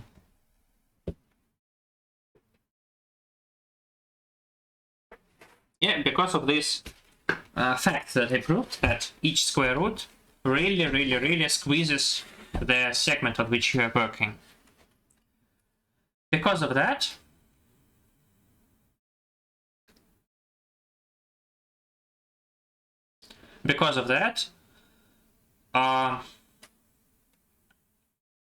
actually, so if you take a lot of g's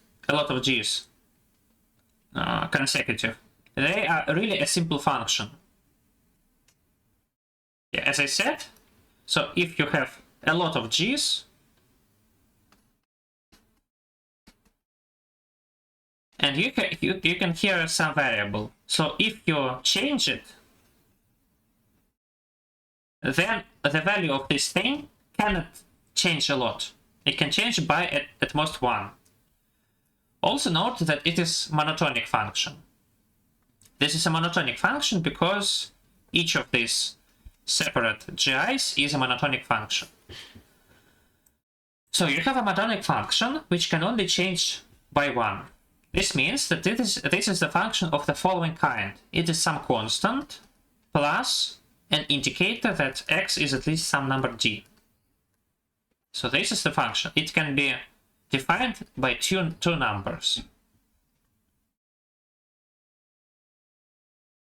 So again, if you have a lot of g's,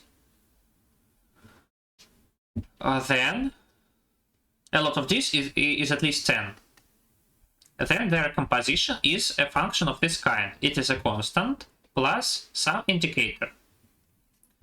How to calculate C and D? So C is simply all g's of 0. Yeah, because 0 is not at least D. We will take D greater than 0, so 0 is not at least D. How to calculate D? You can do it with binary search. So let's calculate this function in 0.10 to the power 18. If it is still positive,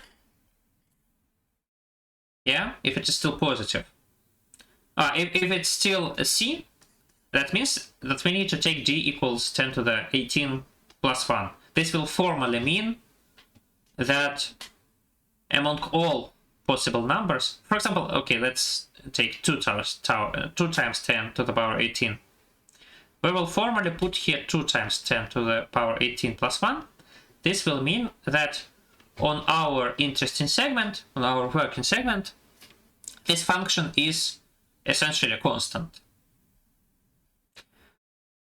However, if in this point it is greater by 1, we can then run a binary search and find the exact point where it is different. So you can do it in O of log of this number, which is 64, times the number of functions here, which is something like 10. Okay? Maybe 20 if you're considering a composition of two such functions and you still don't know how it looks like here. Then here you are. So in this time, for any such function, we can find its representation. Now notice that if you have a composition of two functions which are already in such form, yeah, if you have two functions which are of form this and this, yeah, then actually it is easier to make a composition of such functions, yeah, because it's easy to check starting from which value this is at least d. So you can check, you need to check that this is at least d, so you need to check that this is at least d, and it might be never or at point L or at point 0. So there are three cases. This can be, so d can be either a 0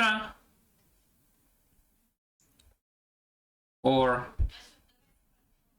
L or infinity. Actually, if it's a 0, then you need to increment c and still it will be plus infinity. So it will become c prime plus x at least d prime, where d prime is either c, either L or plus infinity, and c prime is either c or c plus 1. So you can also make a composition of these two functions easily, but if you want, you can do it with binary search. It's kinda okay. Actually, after that, the solution is straightforward. Let's make a binary, the segment tree of our functions. So we have functions g1, g2, etc., gn. So let's, in each vertex, which corresponds to some segment of functions, store some information which allows us to fast calculate the composition of these functions in any point x. So if segment is of size at most 10, you can just store all these functions. Yeah, because you just need to take the composition of these functions. You can even not store it in this vertex. You can just have these leaves, and you can know that the number of leaves is at most 10. So when you need to calculate the composition, you just iterate over all these leaves and find this composition. However, if it is greater than 10, then instead of that, we will store this function c plus x is at least d. In the beginning, we will construct this segment tree, and it can be done in linear time. Okay? Then there are two things that we need to learn. We need to change some element, and we need to find the answer in the root. The answer in the root is the easiest thing. So you have a root, You just need to substitute number 0 in function c plus x is at least d, and this is c. It is if n is at least 11. If n is at most 10, you can just manually find the composition of these functions. This is also easy. Okay, the second case, the second thing that we need to learn to do is to change some number AI. So actually we have a segment tree, and to each number, for each number there is a path which corresponds to this number. So in the beginning it will be easy. So let's fix it one by one. So this is, for example, segment of length 1. We just don't need to change anything. We will only need to change this number ax to the new value. For this, it is also fine, because this is a segment of size 2 or 3. And for this small segment, we don't need even to store this function, because for small vertices, we do not store the function. We just store all the leaves. Okay, we go up, and at some moment, we get to the vertex, the segment of which is of size at least 11. Then we have to recalculate these functions c and d. This can be done in logarithmic time.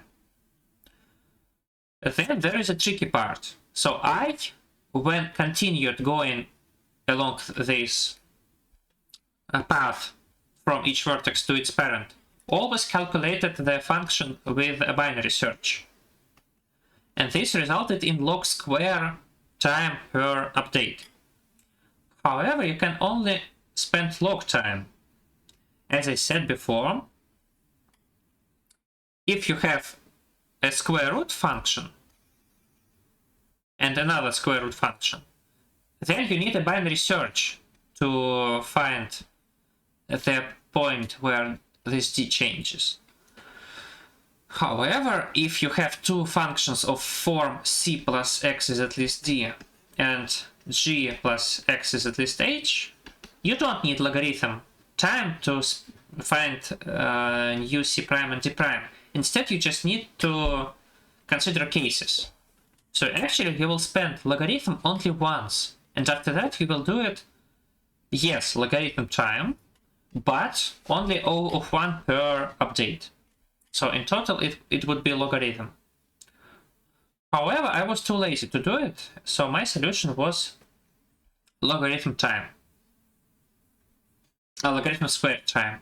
It was still enough to pass the tail, but it was a bit scary, yeah, because it was 3.5 seconds. However, that's basically it. And now we need to pass to problem G, which is the last for today. I will not explain problem H. I will not read problem H. I need to go and have some rest. Okay, in this problem, you are given a deck of A cards on which it is written draw 0 cards. You're also given B cards. On each of them it is written that you need to draw 1 card. You have C cards. On each of them it is written that you need to draw 2 cards. And finally you have 5 special cards. So in total you have A plus B plus C plus 5 cards. You have A plus B plus C plus 5 factorial possible orderings. Then you need to calculate the number of ways, the probability that an ordering is good. What is a good ordering? First of all, you take 5 top cards.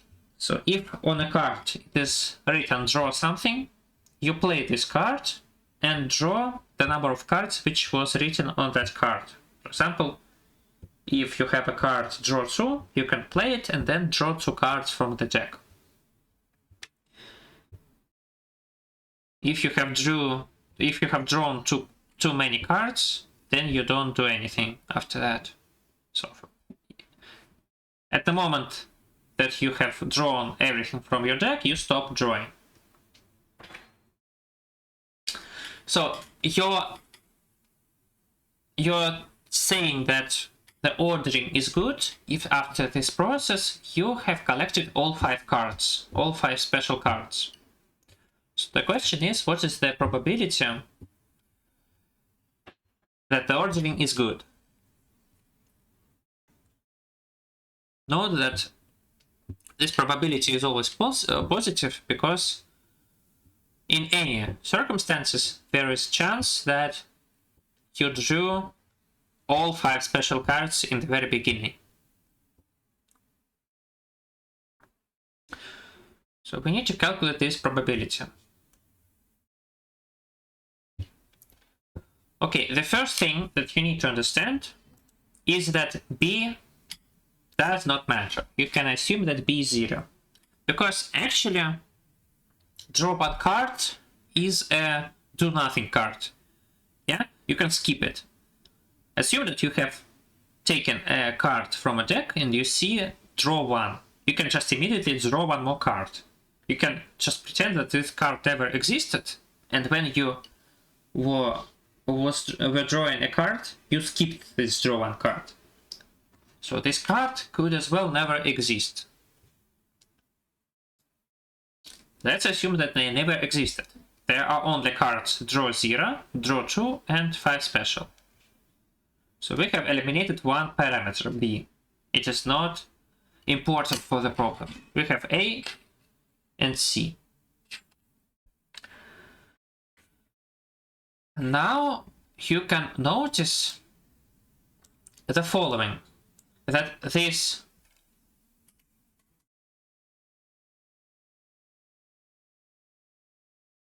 first of all, let's say the following. Let's say the special card is actually also a card draw 0.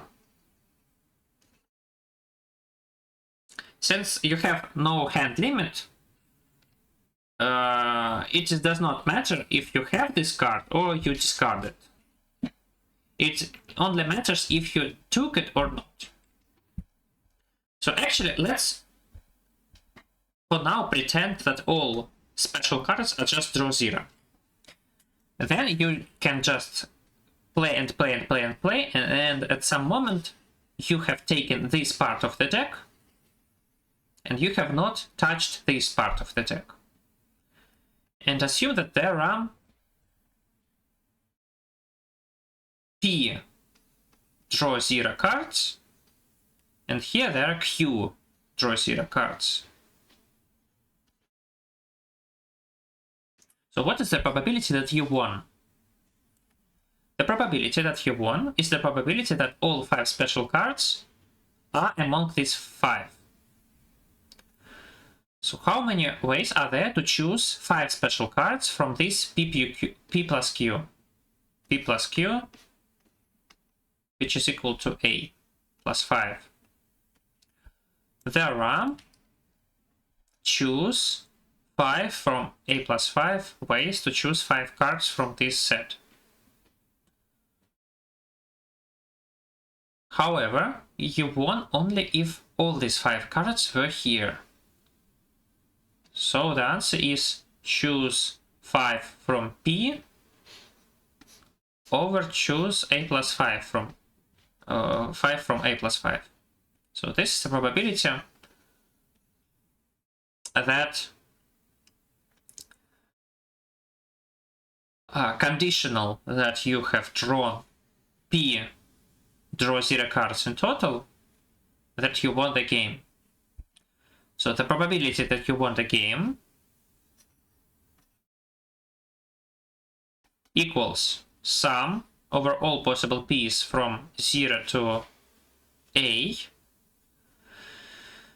The probability that A is P plus Q, so that is you have drawn exactly P draw 0 cards, times the probability that among these P cards there are all 5 special cards.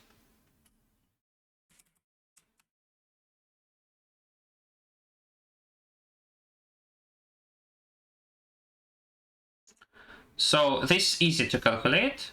So we need to go to this question and understand how to calculate the probability of the following. So now we have the following question. We have some numbers. Let's just say that a is a plus 5. So we just have a draw 0 and c draw 2.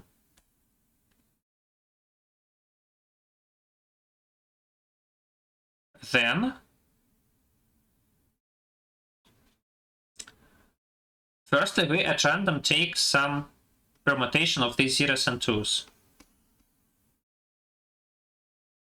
There are actually choose a from a plus c ways to do it.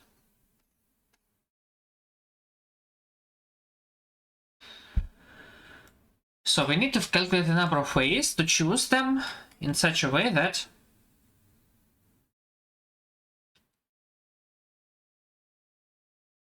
if you do everything that is said, first of all, you take 5 first cards.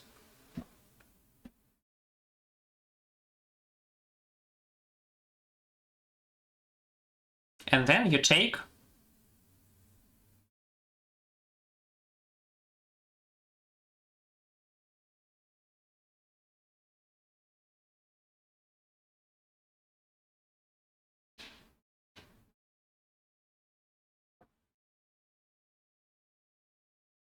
and if you have this card, you take 0. If you have this card, you take 2.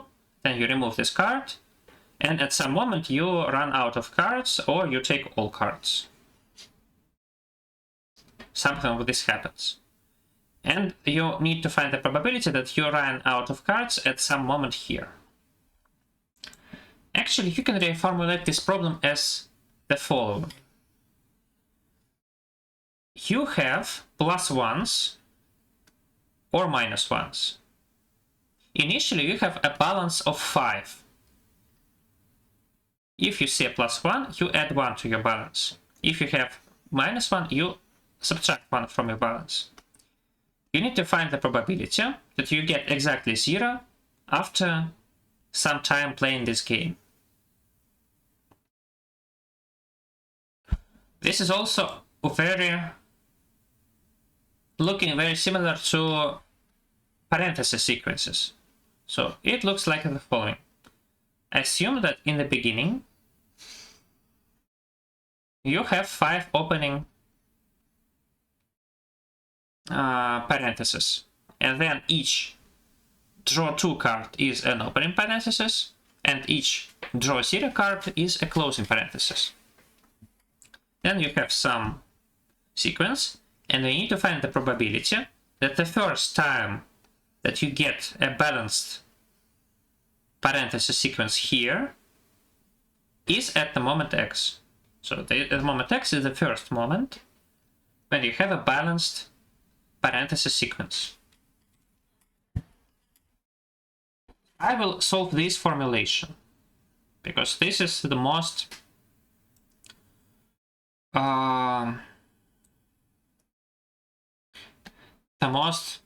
understandable for me. The hardest part in this problem actually is these 5 parentheses. Let's for now forget about them. Let me just solve this problem. How many ways? So let's assume that we chose number 0 and number x. How many ways to choose some opening and closing parentheses such that this is a balanced sequence? And moreover, so first of all, the balanced sequence. So this is a balanced. How can I write it? Okay, balance equals 0. How many ways to do it? So actually for that, x should be even. And in this case, the answer is Catalan number. This is a known sequence, Catalan numbers. And one of the places where they occur is proper balanced bracket sequences. Now let me ask the next question.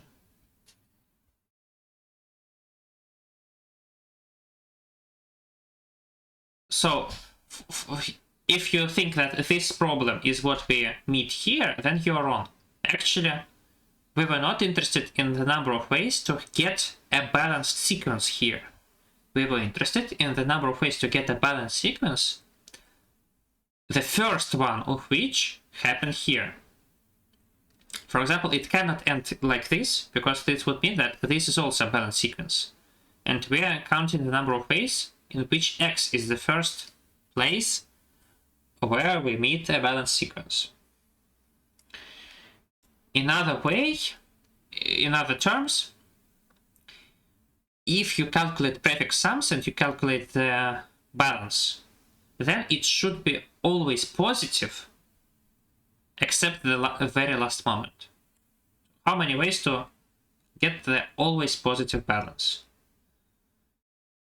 Actually, it's easy to understand that if you have a proper bracket sequence with always positive balance, this means that the first parenthesis is paired up with the last one, and you can remove both of them, and you get just any arbitrary balanced proper sequence. So b equals 0 first time, the answer is cx minus 2 over 2, or cx over 2 minus 1.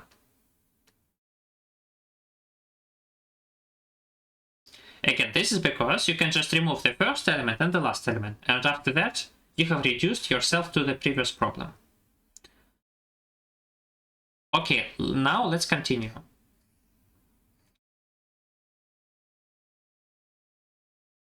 Now we have the question. What is the number of ways to get balance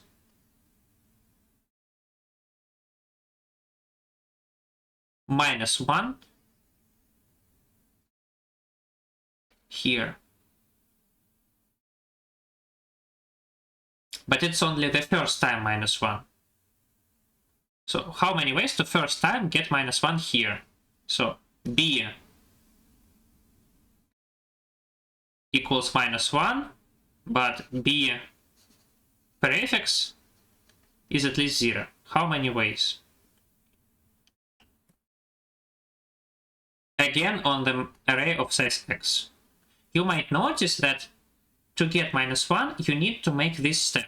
You cannot make this step because this would mean that before that you also got minus 1 somewhere.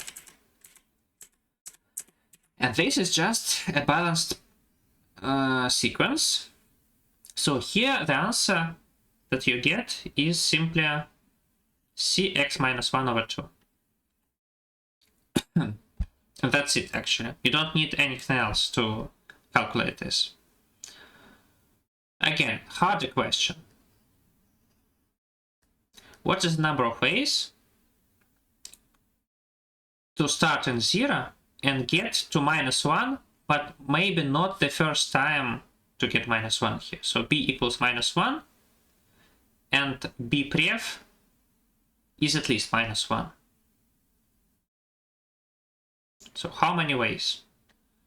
Actually, it's still not a hard problem. Let's add this segment. Let's add an opening parenthesis here. When we do this becomes just any balanced parenthesis sequence. So there are cx plus 1 over 2 of them.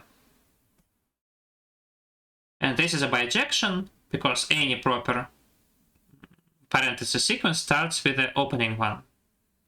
Actually, when I say this segment and this segment, I mean the following. When you have some parenthesis sequence, you can draw a graph. If you see an opening parenthesis, you draw a 45-degree up segment. If you have again up, then you draw up, then you see draw down, and you go down 45 degrees. Then again up, then again down, then again down.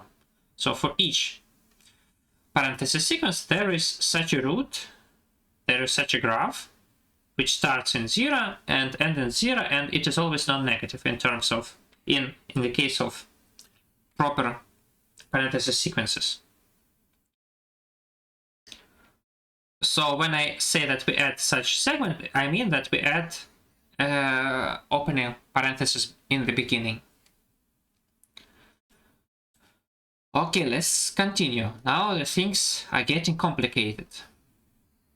We want to get a sequence which starts in 0, ends in -2, and it ends in -2 first time here. So b equals -2, but b pref is at least -1. So actually this is directly reduced to this problem. The last segment should be this. And the number of doing this is cx plus 1, as we calculated here. So the answer here is cx over 2.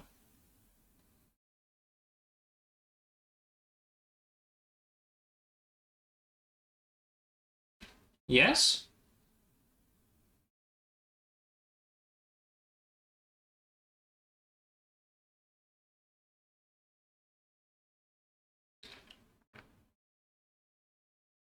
Yeah, I think so, yes. This is cx minus cx over 2. Okay, the next question. How many ways to get from 0 to -2 if it is not the last time that we got to -2?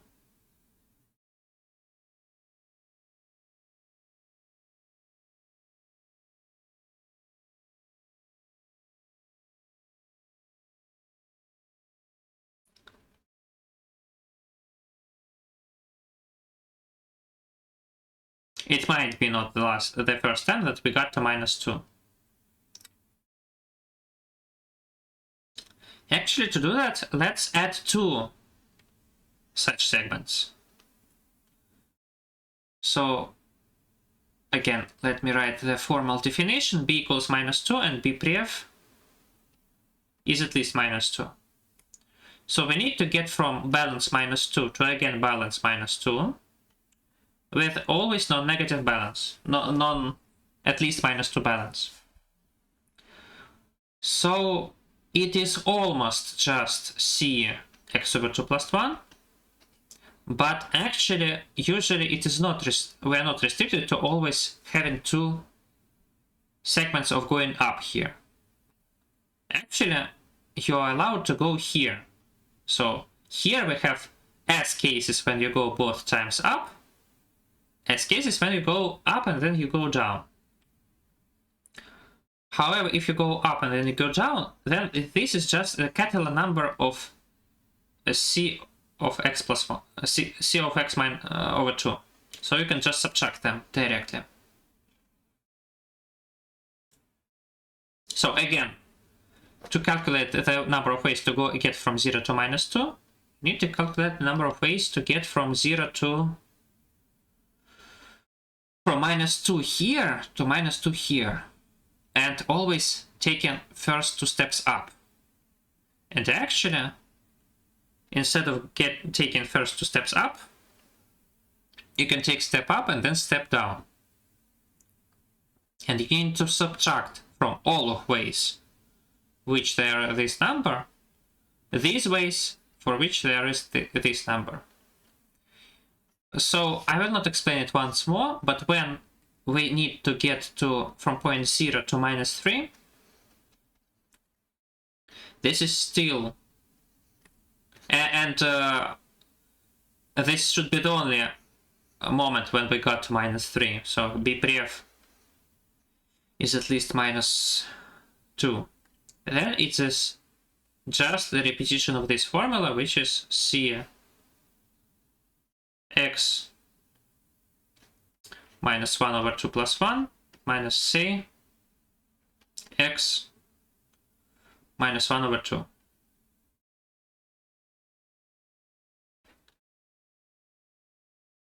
Okay, now it becomes even harder. you need to go from 0 to -3, and you are allowed to visit -3 several times. You need to find the number of ways to do it.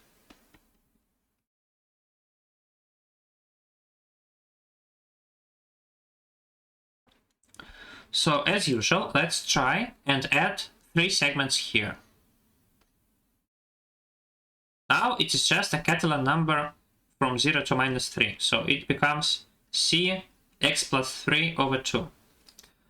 However, we calculated here 2 bad things. First of all, there is a bad thing if we go here, and secondly, there is a bad thing if we go here. This is easy to cancel out, because this is just minus cx plus 1 over 2. Notably, this is also cx plus 1 over 2, so we can multiply by 2. Why is that?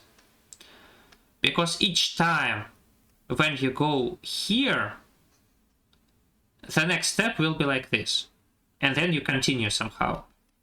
So each time you go here and here and here, you also need to make the same continuation. So actually, the number of continuations after this part is the same as the number of continuations after this part. So they are the same. So that is cx plus 3 over 2 and minus cx plus 1 over 2 times 2. This allows us to calculate the answer from 0 to -4 if -4 is only visited in the end. And the answer, as you can see from the previous explanation,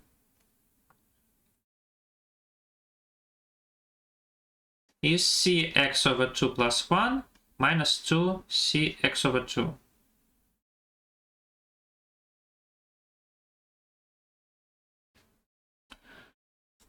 Finally, unfortunately, this is not the end, because we also need to understand about -5.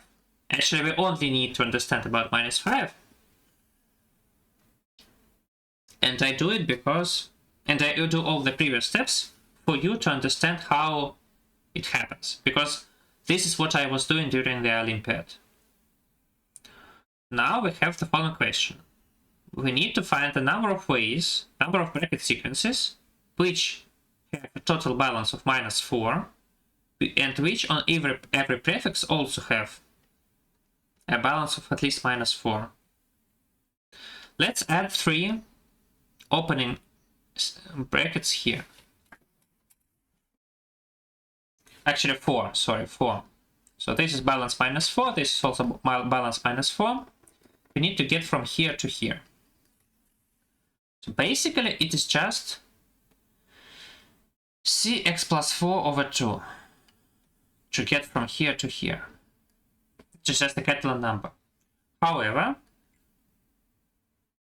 we also calculate the ways where we go here, where we go here, and where we go here. As we explained earlier, the ways where we go here are just minus cx plus 2 over 2. And the ways where we go here are also minus cx plus 2 over 2. Well, what about these ones? These ones is just the number of ways to get from balance -2 to balance -4 in x steps. Actually, this is simply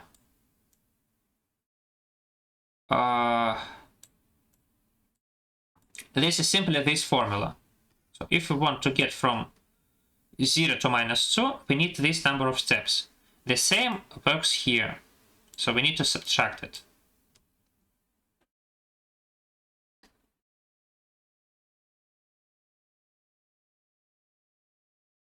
So in total, if you cancel everything out, you get the following formula: cx over 2 plus 2 minus 3 times c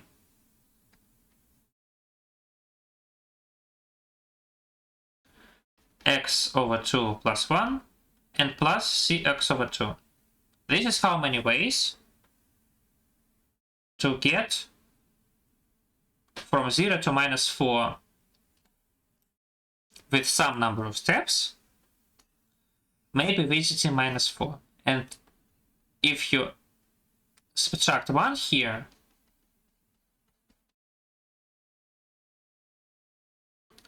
so it becomes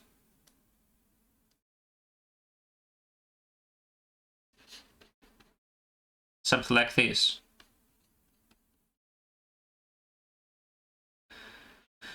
And then this is the number of ways to get from 0 to -5. And you only visit -5 in the end. And the same is true if you start in 5. So balance is 5 to 0. And prefix balance is at least -5 also. So how many ways to get from 5 to 0? It is this number of ways.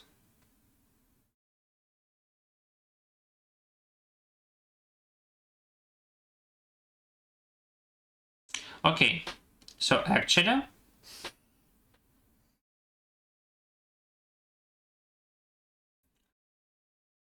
for each prefix x, you know the number of ways to choose the order of +2s and draw 2 and draw 0. Let's call it ax. So you can calculate ax. After that, you need to calculate the number of ways to get it. To do that, you need to notice that if you have this thing, then you have x plus 5 over 2 draw 0, and x minus 5 over 2 draw 1. This is what you have here. So you need to find the number of choices to do it.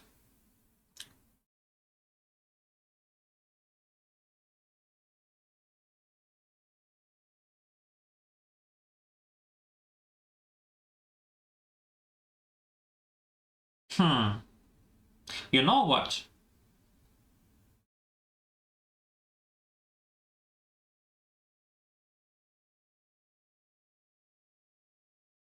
Yeah, we just have chosen the positions for 2s and 0s here. Then we need to choose the positions of 2s and 0s here, which is simply choose of a minus x plus 5 over 2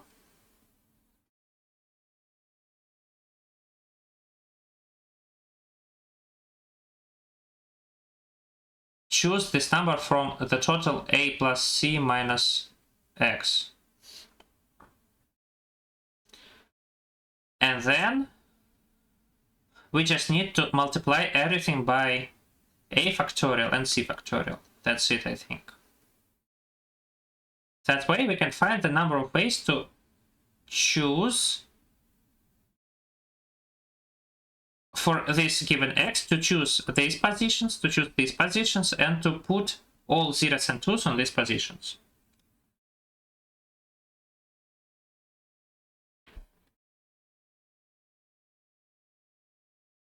You get the total number of ways.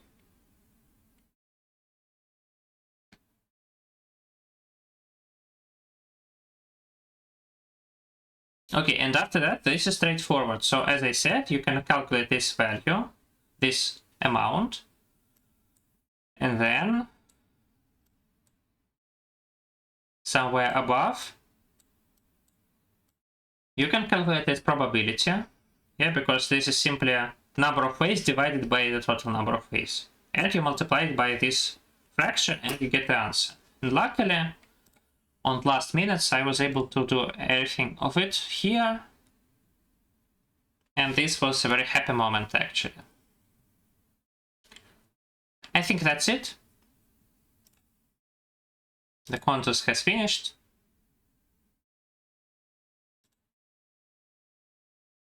I'm happy. Thank you for watching.